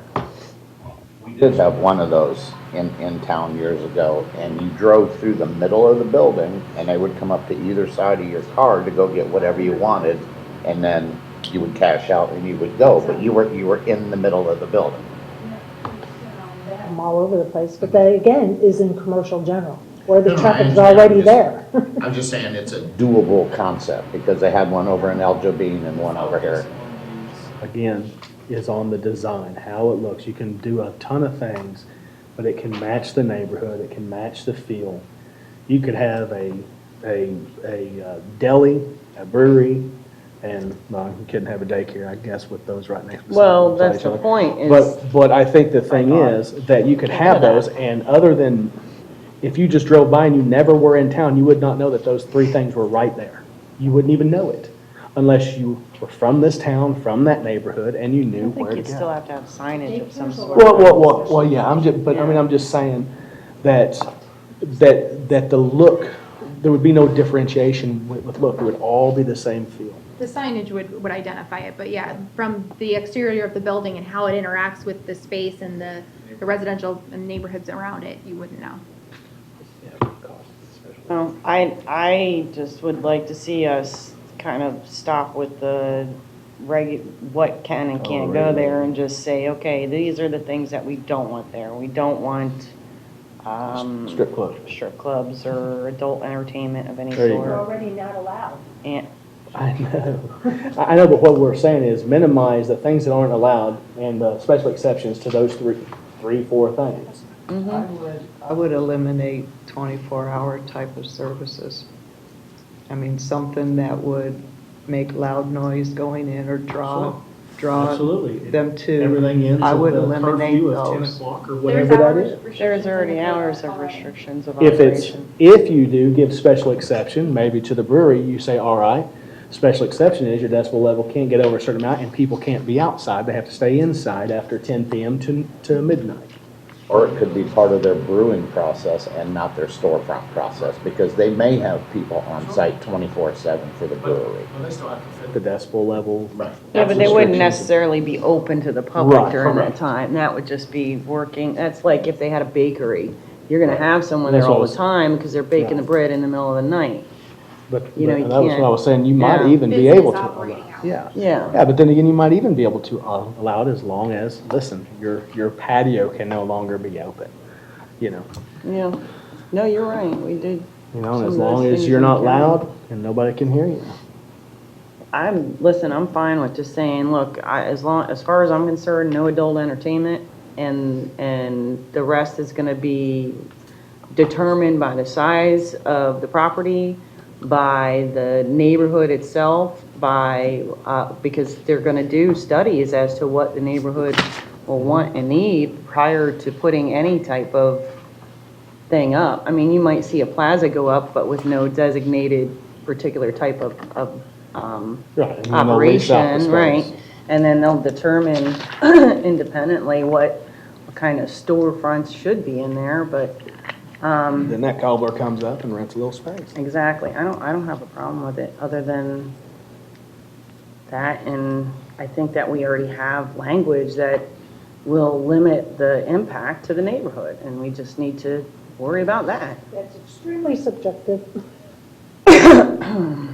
Anybody else? And then I'll try to get a consensus, see if we can bring something back for. I'm looking at the high uses and of what's not permitted.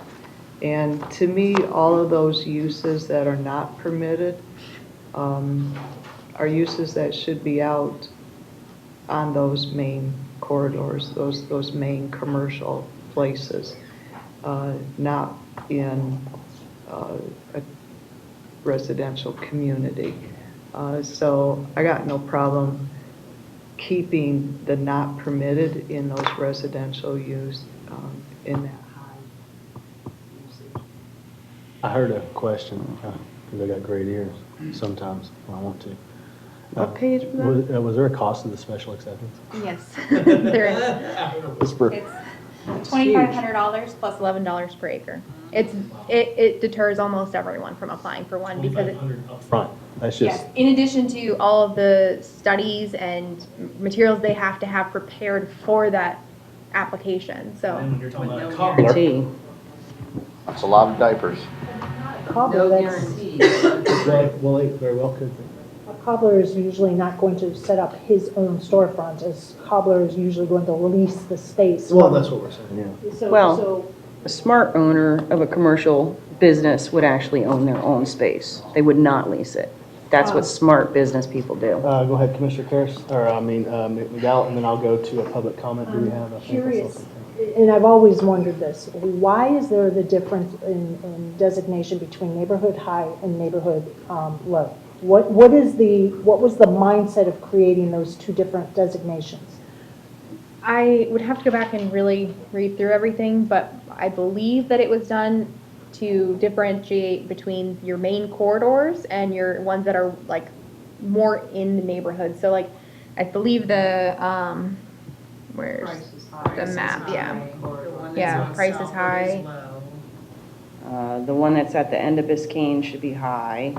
The one that's And by, there's one at Raintree and Price. So the only one that's not on Price, there's two that are not on Price that are high, which is the Ponce de Leon and Biscayne, which is a pretty big intersection, and then Janine and Haberland.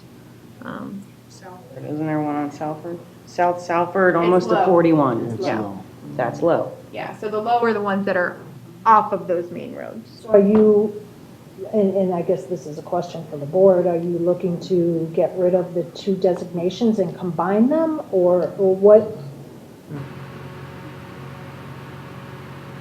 I'm looking at dropping 90% of these restrictions.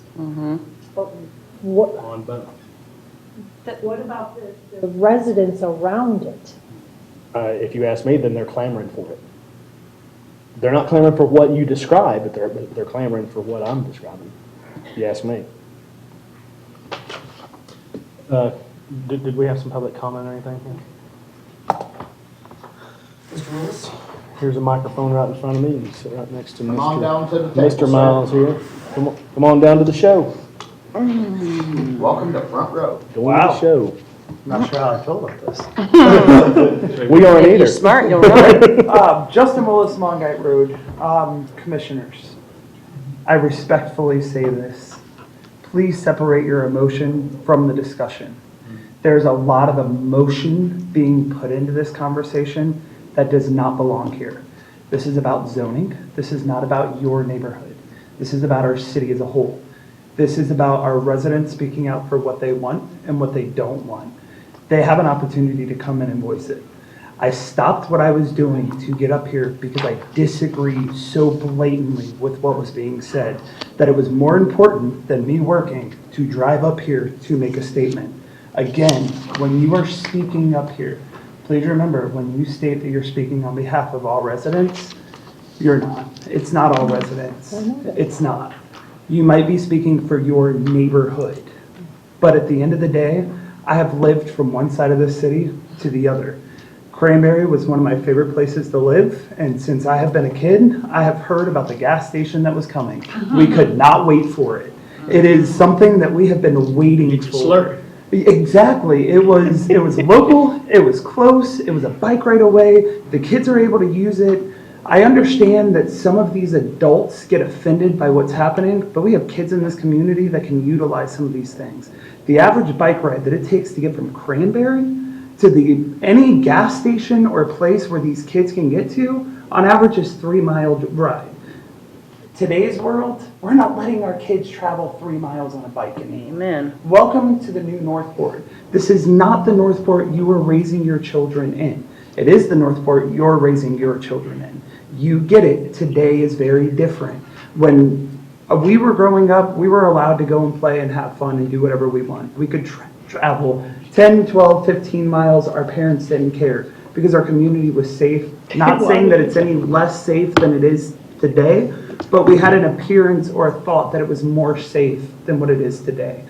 Parents don't let their kids barely go outside within their own neighborhood. Stop restricting us. Stop putting restrictions on everything. Stop being known as Nazi port because you want to sit on this dais and tell us what we can and cannot do. This is what we have called this city for years because of the regulation that has come off of this dais. And now you guys are doing the same thing. Some of you aren't. Thank you for that. But some of you guys are doing the exact same thing that the Lockharts did, that the Grosses did, that the Berrimans did, that we all disagreed with, that we felt was not right for our community. Please do not be one of them and look at what our community is today. Check your emotion out the door and look at this as the topic that it truly is. Please. It's about our kids. It's about what our future is going to be. Look at the bigger picture. Thank you. So 2 seconds. Justin, I'd like to thank you for not putting a lot of emotion in your statement. For getting so emotional that you left work to come up here. Right. If I can comment to that. Yes, go ahead, Commissioner McDowell. Like I said at the very beginning, and maybe he was traveling and didn't hear it, I am not against changing and looking at some of these land uses. I am just asking you to please remember that there are residents that have purchased and invested property around these neighborhoods that we have to take into consideration then too. I would say that is what I'm trying to do. So Okay, different So- mindset, and I get it. So majority will rule, and you guys will. so Commissioner Carrasone, is there anything you'd like to see that we can get a consensus on? Well, as I said before, I think the only thing that I would not permit is adult entertainment. That's it. Well, we lost one of our And now we don't voting know, members. because he ran away. Why would he leave right now? Probably couldn't hold it Well, anymore. are we gonna ask? Been 2 years, 2 hours. Are we gonna ask staff to bring some recommendations back? After hearing this discussion? Yeah, I thought they were recommending getting rid of all that. Yeah. That was what I That's took what I from it. thought. I mean, they came and they said, look at all these things that we wish we didn't have. Yeah. That's what I Kinda what I took got. from it. Yeah. She brought forward, I think it was Grass Valley. There's a few different ones that I brought forward. So I think this is a two-phased approach because if we really want to get to the type of design that we're talking about, it's going to need some work behind it. But I think in the interim, we can adjust that use table to loosen it up, and I think there should be some discussion on the aesthetic improvements that we've heard are issues, which are What are aesthetic things that you're? the ones we've really heard as the issue are the walls and the berms and the design requirements. I wouldn't lift the design standards. So I want to explain that I'm not saying design standards in the same way for this as I am for our urban design standards pattern book. You're looking at two different things. So our pattern book right now is it's themed. Each one has a theme. It's Mediterranean. It's North Florida, Portion, cracker, whatever something. they all are. They're all It's different. subjective and can be kind of challenging to implement. We hear that from developers a lot. What I think we need to focus on moving forward with this and potentially with the activity centers, but that's another conversation for another day, is prescribing specific standards. You have so much percentage of windows. You have so much percentage of awnings. You have a relationship of this much window to this much window up here. And you define those things, you limit a material palette. And by doing that, you actually create great design without everything looking exactly the same. And so it's a different way to look at it, but it's consistent and the developers know what to expect. There's no surprises. Do you have examples? So how that looks at the end, like, that you can, Well, a couple of these little things in here. I show- do. I actually- show that, you know. from what, I can find some. I would say look up, I mean, in her presentation, there was a couple here that had multiple different, views. yeah, but I was just thinking to see what, she's saying to utilize, because Oh, I got you. we've always used design standards as in more of a color scheme. It was Mediterranean, Right. here's the palettes, preferably tile roofing or metal, and then there was the Florida Cracker, which was more like a blue-green, and it was more, again, The problem with that is that's always subject to. correct, interpretation. so, One person's Florida Cracker is another person's. right, and it didn't help that after 2010, they changed Florida Cracker to have 3 other different names, so who the hell knows what it is in the first place? Why are we discussing But- design standards? Why don't we just let the developer bring what they feel is best for their development in that neighborhood commercial? Because Because Believe the in design design standards. standards need to blend the neighborhood commercial, To and protect that, the neighborhood. yeah, And- it does. right, and it protects the neighborhood, but I'd like to see how the change, So when I was at the conference, I went on a mobile tour to 3 communities that are like planning meccas, for lack of a better word. They're these beautiful communities that incorporate a lot of design that we kind of wish everywhere could be, but not everywhere can. And it was Seaside, Rosemary Beach, and Alice Beach in the Panhandle. And so if you look up some images from those, that would be a good place to look what those look like.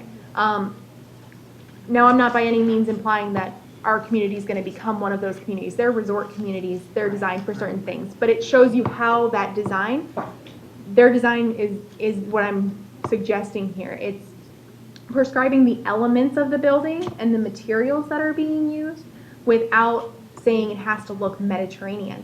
And that's the way you get good design, and it's what's the word I'm looking for? it's the newest way of creating design standards without being It's so limited, natural. maybe. It's natural. It's not prescribed. It's not where you have an HOA that has the same home every single time. Oh, I got you. It So it's creates kind of that- flowing, I Yes. understand what you're Yeah, it saying creates a now. more, like it happened on its own. Now think of the word. I see what you're saying then. Can I ask? That- So- yeah? So Well, are it's you saying Rosemary you want- Beach, it's the only one I can. And the only thing we can really pick on is the Dollar General, and it's not that I'm picking on it. I'm trying to get a better understanding of what you're proposing. Are you saying that the design standards of the Dollar General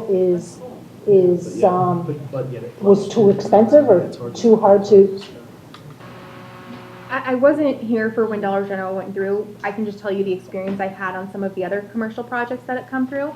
It's subjective. That subjectivity is something that developers hate. It makes it very difficult for them to plan and to do business. So you need to reevaluate how to get that type of look you want. They're willing to put it in. It's not that they're not willing to do the design standards. They just want to know that it's going to be consistent and they can plan for what to expect to put in. And so that's the difference in it. It's just how you get there. And you still have, like I said, you still have that color palette, you still have the material palette, but you just take the subjectivity of it out. But I'd like to get a consensus if we can get something more ironclad as to what exactly your department wants. What needs to be removed, what needs to have special exception? Does that go across the board for high and low, or is it different with high and different with low? Your design standards or the criteria, how does that play a role, and how does that look in the end? Give us some examples of So what it's not subjective? Right. And then if you get all that together and present it to us, then we can make a solid decision on. Okay. And I think you also need to include what those limitations in the high and low neighborhood commercials are, so that we're very clear on what you can and can't do as it stands. So if we're missing anything, we can make sure that it's included in it. And again, that's why I suggested a two-phased approach, because to really bring back all of that is going to take a lot of work. But I know it's been addressed that we have an issue of these developing sooner, so do we want to take that interim step of reevaluating the use table? I would suggest So I don't mind a two-step process. Absolutely, I would. However you want to get it accomplished, So that's- absolutely. So that's consensus for two-step, which then in turn really is a consensus for the rest. Yes? Yes. Use table, what does the use table, I mean, what are you proposing to do with it? I mean, are you wanting to combine them, low and high? What exactly is it, or are you just going to bring it back? Is it? I think we've heard that we don't want to combine them as just one. We still want to keep the other ones as a lower intensity. So we would evaluate it in more of that, you know, instead of the barber shop, the beauty shop, you know, you say service industry. And, you know, leave it as a broader category. And we may leave some of those categories out of the low intensity. And so that's what I would propose bringing back in that interim step. Like, I could see in the low intensity, a small deli, you know, because everybody would love a little small deli, like a little Obies with like 4 tables, but not a large-scale McDonald's like Commissioner McDowell was saying in the low-intensity ones. But in the high-intensity, that's different, you know? I'm just saying. So you that would don't be a wanna service industry that you're saying you don't want to be too restrictive on too. That's what I'm trying to get at. I don't want it to be so restrictive that when you get to the low density, it doesn't allow you to do some of those things. Does that make sense? Right. It's more or less of a focus on the use And and North, more on the look. Yeah, Period. yeah. And I'll You tell you drive up too. to the development, and there might be a convenience store, a dry cleaner, a cobbler, and a. There we go. Yeah, and a brewery, but you go up outside of Chicago in some of these neighborhoods, you will never tell the difference. Yeah. And those folks are able to go get a gallon of milk or a loaf of bread without having to I'll drive. tell you know, we knock 20 miles. McDonald's a lot, but McDonald's is a very versatile fast food Oh, place. God, yeah. They will change a look. They will allow themselves to fit into something like Yes. this, If just they're so gonna make people money. can walk in, We just so drove people past can one walk in. with a huge, pretty fountain on it on our drive to the conference. I was like, So that goes into being careful with the restriction, even if it is a McDonald's, if they can fit that design standard, why stop them? You see, this is, you know, because I live right near a neighborhood high, and it was always supposed to be, we were told it's going to be these little mom and pop shops. It's going to be like maybe a little doctor's office or a little vet thing. It was always told, this is what it's going to be, these little teeny tiny things. And then when you bring in these big box stores, and it's against what you envision in neighborhood commercial, is what created the whole big hullabaloo. It's just, if you're going to have it be neighborhood and neighborly, absolutely, everybody's for that. Even with the Dollar General, that parcel of land is supposed to have other things to complement it. Why that didn't happen, that's on the developer. You know, because that was the plan. He was going to put 2 more things in. And why he didn't, I don't know. I would have a bicycle 2 miles to get to Dollar General. All right, so we're going to move on because we will be out of here in an hour and 45 minutes. So that will put us to 5. So we're going to move on to the discussion development topics of the West Village's Town Hall meeting in November. And we're going to start having to limit our time.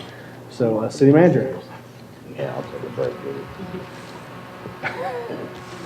Thank you, Mayor.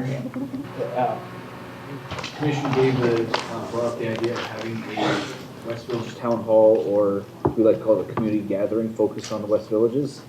Because obviously, it's going to be a community event, and anybody's welcome to come, not just people from one neighborhood or another in our town. And we want everybody to feel like they are part of the community. We put together a list of potential topics for you all, because we're going to need to start publicizing this. We've actually reserved the space for November 5th at the Northport Performing Arts Center at the high school. Yeah, so we have a space, we have a time, we now need topics.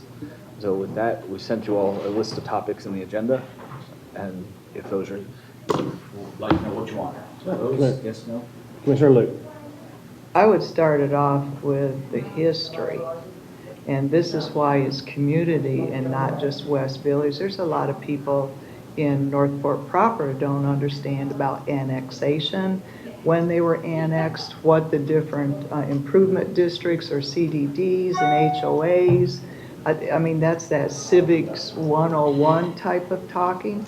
But I think giving the history of that and the timeline of what occurred should be first.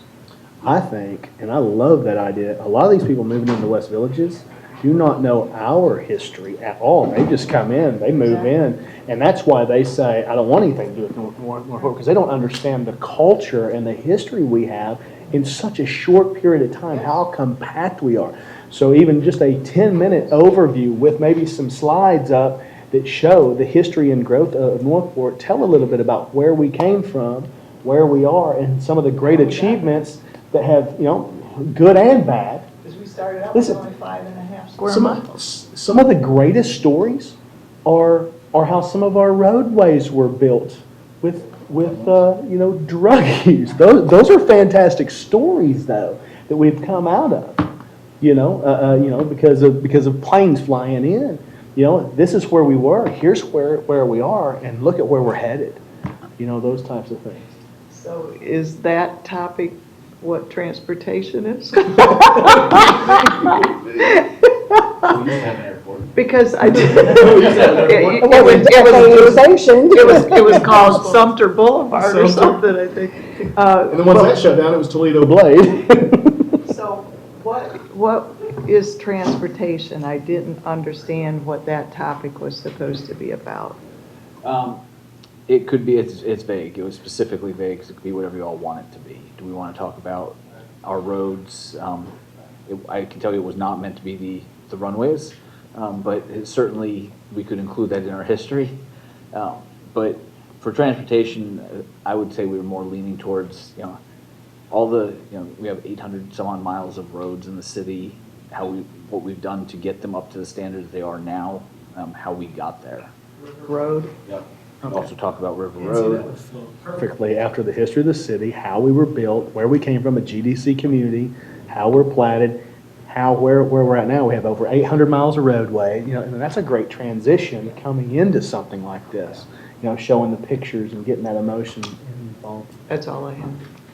Commissioner McDowell? If we're going to talk about the infrastructure, there's a lot of misconceptions about how the wastewater treatment plant and the water treatment plant was paid for, how it all came to be, who's going to own it. Are they building it for Northport and they're not going to be able to use it? There's so much rumor out there. I really think we need to focus on how it came to be, who's going to own it, who's going to operate it, how the money was handled and stuff like that. Instead of just saying, hey, we're building the new wastewater treatment plant. I think there needs to be a little bit of that history as to how this came about, why this came about, and explain the financial end of it.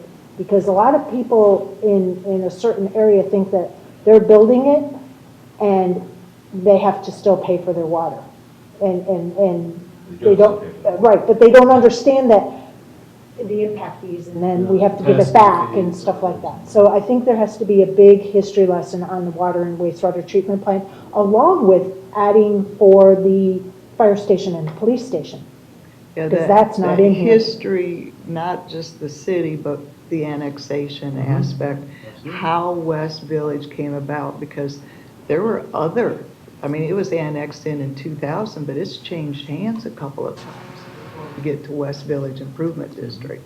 So even the history of how it evolved, showing how these are implemented in the planning book, or how they come about, how these decisions are already written in this document, and you can't deviate from it. That type of history needs to be shared. And it's good for the whole city to know this, not just the city, not just the West Villages, but the whole city, because people don't understand. And there has to be. Conversation, or the title of how we're going to promote it is it's a community conversation focused on the West Villages. I don't know if I want to do that. That was direction you all gave us, was West Villages related, centered in town hall. Villages, but I don't want it to be only the residents of the West Villages. No, okay. The residents, we're talking about focusing on the concept of. Initially, I think what sounds like we're doing is for the West Villages and for the whole city, we're talking about the history of the city, where we came from, where we're at, and where we're going, bringing into the West Villages its history, where they were multiple times to where they're at, to where they're going. And then pulling in some of these other things, which include what you're saying, why these plants were built, how they were built, how they're being paid for, I mean, understanding how much water we have sitting underground just for backup is just mind-blowing. We got, I forget what they're called. Storage and recovery. I was gonna say caverns. We got big caverns. Yes, ASRs. Aquifers. Mayor, I'd also like to have maybe a little bit of the history about the taxes and the CDD fees. Because if I had $1 for every time I heard, well, we're paying these improvement fees or CDD fees to the city, I could be a rich millionaire right now. Because people just don't understand that's not coming to us. If it was, we wouldn't be looking at this increase.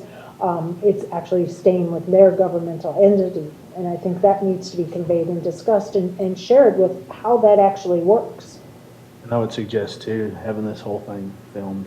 I was going to say that we need to keep Yes. this videotaped quality so that way then it could be available online, it could be shared. Filmed and then, edited and put in, so it's appealing, because we're gonna be there a couple hours. People are not gonna just sit there and just watch unless they're there, but to have something that can, over a period of a month or two, can be edited up and, and put out there and broken down, to a 2-hour meeting broke down to 35 minutes or 30 minutes or something, Yeah, I agree with that, and it should be shared on the website and available, and I agree 100% on that.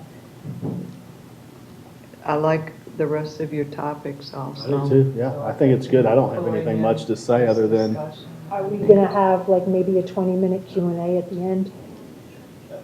yeah. I'm looking for direction from you Yeah, all. yeah. Handle it however you want.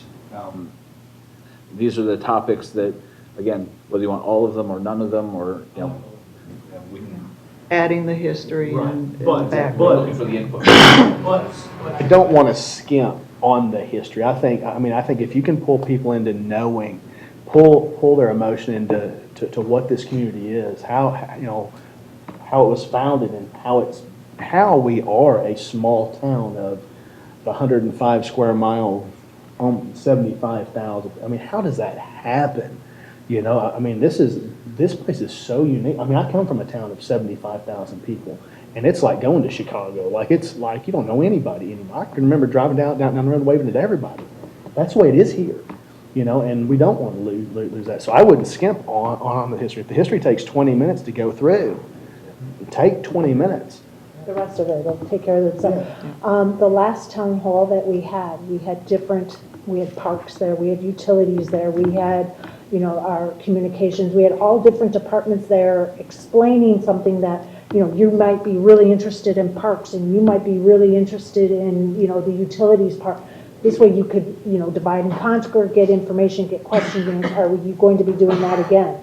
Or do you need direction? Display tables? Yeah. The thought that entered my head, and again, this is one of the things where you can tell me if you don't like it, more so is, so it's at the Performing Arts Center. The last time I was there, they had quite a bit of space out in the front foyer, whatever that area was, or even possibly outside of it, where we would have the departments set up so they can be there for question and answer. And the nice thing about having that out there is then inside the Performing Arts Center, where all the chairs are and everything, is where we could have our event going on. So maybe you show up and you only care about the first 30 minutes, and you think, the city manager's an idiot, and you want to get out of there and go talk to some real people out front. You can go talk to the parks people who will still have their tables set up out there. That's without disturbing, because it was a great last event we had, but we all know that there were some challenges with it. And I think, obviously the acoustics was an issue, but I also think that people wanted to still go to those tables, and they were all inside where the event itself was taking place, so it eliminated the ability to have a conversation. Atmosphere matters too. So, before we didn't have a little history with a little, projection and visuals behind us, the lights dim, so you can really get in the mood. That kind of sets the atmosphere for what's coming up. So it's not so aggressive. It's, now I'm kind of chilled back, the room's dark, I'm watching a little history. Then we come back, hey, we're here to talk now, here's some of the things that we've come to. And it just kind of sets that, that atmosphere mood as we're moving forward, as opposed to, hey, we're all here, bang, bang, bang, who has the first question? You know what I mean? I would like to see, and I don't know if it's possible, but something specific about Warm Mineral Springs, and then something specific about the pool. Because those are two really big key things in our city. Out in that foyer area with your little tables and stuff, I think would be very beneficial so that people could understand why Warm Mineral Springs is so important to the city. And I know this will go towards part of the history, but if they could, get a better understanding at their own personal level as opposed to the overview that we're going to be doing. I think Parks and Rec could handle that at their tables too. But I had a couple come in and speak with me, and I showed them the picture of Warm Mineral Springs, told them some of the history, what it is, and they're like, wow. I'm going to the library and I'm going to research that. That is some history that is. The books out of the wood, out of the wilderness, out of the wilderness. Have those books for people to purchase out front. Because and talk about it, up there. Giving them some avenues to go find more history. But I think 20 minutes of Q&A after the discussion should be. Yeah, quick. It didn't have to be long. 'Cause otherwise Since this is going to be in November, maybe have like a flyer that you could pass out about our Poinsettia Parade, things that are happening for the holidays, so that way then it can bring them into the community here too. I think would be a very, very good use of having a captive audience. What would be kind of cool is, and I laugh when I say this, is in that history, show different pictures of different locations of Northport. So many, they're just used to coming in and they see that older section of town, and they truly feel as though their area is the most affluent. They don't know what the estates look like. They don't know what Geraldine looks like. They don't know.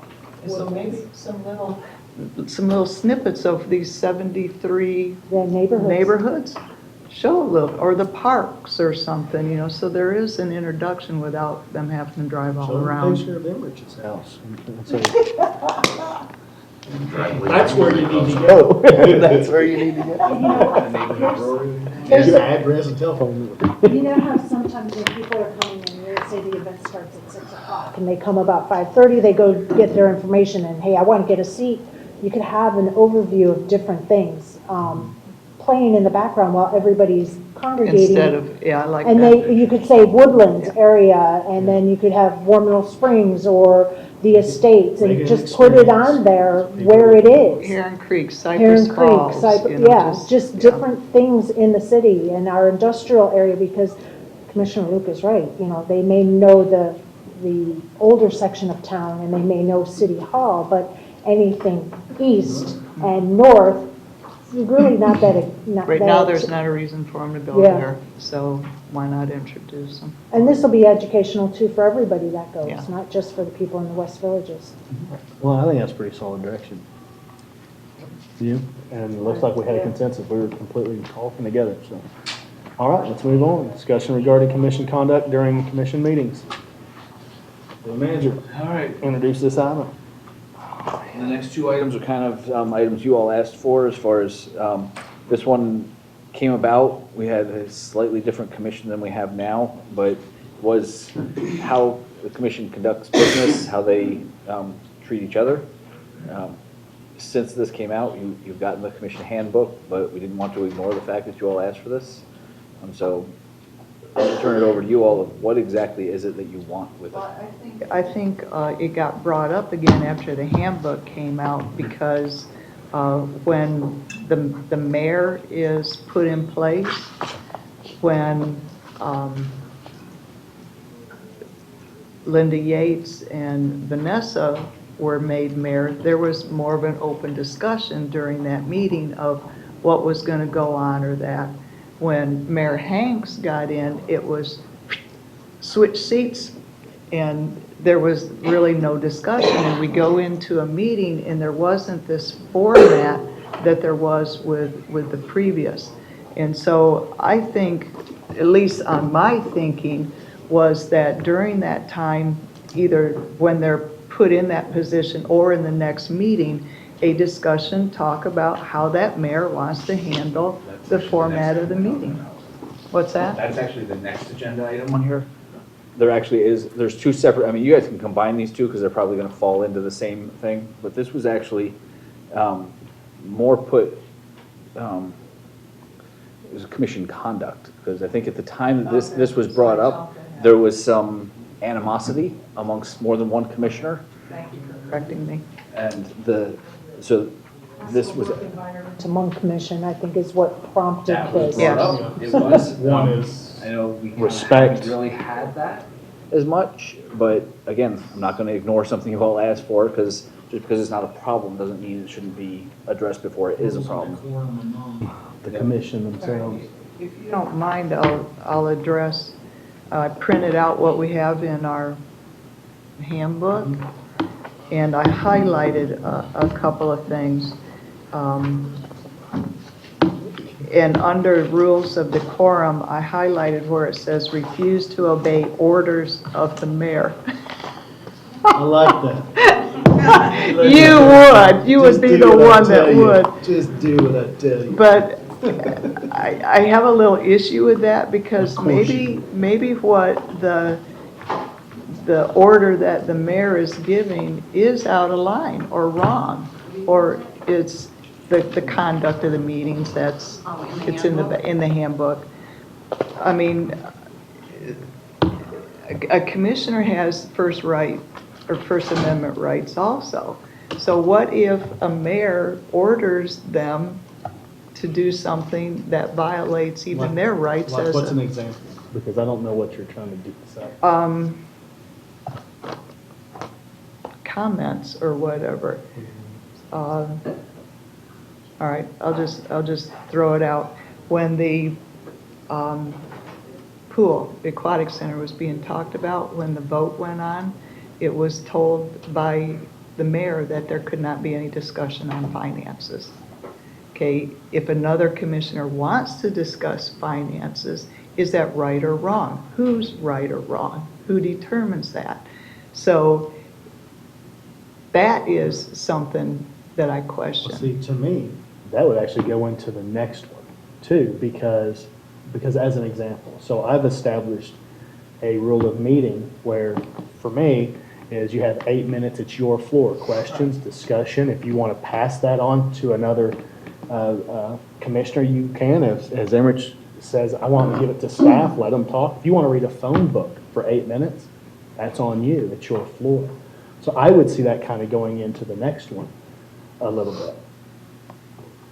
With the commission decide, like with the commission deciding on the,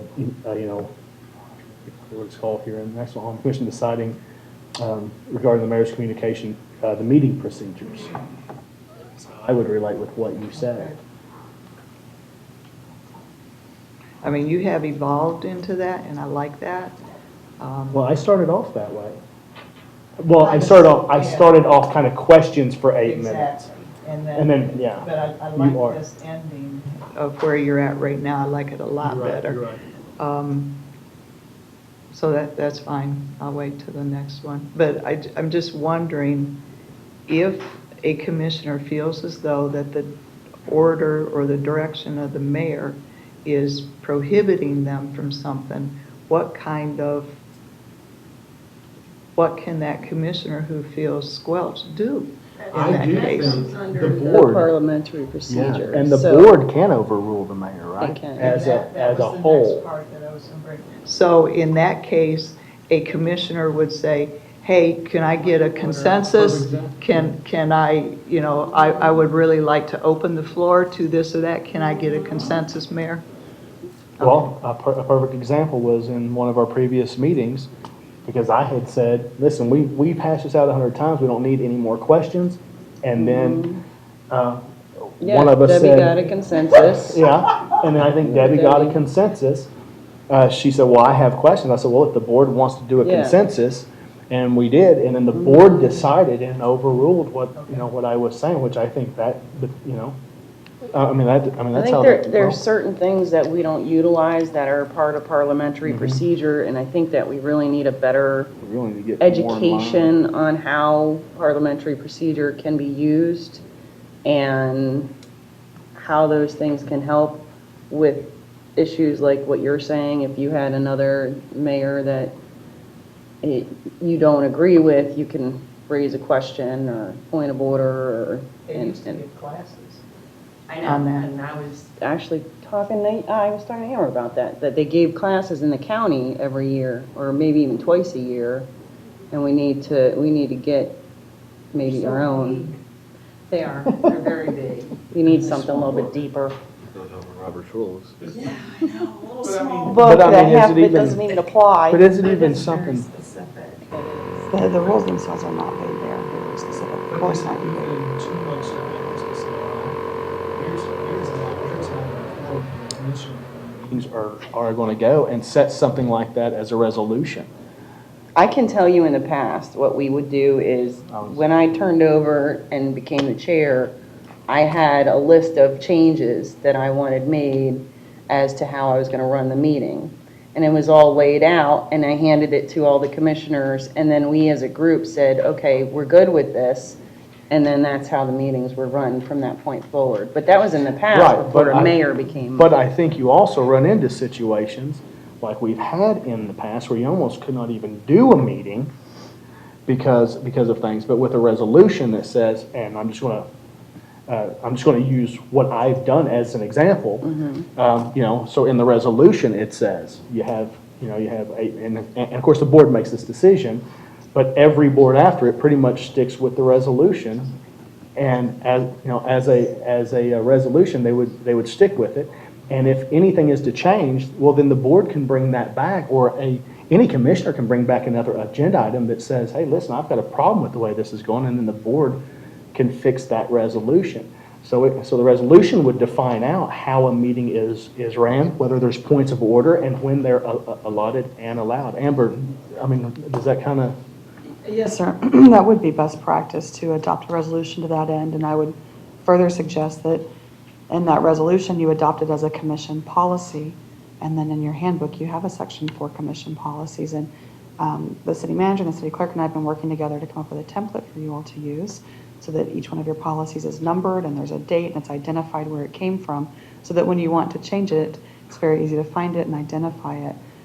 So yes, it would be appropriate to do that by a resolution because it's an administrative matter, and to then also repeal the portion of the city code that goes toward that. It's more proper to do it by a resolution as a commission policy. And then yes, a resolution can be changed. It's much simpler to change than an ordinance. So. Didn't we do a resolution on? We did meeting procedures, and I think we did it by ordinance. I don't think we did it by resolution. I would have to double check. It's codified. So it's in the laws, but it's not really a law, right? It's your own policy. I was agreeing with what you had said, except like it's codified to do something and you have to do it. I'd rather have it more broad in there. And then whenever the new mayor comes in, are we going to continue the same process? Or as Commissioner Carazone, she had a little way that she wanted to change it. That's what the resolution was, but. Yeah, but the resolution states you have to do it this way. I would like to leave the resolution broad, that when the new mayor takes place, the commission agrees is what those procedures, those. Then there's no point in having a resolution if you're just going to change things every year. Doesn't it need to have it needs to have some form of structure. I would say, Mayor, if it were the will of the body, you could change it every year. But if you wanted to do that, if you have a new mayor who wants to do things differently, then you want to modify it by resolution. So again, you still have it captured properly. Well, what you don't have is when commission changes, you don't have that willy-nilly atmosphere that says, I'm just doing it my way. And then everybody's got to start falling in, you know what I mean? Like everybody has to get used to it. It almost establishes a standard that when the future commissions come, it gives them a standard that they can just go by. And if somebody says, listen, I've got a better way of doing this, then they bring that to the board. Does change that by kind of make sense? But resolution. And as long as when that new mayor goes in place, if they wanted to alter something, they could. Get the board approval and change that resolution. Exactly. Give me that. Or whether you change the resolution or you change the policy or whatever, yeah. Yeah, and I don't know if it can be done in November when you get a new mayor, because, I mean, look at how Mayor Hanks has evolved. When Commissioner Carrison was mayor, she had done it in previous. Commissioner Hanks becomes mayor, he evolved in his mayorship role based on his experience and comfort level. Anybody else? Getting to know my board and how to lead. So it's not something that you can do, every November, because it's like, no, you're a different mayor in November than you are today. That's where those guidelines. Yeah, and I think if you just have a general guideline, and that, I think would be much better. But I think part of the discussion, and I don't want to lose sight of it, is, because we're talking more of meeting procedures, is while this board is very cohesive and we get along, you don't know what's going to happen with the next election. You don't know what's going to happen after that election. And what if it becomes this hostile, toxic mess of the past? How does that get addressed? And I think that's what the whole conversation was for commission conduct. So I don't want to lose sight of that. Those two go completely together. Because if you have a resolution on how a meeting is conducted, it will help guide the conduct of the meeting. I'm not talking about the meeting, I'm just in an environmental, toxic environment. But that's what I'm saying. If you have a resolution that stipulates I forgot what I just said, but the conduct Meeting of procedure. Process. Yeah, but it goes through the actual conduct of the meeting, how the meeting is conducted. It will help guide the conduct of the members and how they are to respond and how they are to react. And even I'm not saying that you don't say, that there needs to be some level of decorum, but if everyone knows, and I'm just going to use mine as an example, because if everyone knows that this 8 minutes is your 8 minutes, nobody else has really the floor to say anything, to do anything. But afterwards, everyone has that opportunity of 8 minutes to say, do, act. I mean, not act, but say, do, read, whatever they want to do. To me, that kind of does govern the conduct of the members of the meeting. Now you can be upset, but in that conduct or the rules of decorum, you can say, there's no disparaging conduct, there's no disparaging words towards other commissioners. I can't look over at you and cuss you out because that goes against the rules of decorum. I've done it. Yeah, I know. That was the next one. That was the next one I highlighted. Mayor, that was the next one I highlighted because it says, but no one shall engage in personal, slanderous or profane remarks, yelling, threatening, or abusive language is unacceptable. But suppose it's done. What are the consequences? I mean, in the past, there's been some really, horrible looks at people, snide remarks, put down, slanderous stuff that has been done to the fellow commissioners. What and who governs that? Well, I will tell you what I feel right now. I have a right. This is just my feelings. Tell me if I'm wrong. If that's taking place and I'm propagating the meeting, I can bang this gavel and say, we're not having this meeting. Yep. And that can end. Then we can come back in 10 minutes. If it still happens, I can bang that gavel and say, I'm not putting up with this. And leave. And over time. The mayor time. agrees with that person that just cussed another one out. Well, that could be the case. But then I guess that's where the board can. That's where you get to, and unfortunately, some of these can't be solved. I'm just going to be brutally honest with you, is because there's not a police. The police of the five of you is the five of you. And if you're at a 2-2-1 commission, good luck getting anything done. On that same note, I've lived through a few of the commissions here that don't get along at all. And let me tell you, they are very creative when you guys don't get along of using Robert's rules to the letter of the rule to completely dominate the way the meeting goes. I mean, we watched up here multiple point of order, point of clarification. I mean, there was point of everything under the sun. Which is part of why I think having a resolution that takes the entire board to change will be very beneficial. Robert's Rules of Orders dictate, and it is the mayor's responsibility to control the meeting. And he's from my understanding of Robert's Rules, if things get out of hand, he does bang the gavel. Maybe you do need a 10-minute breather, and maybe 10 minutes sometimes later you come back and you can play well in the sandbox again. But if that happens and a meeting can't propagate because members are acting that way, at some Public's point, gonna see the it. public will see it. And that is ultimately the police. And it may take a year or two, it may take 1 year for them to decide they don't want you in, or it may take all 4 or 8, but at some point, it will happen. But that, again, is why I think having that resolution pretty well structured to what we decide it is, that way you don't kind of get into that, because you don't just have somebody that can come up here and just change things. It'll take a board to do it, and if things are going well, and they're going well for 15 years, they may go well for another 30, because there's a resolution that says, here's how you do it. Points of order, or, Robert's Rule is used in points of order here, and this, and you know what I mean? And really kind of have it structured to some degree. I think fixes a lot of what we saw in the 2 commissions ago. at the end of the day, no matter what you guys put in place, you're not going to legislate good behavior. Or you're No, certainly can't make sure people not. go along. You can rule yourselves to death. It's not going to happen because you can't. All you can do is hope. And I kind of agree that having certain provisions in place will guide you well. You're waving at. Whether it's how successful it is going to depend on the 5 personalities sitting up here. And I don't know how else to word that, and it's unfortunate, but that's what it is. That's just the nature of it.